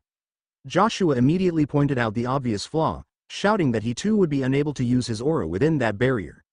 Alphys replied calmly that Joshua would not need his aura. He then produced something else, leaving Joshua stunned where he sat. What Alphys revealed was a demon horn, pulsing with dark energy. Joshua stared in shock, recognizing it for what it was. Meanwhile, under the sunlight, Julian was peacefully tending a pot of orchids. He smiled to himself, thinking that this recent quiet life, caring for delicate plants, made inhabiting Julian's body feel almost tolerable. That peace shattered when Razlet, his assistant, came rushing in, clearly panicked. Razlet reported breathlessly that some members of the Dawn Society were planning an ambush. Julian thought that he would have to retract his earlier words about enjoying a calm life. He frowned, fingers tightening around an orchid leaf, annoyed that Razlet's panic could damage the plant. He told Razlet that next time he should not come running in like that, because at this rate someone might discover his secret. Razlet quickly agreed. Once he had settled, Julian asked for details about the ambush, especially whether any bishops were involved. When Razlet answered that there were none, Julian scoffed, finding their scheme foolish. Razlet, still agitated, suggested that they should at least prepare some countermeasures. Julian, however, said with apparent ease that since the ambushers had not moved yet, it was better to wait and observe. Razlet was stunned, unable to understand how Julian could treat a possible ambush so casually. Julian saw the doubt in Razlet's eyes and thought that perhaps it had started when the orchid branch snapped.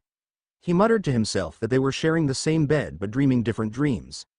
Then he decided to ease Razlet's mind. He asked if Razlet knew a little trick, which only confused the assistant further. Holding the orchid pot, Julian explained a small life hack for orchid enthusiasts. A healthy orchid's leaf would not wrinkle easily unless there was a problem with its roots. To demonstrate, he pulled the plant from the soil, exposing the roots. He grinned, saying that as he suspected, the roots were rotting, though only the outer ones. He went on to explain that the orchid had formed its own clever defense. The outer roots acted as bait, sacrificing themselves to stop the rot from reaching the core.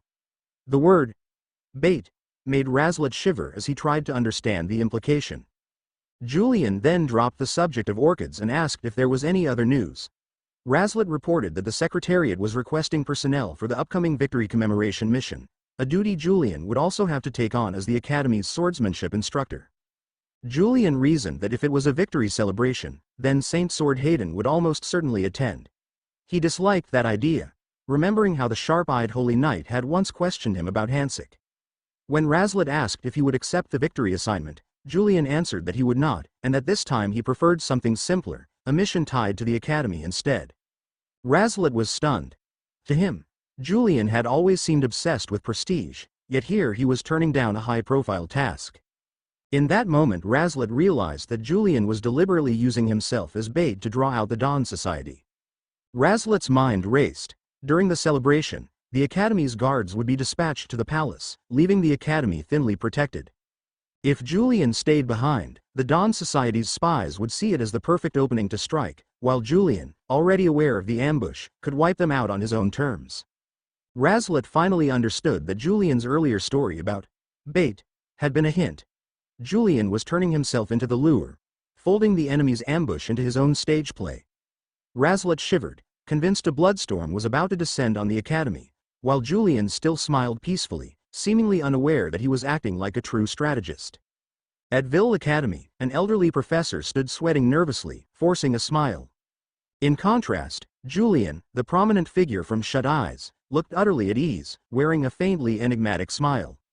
The professor hurried over to greet him, saying that he had not expected Julian to come in person. He explained that with the victory celebration approaching, he had assumed Julian would be too busy. Realizing he might have spoken out of turn, the professor quickly backtracked and announced how delighted he was to see him there. Julian quietly watched his flustered fear and enjoyed it. The professor then said that the students were eagerly awaiting Julian's special lecture. At the word, special, Julian gave a puzzled look and asked what he meant. Stammering, the professor clarified that it was a lecture for students about to take their practical exam, and nervously asked if Julian had not been informed.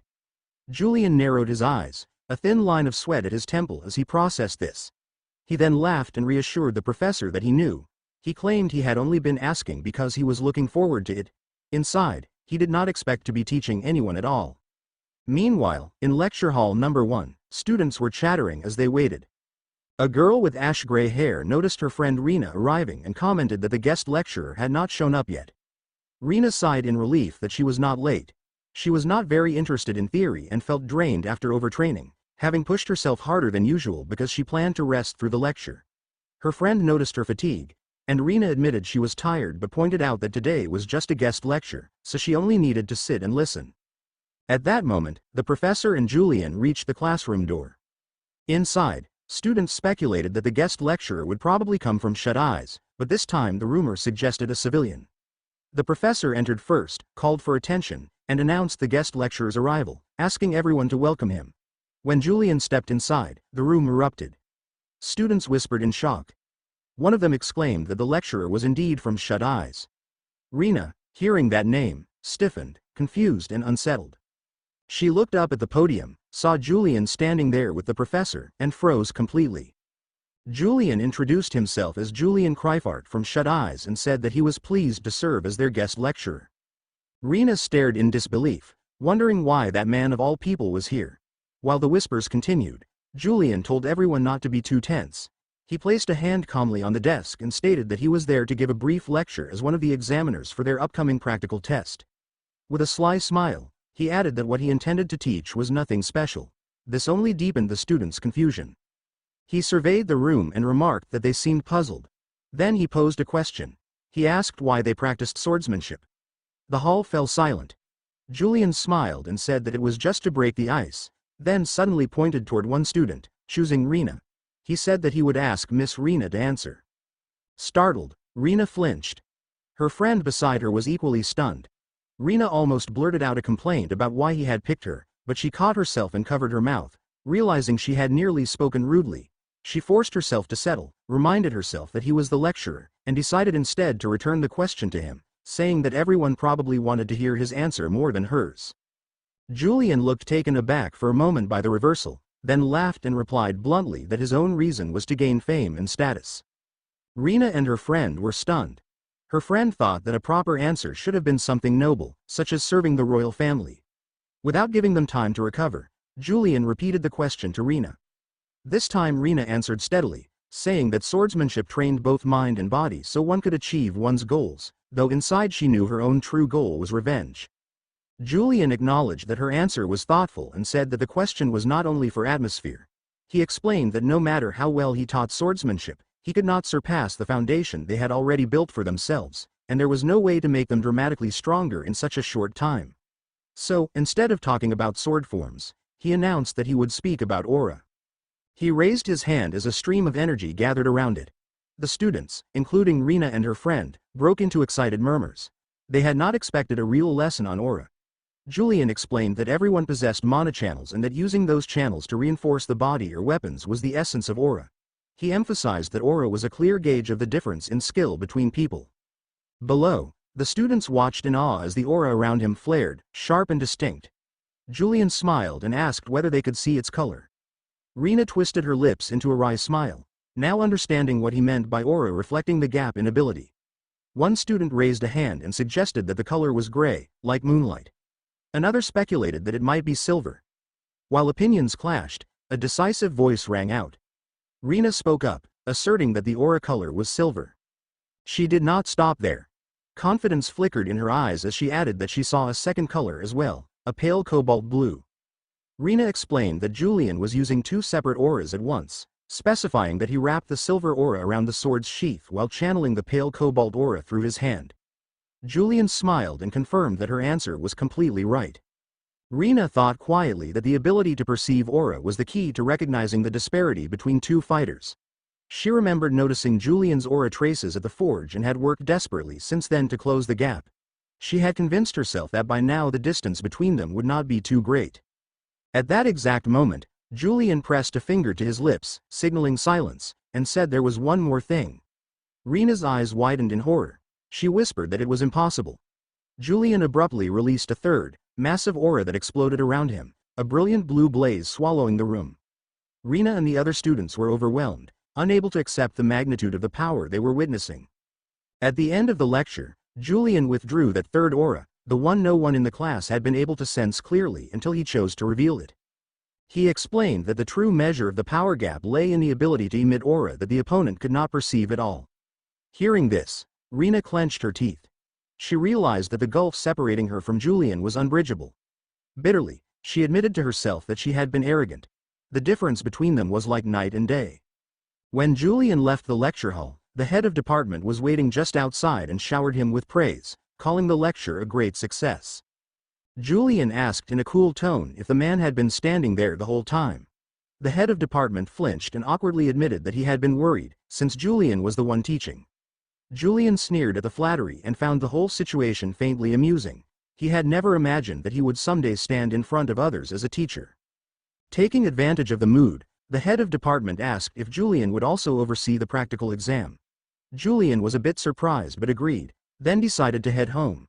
He walked down the corridor with a satisfied smile, gradually realizing that this hallway had appeared in the game as well. Because it had been shown often, it felt oddly familiar. Suddenly, a strange memory flashed through his mind. Julian wiping blood from a sword. The scene was tied to the Dark Knight, the fallen hero, the shooting star, Hayden Reich, a character from the game. Julian clutched his head, wondering why that trailer image had surfaced now and who the Dark Knight was really meant to be.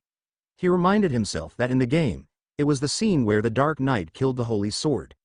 He told himself firmly that as long as he remained Julian, he would not allow that future to repeat. The scene shifted to Julian's manor.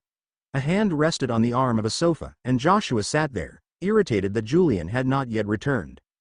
He was impatient to put his plan into motion.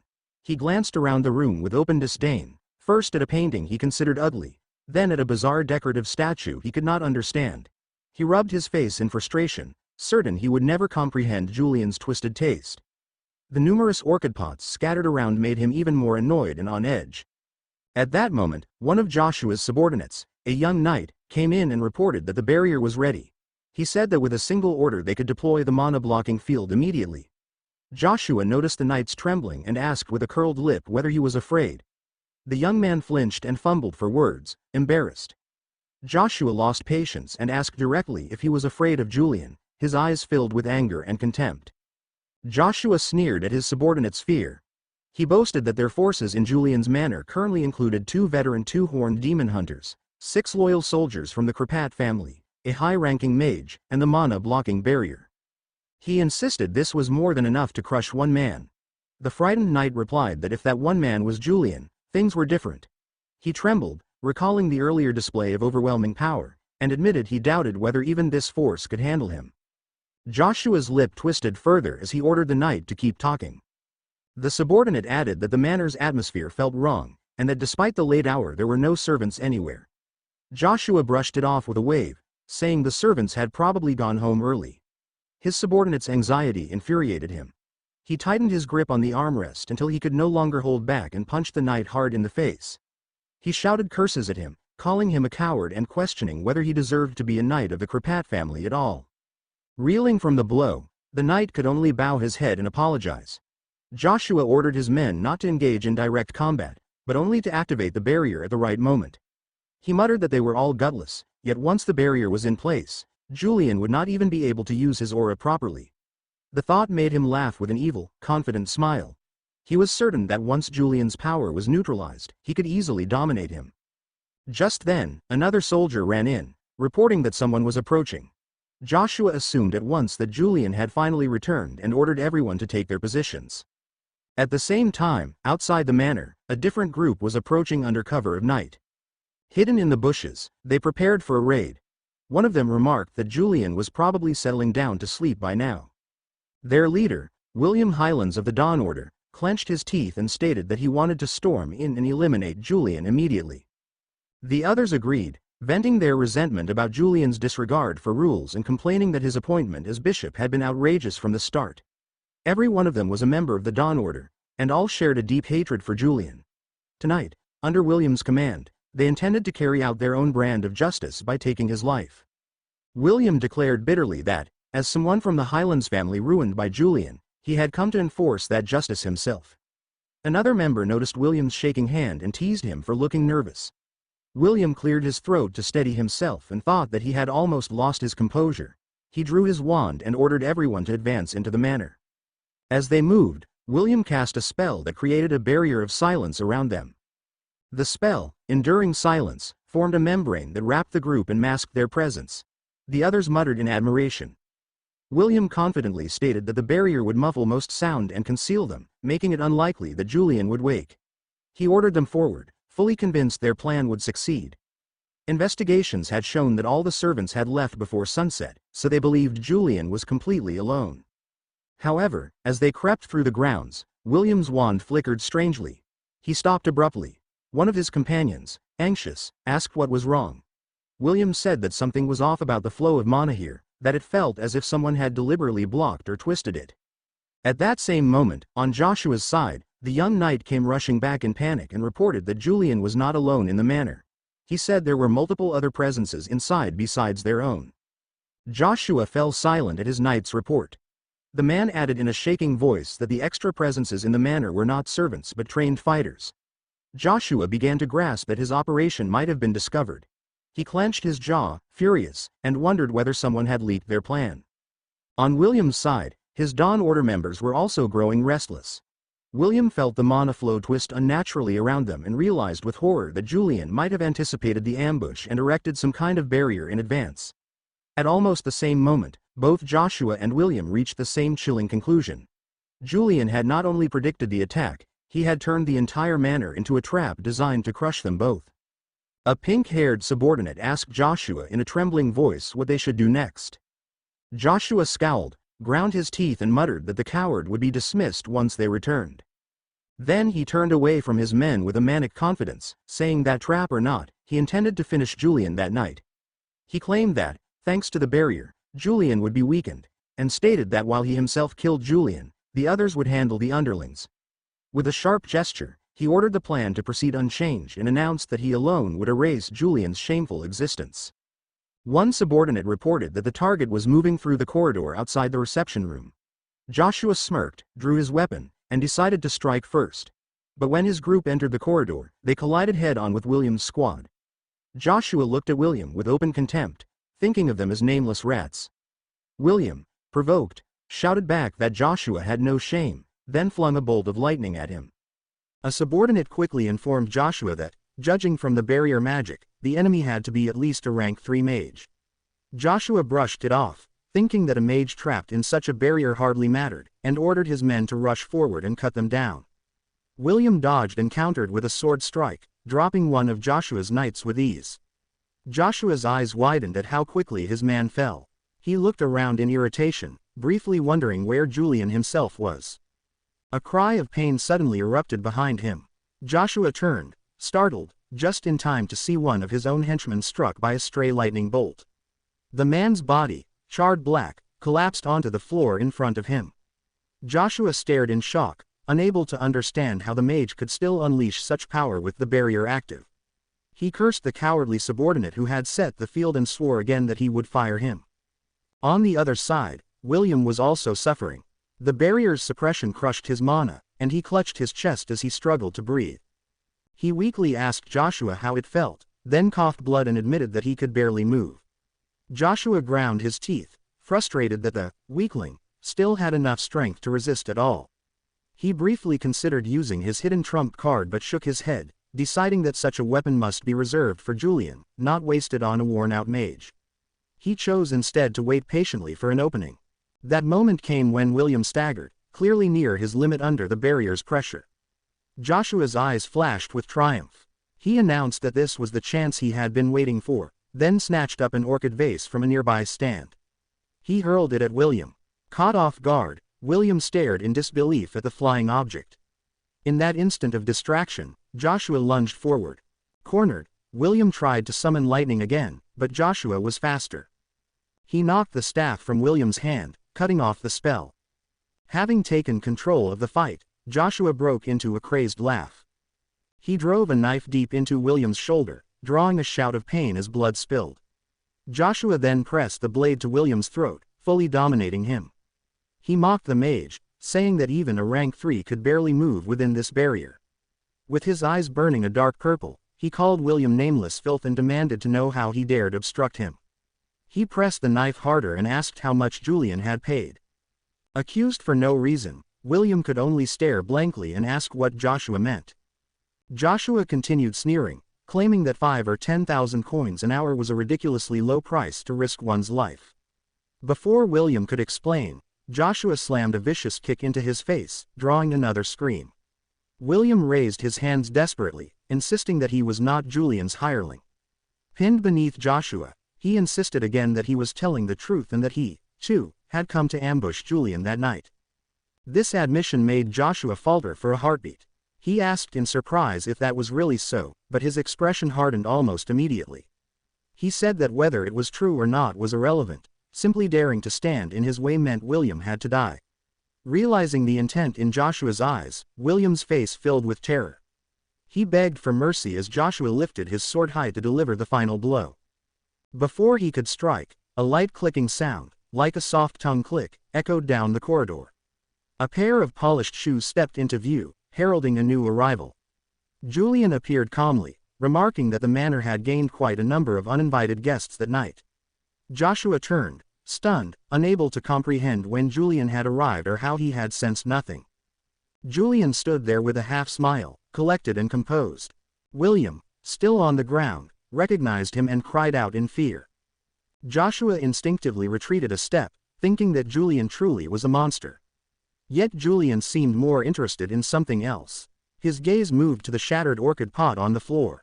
He crouched, picked up a shard, and murmured that it had been broken, his tone strangely regretful. He lifted a handful of spilled soil from the floor, saying almost casually that he had liked that pot. The action stirred the persona of Li Suwu beneath his borrowed skin. Joshua and his men watched in confusion, baffled by Julian's fixation on a broken plant. For a moment Joshua even wondered whether the oppressive aura he sensed was real. The doubt ended as a massive blue aura burst from Julian, swallowing the corridor in its glow. Julian remarked evenly that the barrier was definitely active, implying that this was still not his full strength. With a cold, amused smile, he added that it seemed he needed to finish the etiquette lesson he had once skipped. Joshua could only stare in horror, asking himself how any aura could be so vast. Earlier, as Julian had been returning to the manor, he had already sensed that something was wrong. The air outside felt heavy, and the flow of mana around the estate was disturbed and unstable. He smiled faintly, recognizing that what he had been waiting for had finally arrived. The ambush he had been warned about was unfolding. He knew there were many who resented the villain named Julian, and of course some would eventually come to settle old scores. But he was not the same as before. He now held the completed moonlight sword. As he approached, he debated whether to confront them openly or observe first. Inside, he found wreckage, a smashed potted plant, a toppled statue, and a body already collapsed in blood. He paused, slightly surprised that they had started fighting each other before he even appeared. Then his gaze landed on the remains of a particular orchid, scattered on the floor. The statue being broken annoyed him, but seeing that orchid destroyed shook him in a different way. This was Angelica, the first plant he had watered after becoming Julian, the first he had named. For a moment, Lee Siwoo thought that the real Julian would have flown into a screaming rage at the sight. He himself had promised not to let this life deform his emotions, yet the surge inside him said otherwise. He knelt at the sight of the ruined plant, whispering Angelica's name with a raw note of disbelief. Memories poured in. Carrying the pot to the window for sunlight, watering it daily, wiping each leaf before bed, feeding it nutrients as a secret treat. The more he remembered, the more the ache burned into fury. He grit his teeth, repeating Angelica's name, and vowed he would avenge this small, quiet life. His power flared in response. He called forth the moonlight sword, ready to slaughter every intruder in Angelica's name. Then Lee Siwoo's rational mind abruptly intruded, asking why he was this enraged over a single orchid. He wondered if yet another part of him was warping under Julian's influence. Until now, he had treated Julian like a role to be played, carefully guarding his own core. He forced himself to breathe, telling himself not to be swept away, it was just a small plant. But Angelica's image would not leave. The more he tried to calm down, the more the anger rose, and he realized that if this continued, he really might kill them all without hesitation. Back in the corridor, Julian forced his expression back under control as he faced Joshua and William. He stated evenly that he had not hired anyone and asked the two would-be assassins what they planned to do now. Joshua and William remained tense, watching him. Julian taunted them, asking if they had any further schemes left now that their night attack had failed. He took a quick measure of the situation. On his own, he could overpower Joshua, but the mage was an unknown factor, and the barrier's odd effects complicated things. One-on-one, he could dominate either of them, but together they might prove troublesome.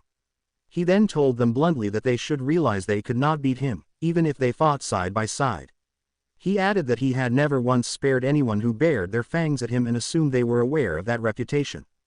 Yet, in a twisted mercy, he announced that he would give them both a chance. He ordered them to fight each other, stating that he would spare whoever survived. Both men froze in disbelief. Joshua flushed with anger, convinced that Julian was mocking them and treating them like insignificant pests. Outwardly, he raged. Inwardly, though, he calculated that with this foolish mage and the demon horn he held in reserve, he might still be able to crush Julian somehow. Just then, William's body started to convulse strangely. He clutched himself and cried out in pain. Joshua stared and asked if he was all right. William screamed incoherently. Alarmed, Joshua shouted at him to calm down and urged him to cooperate so they could fight Julian together. William, panicking, yelled that he knew Joshua intended to stab him in the back and be the only one spared. Julian simply watched with a thin smile, amused by the chaos he had ignited. Driven by fear, William shrieked that he would kill Joshua first if that was what it took to live. Joshua shouted that William was a fool and reminded him that someone like Julian, the grinning executioner, would never spare even the last standing opponent. William did not listen. He flung a fireball at Joshua. Joshua braced himself and moved to counter. Regaining his footing, he leapt and swung his sword in a decisive arc. The blade sliced straight through William's body. Blood sprayed. William collapsed, eyes wide, unable to accept what had happened. Gasping, Joshua realized he had truly cut down the mage. Victory tasted sour. He had removed one threat, but now he stood alone before Julian. Joshua began to tremble. He knew perfectly well that this man, this smiling executioner, never spared anyone who had once shown hostility. Death, he realized, was no longer approaching from the distance. It was already standing in front of him. Julian brushing dust from his cloak as he casually asked whether the fight was over. His eyes drifted to the bloodied knight on the ground, and he remarked that the man must be in plenty of pain after all that struggling. Joshua glared up at him, shoulders trembling, mind racing for an escape. Then he suddenly remembered the horn. He thought that the demon horn Alphas had given him might be his last option. If he used it, he told himself he might kill Julian, or, failing that, at least escape. A breeze brushed his leg. He looked down in horror at the tear in his pants and muttered inwardly that they had ripped, maybe from the earlier magic. Reaching down to check, his fingers touched something hard. When he realized it was the demon horn, his breath caught. Not far away, the wounded blue-haired mage lay sprawled on the stones, barely conscious. He reached out weakly, telling Joshua to wait. Blood dripped from his lips as he thought that he had no chance left anyway. But a moment later, raw instinct surged up inside him. He screamed in his mind that he wanted to live, desperately, stubbornly.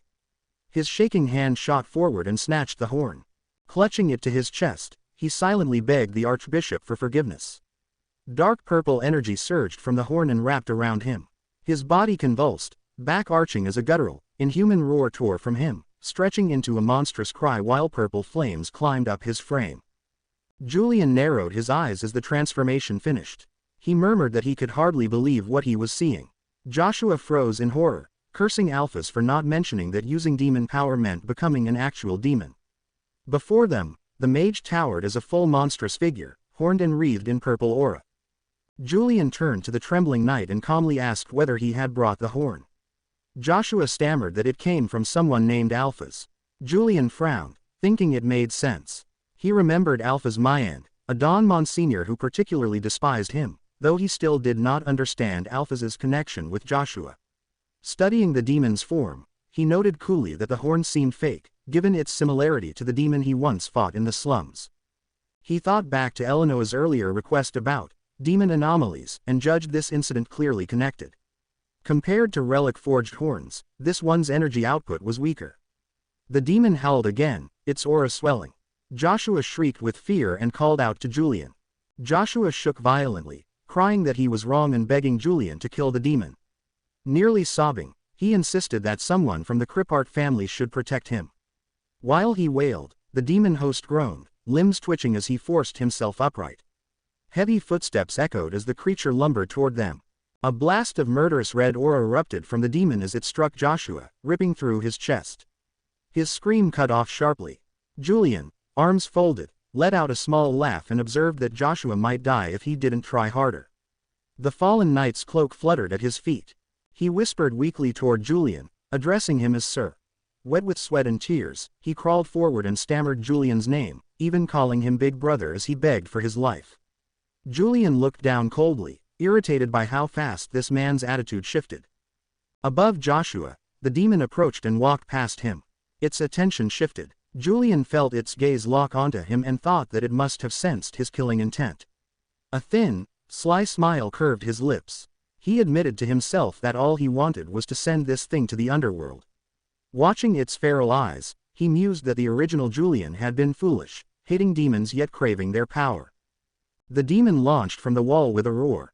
Julian laughed softly and raised his sword. From the demon's view, the small figure sprinting toward it looked like a bug crawling into its jaws. Its screech split the night as they met. Julian's blade flashed, tearing across demonic flesh.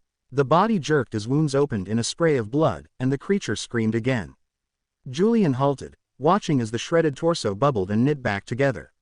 He murmured that this one had regenerative ability. He recalled that demonization usually amplified whatever trait the human valued or clung to most. Seeing the mage's wild stare and refusal to fall, he reasoned that the man's desperate will to live had turned into a regenerative instinct. Behind him, Joshua cried out, asking how they could possibly kill something like that. Julian smirked and thought that this was hardly impossible, just interesting. He considered the mage's past. Once a high-rank magic user, now reduced to a demon with only regeneration. That imbalance fascinated him. Resting a hand lightly at his mouth, he reminded himself that he possessed insight. One eye glowed crimson. Blue targeting lines appeared across his vision as he thought that no matter how impressive regeneration was, destroying the core, the demon's equivalent of a human heart, would finish it. His vision scanned the demon's form before locking onto the head. He saw the highlighted point and grinned sharply. A core in the skull, he thought, was practically asking to be cut down. The demon flexed its claws as new flesh sealed over its wounds. With an explosive leap, it lunged again. Julian noted calmly that it had healed fully already. Drawing his sword, blue energy swirling around him, he invited it silently to try again. The demon answered with a furious roar and charged. Julian's blood surged, his eyes glowing red. He shouted back, daring the creature to come straight at him. The demonized mage threw his head back and unleashed a long, feral craw, purple fury pouring from his fanged mouth as he charged. Julian met the rush without the slightest flinch.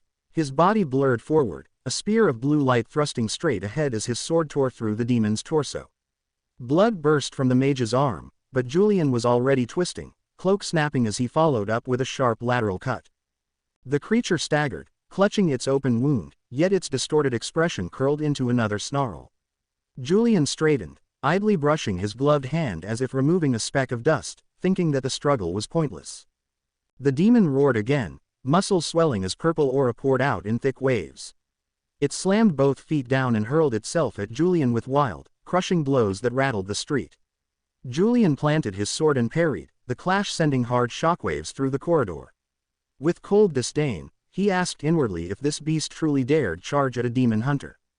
He then severed its remaining arm. Red blood erupted from the mage's warped body, it let out another thunderous scream. Julian's eyes sharpened. He judged he had found an opening. In one smooth motion he slipped beneath the monster's guard, aura flaring across the blade. He darted past the demon's side and, in the next instant, appeared above it with his sword raised high. With a controlled two-handed arc, he brought the glowing weapon down, cleaving clean through the skull. Inside the demon, the violet crystal core split into blinding shards. Julian let the momentum carry him as he leapt free, the mage's body convulsing below with the sword planted straight down through its head. The demon's arms stretched wide as if denying death, the mouth twisted in a deranged grin even as the body failed. Julian took a few steps back and drew his sword. Watching the still wobbling figure with faint disgust, he lifted the blade and thought that the creature should simply die, calling it trash in his mind. He slashed. And in a tall spray of red and black, the mage finally collapsed. Planting his heel, Julian murmured to himself with a low, amused chuckle that demon hunter Julian had finished the job, though inwardly he cringed at how dramatic that sounded. He turned at the sound of shuffling and saw Joshua kneeling in the street, trembling and bound. Julian paused and remarked that Joshua seemed frightened. Arms folded, he added that, considering Joshua had ambushed him at night, a severe punishment would normally be reasonable. His thoughts drifted back to a conversation in the Crippart estate, where a family elder had calmly said that Joshua would one day hold real power in the Crippart line and that putting a leash on him early would be wise. Comparing that warning to the pitiful sight in front of him, Julian decided it was better to keep Joshua alive and under control. He stepped closer and told the terrified man that, for now, he would consider Joshua to have done at least one thing right: he had survived. Joshua stammered, unable to form a proper reply. Later, Julian sat at his desk, rolling a jagged piece of purple horn between his fingers. He thought about how this was another replica, an imitation horn like the one he first encountered in the slums. Now the same thing appeared in the capital. He remembered that, in the original storyline, Dawn Society's influence reached the capital and these replicas began creating chaos everywhere. He tapped the horn fragment against the table and muttered that events were moving too fast. In the game, incidents like this were not supposed to occur until Linny Ronbell had already graduated. He pictured her in her cadet uniform and recalled that the person she sought revenge against was deeply tied to the creation of these very replicas. His mind shifted again, to another figure entirely. He remembered that the one who suppressed the development of the replica horns in the story was the Black Knight. He pictured the masked man shrouded in darkness, quietly crushing Dawn Society's schemes with overwhelming power. The narration of his memory reminded him that the Black Knight was secretly the protagonist, Sword Saint Hayden Reich. Julian reasoned that if the Black Knight had already appeared, replica horns would not be surfacing this early, and at the very least rumors should be circulating. He wondered why the capital was so silent and whether Bishop Pintle had yet to make a move. He remembered clearly that the Black Knight only became known after stopping Pintle from retrieving a soul stone, the scene of Pintle being seized flashing across his mind. From his own position, someone trying to prevent the demon god's revival and dismantle Dawn Society, Julian viewed the Black Knight as a hidden ally. But that ally was not moving. He rejected the idea immediately, insisting privately that Hayden Reich would never ignore a threat to the people. That conviction came not only from the game's plot but from his own trust in Hayden, the protagonist in every version of the story. He finally looked back down at the replica horn. Whatever greater forces were at work, he decided that for now the priority was immediate action. Staring at the fragment with a cold, steady gaze, he concluded that an example needed to be made. Morning servants arrive at the mansion and stop the instant they see the devastation. They freeze as they take in the overturned furniture, shattered objects, and dark stains spread across the grounds. Confusion ripples through them as they murmur about what could have happened, questioning how a noble estate could be left in such a state and what the blood might imply. At that moment, Julian is seen walking away. Behind him, the servants lower their voices. One says that the sight inside left her shaken the moment she stepped in. Another agrees and insists this cannot be dismissed lightly, because there is far too much blood. She wonders whether a noble household truly lived like this. A male servant adds that the head butler mentioned there were nearly 10 intruders. He questions whether Julian defeated them alone and whether he truly felt no fear. As Julian continues walking, those words linger. He reflects that they assume he felt nothing, when in truth he survived only because his heightened senses and relentless survival instinct warned him every second, forcing flawless reactions. He understands why his chest feels so heavy. Once rumors spread, they will reach the capital quickly. He reminds himself that he cannot falter. He must appear strong, standing tall and smiling no matter what. From behind, the servants call out, asking how they are meant to clean up such destruction. Julian replies that trivial matters should not be brought to him and tells them to handle everything themselves. The head maid then steps forward and presents a flower. Julian recognizes it as Angelica. His expression softens with quiet sadness, and he instructs her to bury it. As expected, rumors of the incident soon spread through the capital. People casually speculate about whether Julian truly stood there smiling as he killed everyone who invaded his home.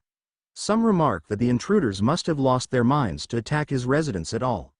Among nobles especially, the stories grow more exaggerated as they travel farther. Later, Julian enters Captain Odwin's room. She remarks that the imperial palace is in chaos and says she heard he wiped out an entire night order by himself.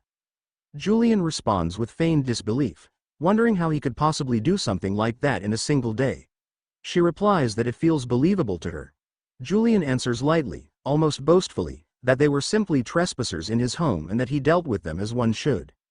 The captain grows confused, noting that he speaks as if such events are normal. Julian looks mildly puzzled and says that, for him, they are, as his daily life tends to be like this. She suggests he take time off and rest, offering to assign someone else to handle his instructor duties. Julian declines, saying his body is not so fragile that incidents like this would trouble him. In his thoughts, he reflects that the real Julian would never rest over something so minor. He also reasons that if he hands academy duties to someone else, he might be drafted for Victory Commemoration Day, and either way he would rather not encounter the Sword Saint. The captain replies that he knows his condition best and agrees to inform the academy. Julian thanks her, takes his leave, and exits the room. As he walks away, he thinks that only one matter remains unresolved: the replicas. He recalls the one taken from Joshua and the Monsignor who attacked him, concluding that both must be connected to the Down Society. He decides he cannot ignore this. They stood by and watched everything unfold, and he will not allow them to avoid responsibility. Though he would have preferred to let the matter end quietly, it feels as if the world itself is urging him forward.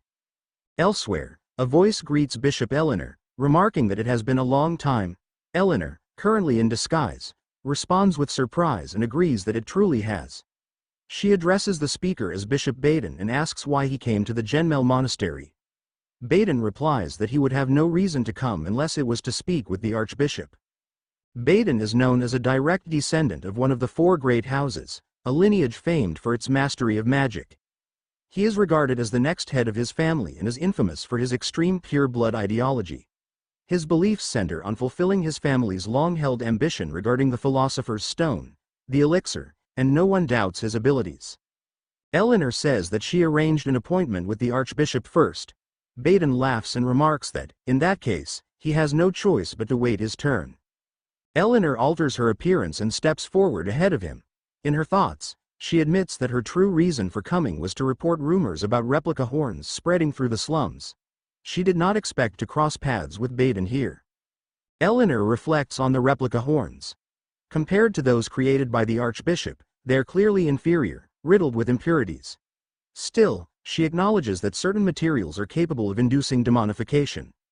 What troubles her more is that creating something so convincing should be impossible without an original as a base. That realization leads her to suspect the involvement of the Dawn Society, or at least someone deeply connected to it. Her thoughts return to Baden, whom she considers the most likely culprit.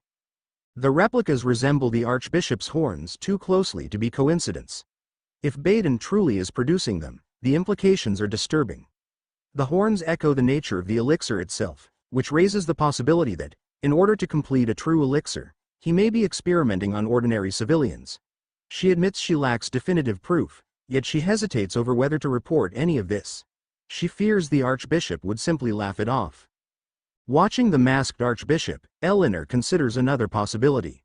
If he truly despises the Sword Saint, Hayden Reich, he may have ordered the creation of replica horns to eliminate him as quickly as possible, accelerating the Empire's collapse. She realizes that once her audience ends, Baden will be next to meet the Archbishop. Worrying about what certain Ellen might say to Baden afterward, she decides she has no choice but to delay the replica matter. She steps forward and expresses her hope that the Archbishop has been well. The Archbishop responds in kind, wishing her well. Eleanor bows and credits his grace for her condition, but her expression tightens as she senses another presence. Her eyes widen when Julian suddenly bursts into the chamber, and she stammers his name in shock. A panicked attendant rushes to Julian and explains that Bishop Eleanor entered the chamber first. In the same moment, Julian draws his sword with such speed that it forces a choking gasp from a nearby servant. He advances calmly, radiating authority. The Archbishop questions the meaning of this intrusion. Julian lowers his hand and lets a small fragment fall to the floor, where it skitters across the stone. The Archbishop notices it and asks what it is. Julian addresses him respectfully and explains that inferior replicas of the horn, something only the Archbishop should be capable of creating, are circulating throughout the capital. Eleanor freezes for a heartbeat before blurting out that this was precisely what she intended to report. Julian admits internally that he crossed a line. Even if the blade had been aimed at an ordinary church member, drawing a weapon in the audience chamber itself defies the Archbishop's authority. Still, he tells himself that what is done cannot be undone and that this situation cannot be ignored.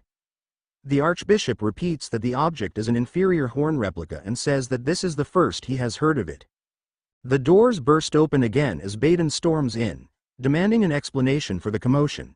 He recognizes Julian and addresses him as Bishop Julian, pressing him about the talk of replica horns. He immediately reprimands him, insisting that a bishop should not act or speak in ways that spread disorder within the church.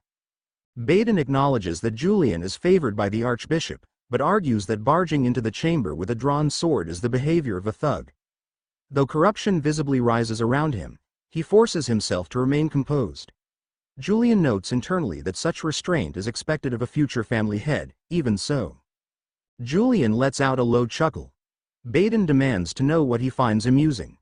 Julian responds that it is laughable that the one who unsettled the Dawn Society with horn replicas now pretends innocence while preaching restraint. Baden stiffens as pressure closes in on him, sweat forming along his brow. Baden denies any involvement, claiming ignorance. Julian tilts his head and remarks that no noble would be unaware of Baden's family and their long-standing ambition. Baden clicks his tongue as violet corruption coils around him, staying on guard. Julian says that it does not matter. He adds that desire is a powerful force, the very fuel of the Dawn Society, and warns that if such desire drags their grand design into the open, consequences will follow. Baden folds his arms and claims not to understand what his family's ambition has to do with horn replicas. Julian replies that they are inseparable, explaining that the philosopher's stone, panaceas, elixirs, and demon horns are all connected, letting the implication hang. Baden narrows his eyes and asks whether Julian has been researching his family. Julian counters by asking if he is being mocked. Baden laughs and says it is the opposite, adding that he did not expect Julian to show such interest. A tense silence follows, the attempt to sidestep the issue becoming increasingly irritating. Julian steps forward, thinking that he is, in truth, trying to save Baden. Mass-producing replica horns will soon draw the attention of the Sword Saint or the Imperial Court, exposing the Dawn Society's true nature and revealing Julian's own affiliation. In his mind flashes the image of a knight shouting his name and declaring his arrest for conspiracy, the Empire's hound turned enemy in an instant. Baden continues, saying there is something Julian may not know since he became a bishop only recently.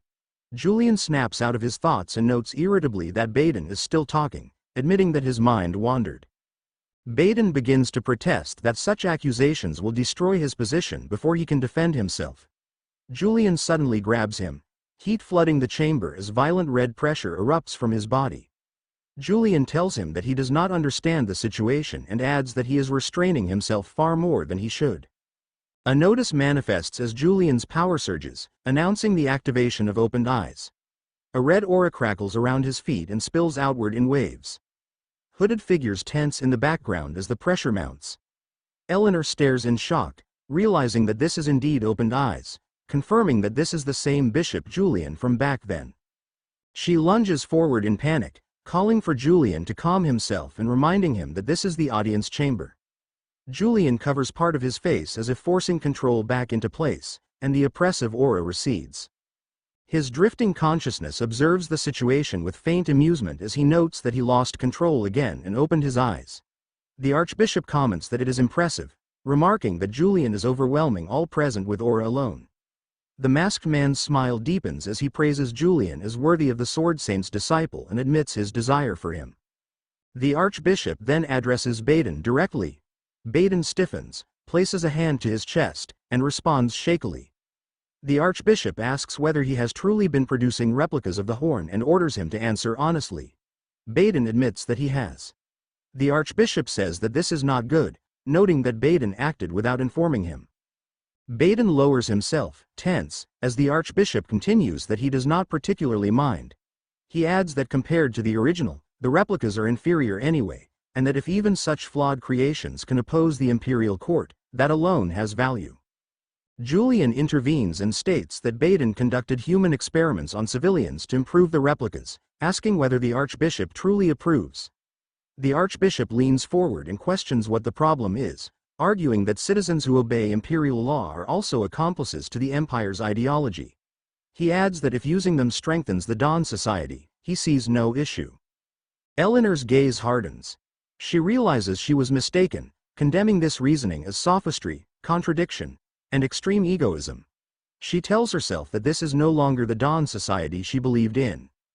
Julian remains composed and says that he fears the main body will be exposed because of these experiments. He explains that artificial demons inevitably draw attention, and no matter how skilled they are, avoiding Imperial intelligence is impossible. Baden sneers and says that hearing this from the Empire's dog sounds convincing. He mocks Julian as the smiling executioner troubled by a commoner's death and remarks that he expected Julian to see them as less than orchids. Eleanor notices Julian's hand trembling and wonders if even he has been shaken by provocation or guilt. Julian's expression tightens as he thinks bitterly that the mention of orchids brings Angelica to mind. The Archbishop claps his hands and declares the disturbance over. He says that he is tired and orders everyone to leave. Baden bows in acknowledgement, then glares aside and mutters an insult toward Julian. Later, Baden reflects that the Archbishop's mercy spared him. He decides that future replica horn experiments must be handled with greater care. Using demon horns to refine elixirs can wait, as haste only ruins plans.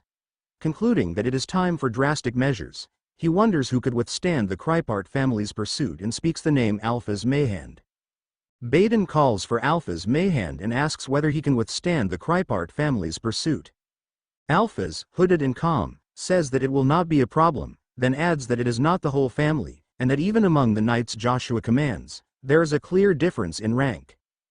Baden narrows his eyes and says that he wants to ask one more thing, then asks whether Alphas still owes him a debt. Alphas answers that his life was originally fated to end on the execution ground, and says that until his life ends, that debt will never disappear. Baden smiles and says that that is good, then orders him to bring Julian's head by any means necessary. Elsewhere, Julian thinks that, from now on, mass production of replica horns will probably be delayed. He sits in his office and thinks that the problem is what Baden, who bears a grudge against him, might do. He immediately reassures himself, thinking that there is nothing he could possibly do because his spirit was crushed thoroughly, and he tells himself that he is a mage to the bone who will not act rashly if he values his life. In Julian's office inside the closed-eye building, a red-haired aide hesitantly enters and asks if Sir Julian called for him.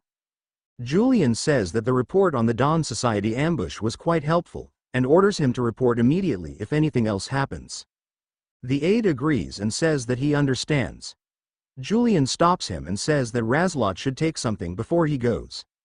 Razlot answers uncertainly and asks what it is as Julian hands him an envelope.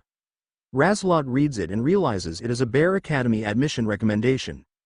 Julian confirms that it is the recommendation letter he promised, and reminds him that he said if Razlot worked under him as a Dawn Society spy, he would help the orphanage children enter Bear Academy.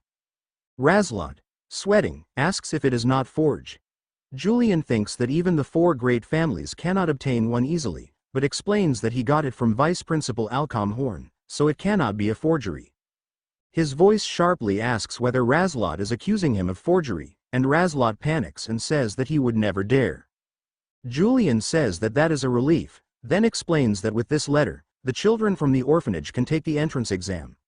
Razlot beams, clutching the paper, and stammers his thanks. Julian dismisses him, saying that if he has nothing else to say, he may go, and adds that he does not call people to hear clichés. As Razlot leaves, he thinks bitterly that no matter how he looks at Julian, he is not a good person. Later, Miss Linney steps in and asks Sir Julian what he is trying to say. Julian smiles and says that it is his mistake, and apologizes for calling her mediocre. Linney argues that the practical exam was about handling aura, and insists that she should have received the highest grade there. Julian says that she did receive the highest rank, Lemever, and admits that it is undeniable. Then she asks whether he would correct his earlier remark if S. He truly believes that. Julian exhales in amusement and says that it may be true by the Academy's standards, but by his standards she is indeed mediocre. Linney demands to know why and insists that he must have a reason, pleading for him to explain it. Julian points out that from when she completed the slum mission to now, there is not much difference, and Linney presses again, asking for a proper explanation. Julian says that the quality of her aura is clearly superior to her peers, then asks how long she can maintain it. Linney falters, and Julian concludes that if she cannot sustain her aura, that makes her a third-rate swordsman, adding that no matter how high quality it is useless in a prolonged fight, and asking what use it is. Julian lets blue aura flare behind him and says that Linney's aura has great power, but it lacks consistency. He says that she is far too clumsy at distributing aura evenly, then asks whether she remembers hesitating in front of the demon in the slums. He says that just like then, there will be times she cannot freely use her aura when it matters, and he concludes that this is why she is mediocre. He calls her Linney Rondbell. Linney Rondbell feels her thoughts wobble. A memory surges up from when she was 16. As she walks in her family's estate, she sees a dead body on the ground. She hears voices calling Durain an idiot, and someone says that he did not know that he stepped too deep into their affairs. Linney reaches a door and peers through, and her breath catches when she sees her father bound and kneeling. She stammers that it is her father. A hooded figure says coldly that he never liked him to begin with, and their insult is freeloading, pretty boy face. Bruised and shaking, he turns his head just enough to warn her to run. Linney freezes at the crack of the door, sweat sliding down her cheek. Alphys raises his weapon and says with a grin that he is exactly right, then declares that he should never have left the Dawn Society. Linney clamps a hand over her mouth, trembling, and then bolts. The scene shifts to mourning voices begging a brother not to go like this, to her mother calling for honey over and over. Linney's chest tightens as she admits that she needs power. Power against the Dawn Society member with the scar on his neck, to take revenge. She stands before the Sword Saint, Heidenreich, and says that she wants revenge and wants him to teach her the sword. Linney trains under the Sword Saint for 1 year before entering Bear Academy. She practices until her hands steady, and classmates crowd around her, praising her as amazing, saying that she handles aura far better than an average knight, and insisting she will definitely take first place in the practical exam.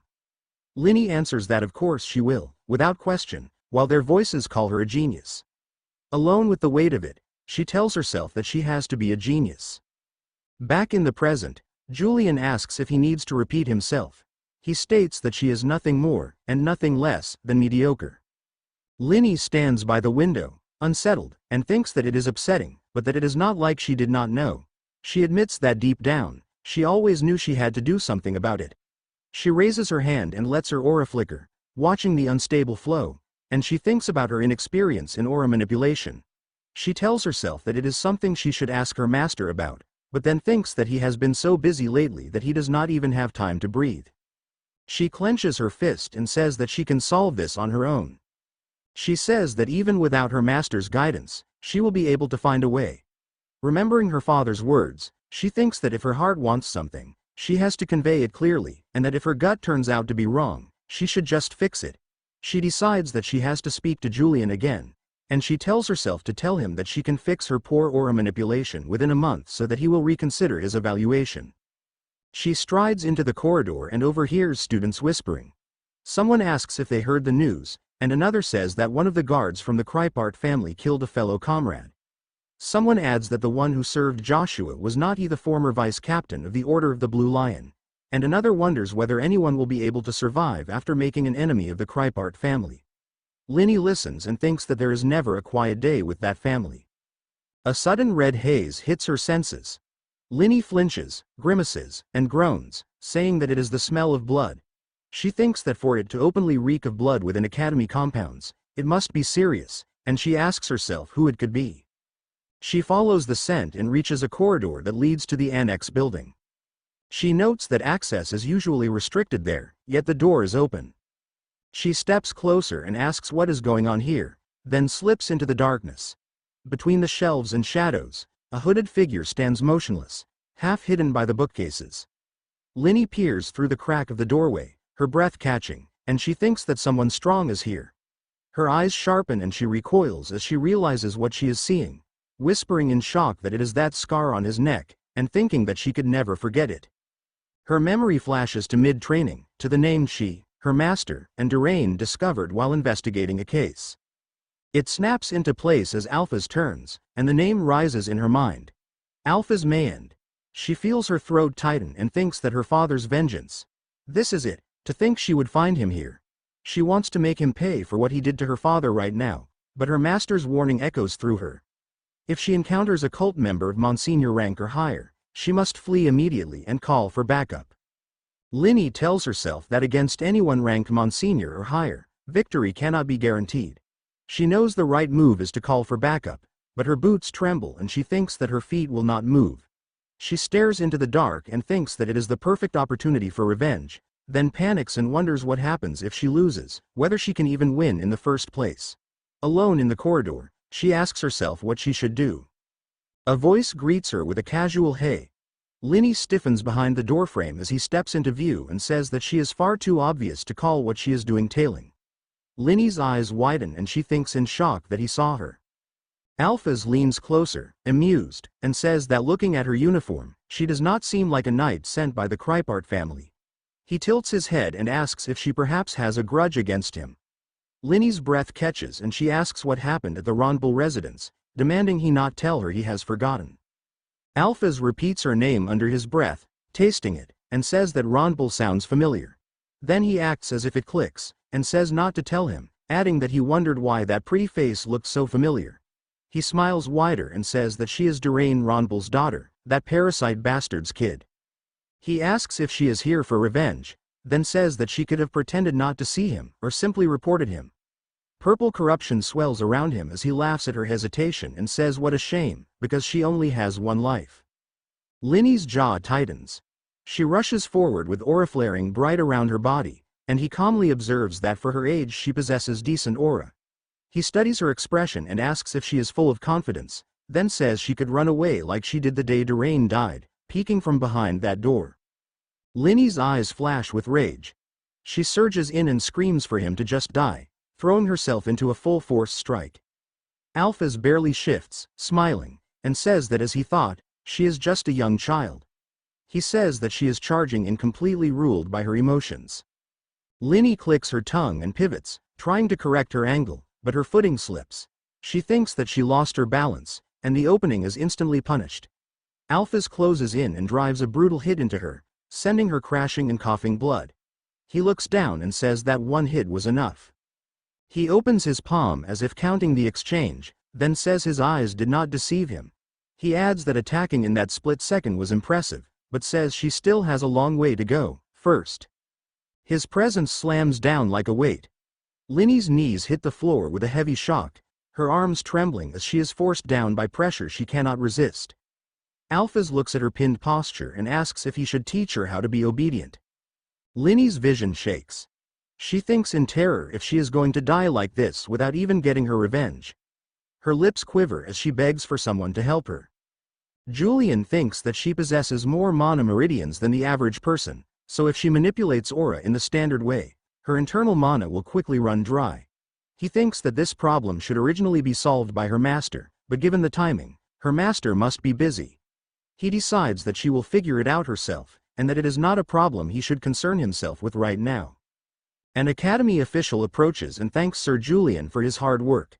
The man says that since Sir Julian, an excellent knight and a member of the direct imperial agency, is in charge of supervision, they have received fewer student complaints than usual. Julian replies that naturally, any student skilled enough to have complaints against him should be spending that energy following the formal petitioning process instead, and the official laughs and says that is correct. Julian tells him to speak. The official hesitates and says that since Julian took on this task instead of the Victory Commemoration Day, he wonders if any trouble has arisen.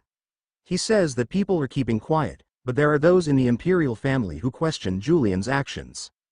Julian asks if that is so. The official says that it is, especially since Lord Hayden made an appearance, and since Julian is his former top disciple, then awkwardly clears his throat. He adds that everyone is likely keeping quiet because of the relationship between the Sword Saint and Julian. Julian says that it is fine, and that the conflict with his master was resolved long ago, then admits to himself that this is a lie. The official laughs in relief and says that is reassuring. Julian thinks that meeting the Sword Saint is still a huge risk, and that something beyond his predictions is bound to occur. The official suddenly remembers something and says that, speaking of the Sword Saint, Lady Rhynia was not the only one to raise an objection to Julian's evaluation. He adds that although she received the highest grade, La Mayor, it is written that she demanded a correction to the evaluation Julian gave during the process. The official asks Julian to give him the objection form. Julian asks if he needs it. The official says that since it is a task he took upon himself, he wants to handle the work properly. Julian takes the paper and says that he will speak with Lady Rhynia again so she can understand, for the sake of perfect exam results. Julian repeats to himself that it is an objection form. He thinks that it is not something he really needs to worry about, but if it causes trouble, it will only make it easier for his family to find something wrong. He decides that first he should find out where Rhynia is. He activates mana detection. He thinks that the academy is certainly large, so it will take time to search, then pauses when the response points to a spot and he wonders if that location is the annex. He senses something else and notes another mana source. In the annex, Alphys looks down at Linny and says that honestly, it is impressive to think she can handle aura surpassing that of a regular knight at her age, but he adds that her endurance is terrible. Linny tastes blood and thinks that it is the exact same thing Julian said. She trembles and thinks that even he is calling her mediocre. Alphys strikes again, the blow snapping her body aside and driving her into the floor. He tells her to stay down, saying he will make her feel comfortable soon. Linny stares through the pain and thinks that her enemy is right in front of her, then wonders if this is the end. A calm voice cuts through and asks if that is really all she is capable of. Linny's eyes widen as she thinks, furious and dazed, about how frustrated she is that she is even hearing auditory hallucinations of Julian. Linny lies shaken on the floor and thinks bitterly that this is a pathetic end, then jerks her head up and insists there is no way. A calm voice cuts through the room and asks Linny if she intends to make him lose face as a fellow disciple. Linny's eyes widen as she realizes Julian actually came. Julian steps forward, cloak trailing, and asks, with cold politeness, what business brought Alphys here. He adds that Alphys does not look like someone cultured enough to have ties with the academy. Alphys turns with a grin and says that it has been a long time, Julian. He asks if this is the first time they have faced each other like this since the monastery, and says Julian has no idea how much he wanted to see his face. Julian's gaze sharpens as he remembers now, saying that it is Alphys. the one who escorted his brother. Julian remarks that Alphys acquired quite a nice-looking scar. Alphys replies that it is a wound he got from fighting the mage who was chasing him, and says that is expected of a high-tier mage. He adds, laughing, that he personally cut off his limbs and fed him to the dogs. Julian's expression does not change. He says that this is why he should not give such a dangerous horn to just anyone, and asks if an important sample disappeared because of that.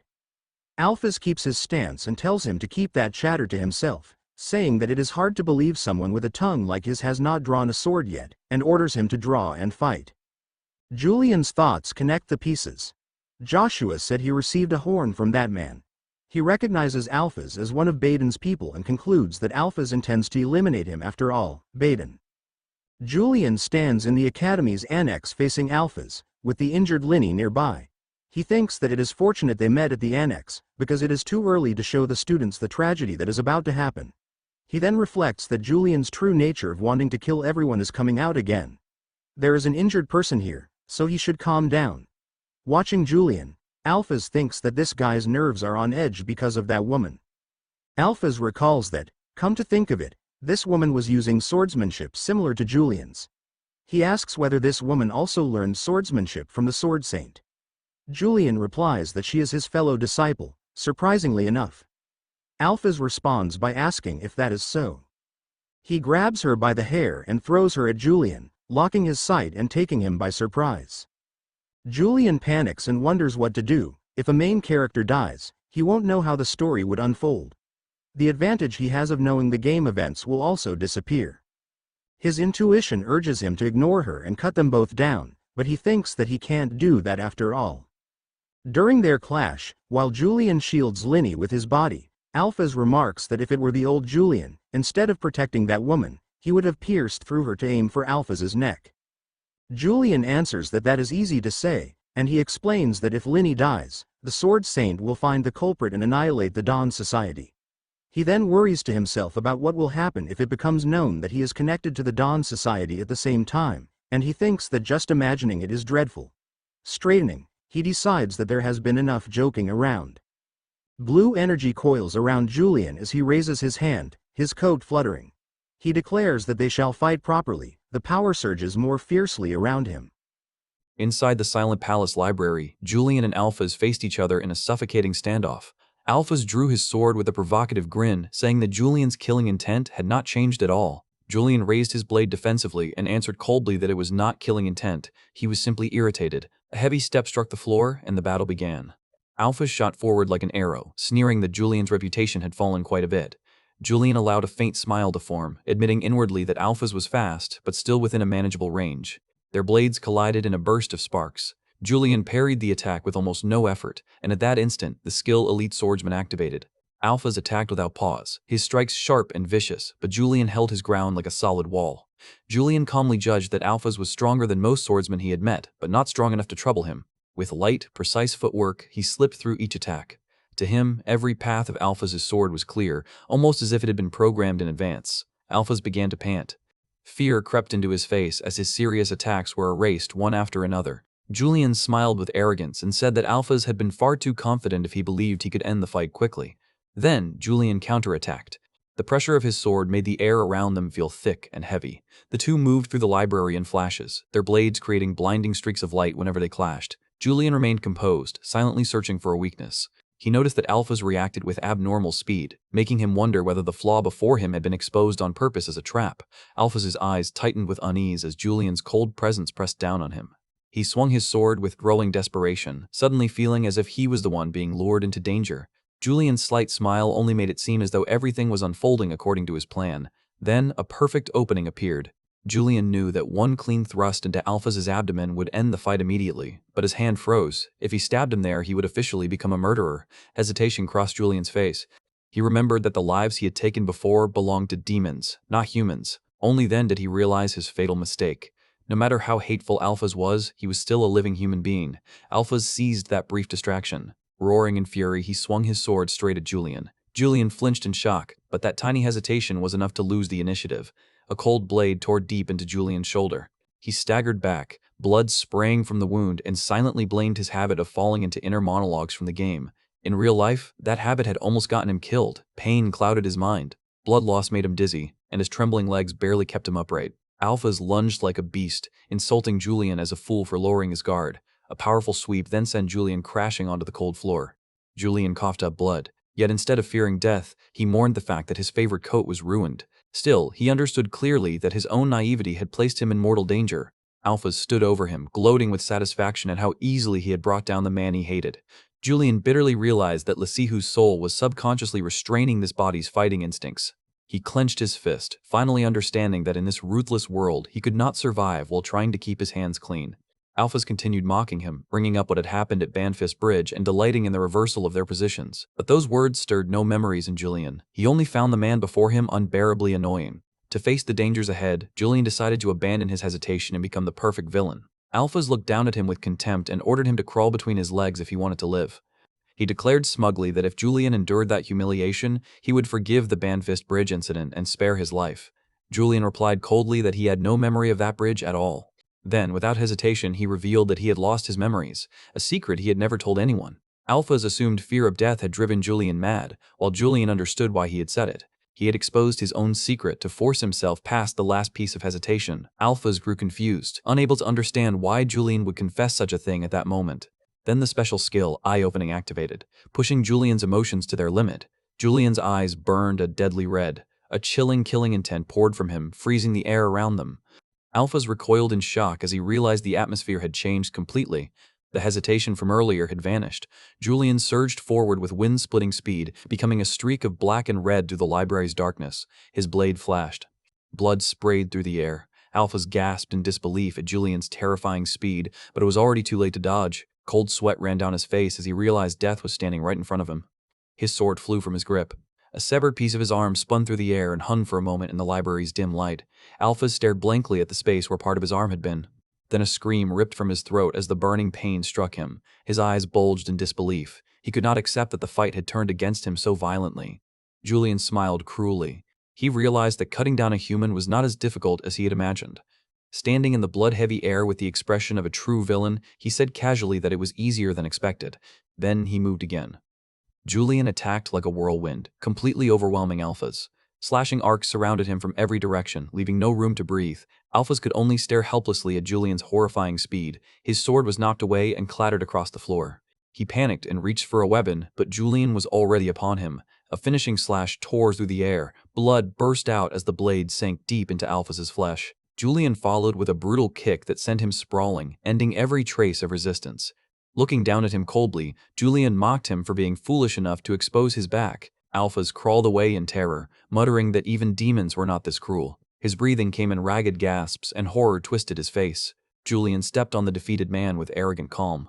He reminded him that anyone who wanted to perform swordplay in front of him should ask for permission first. Naturally, he had no intention of granting that right to someone who was about to die.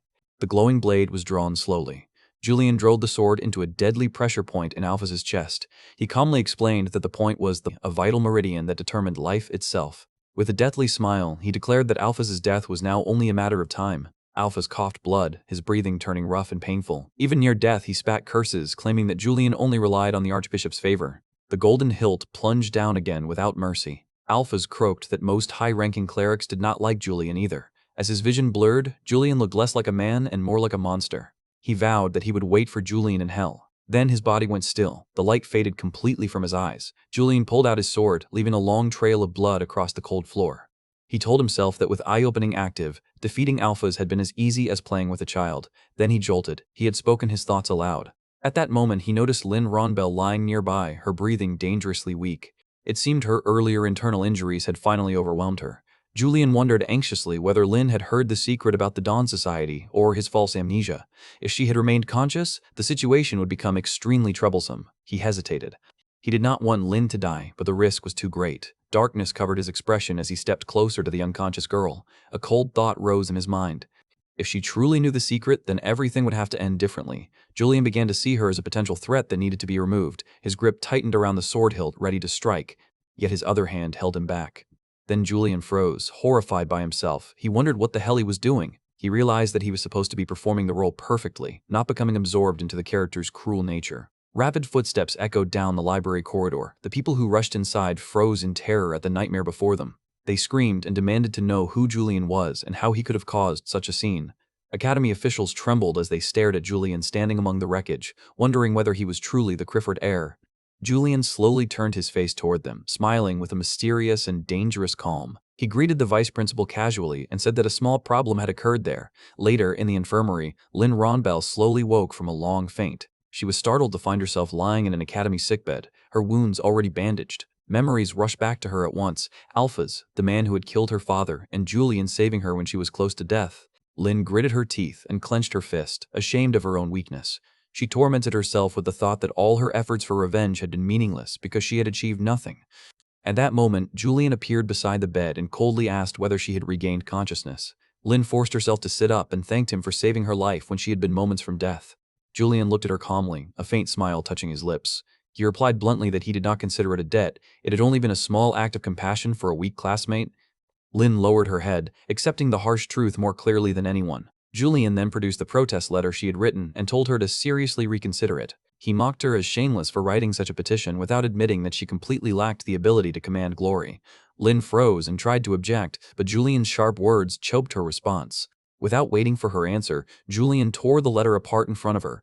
Lynn realized that she had been arrogant about being called a genius and had acted only to satisfy her cheap pride. She covered her face in regret, wondering what meaningless things she had wasted her life on. Then Julian unexpectedly revealed that she had more mana meridians than an ordinary person.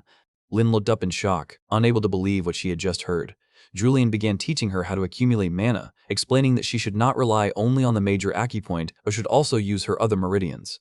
Lynn wondered inwardly why someone so obsessed with power and luxury would give her advice that sounded so sincere. Julian ended by saying that they were classmates after all. However, Lynn interpreted his words as an indirect warning not to damage the reputation of the Holy Sword. He asked whether she had any other questions. Trembling, Lynn asked what had happened to the assassin. Julian answered briefly that he was dead.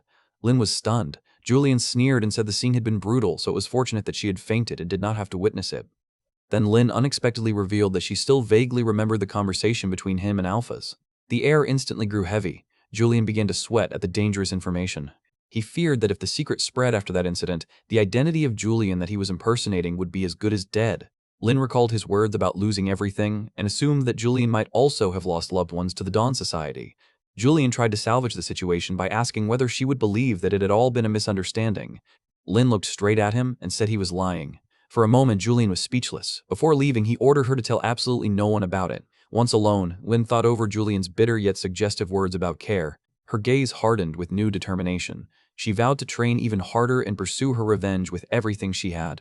Julian left the room, his silhouette heady with thought after their tense conversation. Inside, he cursed once he realized Lynn truly remembered his conversation with Alphas.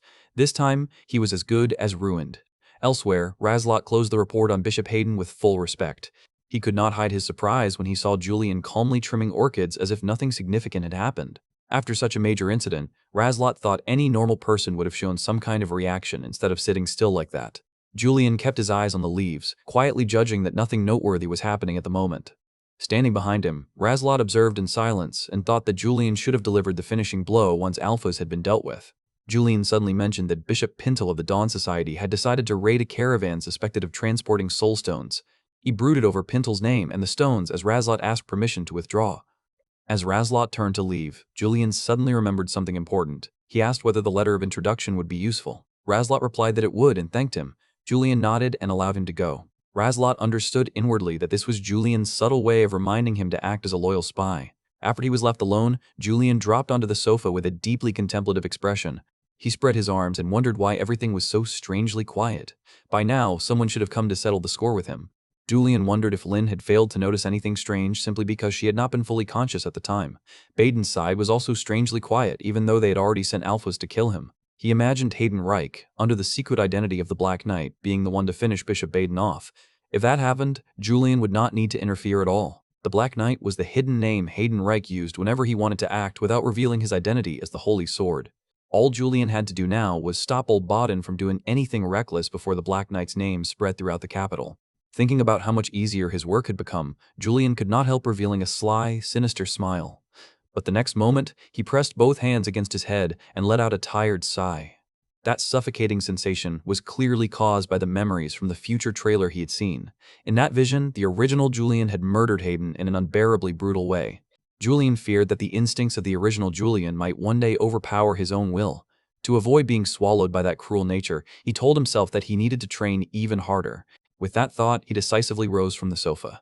After loosening his limbs with a brief warm-up, Julian headed to the palace's third training ground. There, the knights were training with fierce enthusiasm.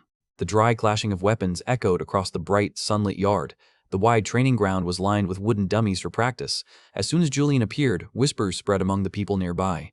They could not believe that someone like him had actually come to train there. Julian walked in calmly and told them to stop staring at him and focus on their own practice. Standing before the weapon rack, he thought that although the moonstone sword was excellent, relying on only one weapon was not a wise choice. He rubbed his chin, considering that this might be the perfect chance to try a weapon completely different from what he usually used. His hand moved across the pile of weapons, searching for something unfamiliar. Everyone was shocked when Julian picked up a spear. After all, everyone knew that Julian's specialty had always been the sword. At that moment, someone approached from behind him. It was an orange-haired squire who called out and invited Julian to spar. Julian immediately recognized him as the boy who had looked terrified when Julian first arrived.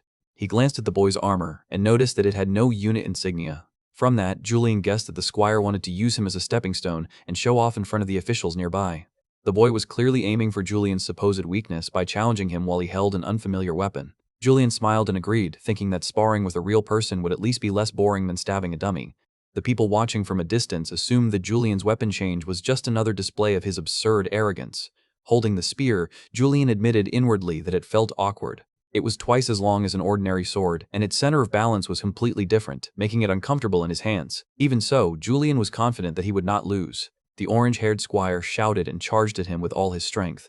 The basic principles of spear usage flashed through Julian's mind. A spear's greatest advantage was its reach. It kept enemies away and controlled the distance before they could close in. The squire swung a powerful strike, but Julian quickly stepped back and avoided it. As the boy rushed in recklessly, Julian twisted his body and watched for an opening. Then he drove the spear tip into the ground right in front of the squire's toe, sending a sharp shock through the floor. Julian sneered and taunted that with such pitiful skill, the boy should not even dream of joining any knight order. The orange-haired squire turned pale with fear, unable to answer under Julian's overwhelming pressure.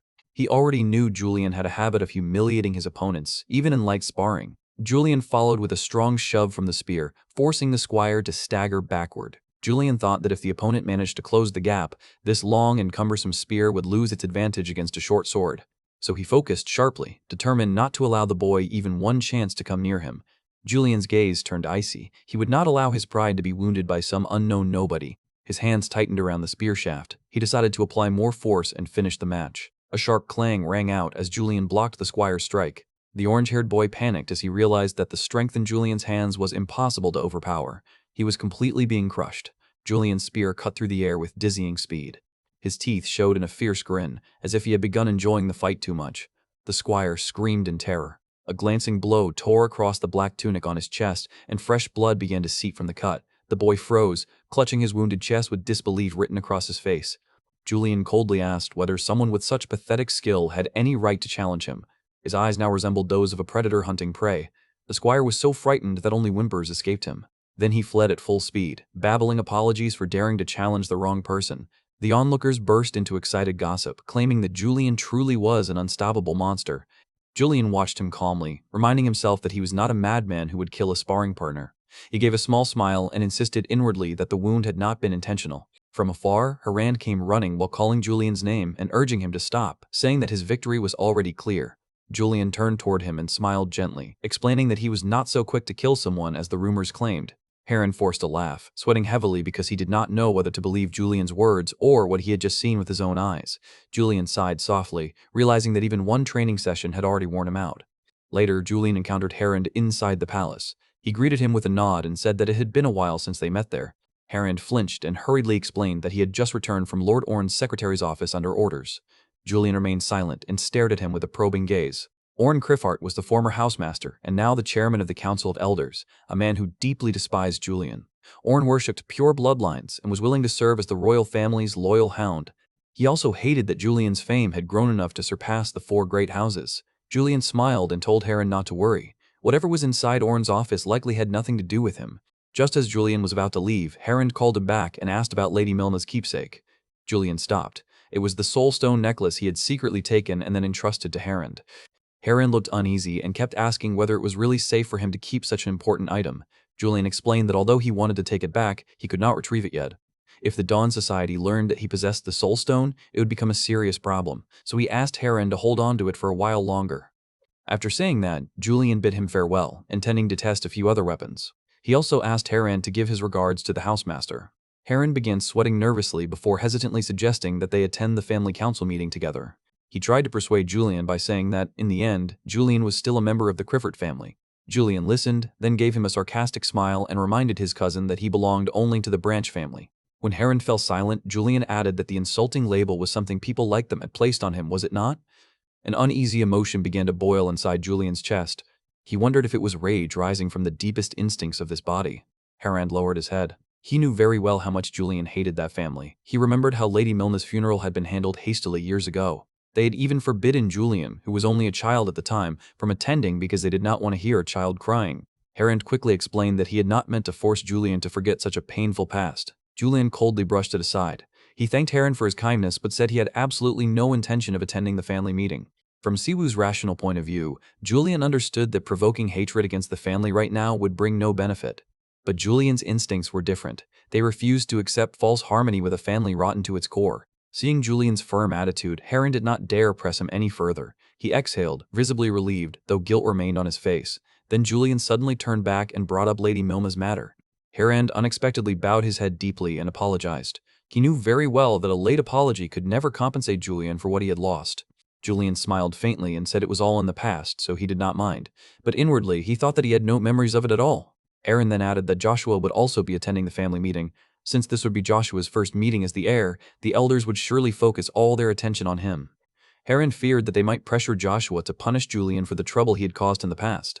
Hearing that, Julian gave a knowing smile and asked if that was why Harem wanted him to attend. He pictured Joshua's smug face. Joshua was the favored grandson, raised with indulgence by the housemaster and old Orn. Now Joshua's reputation was rising both inside and outside the family. Everyone believed it was only a matter of time before he officially became the next successor.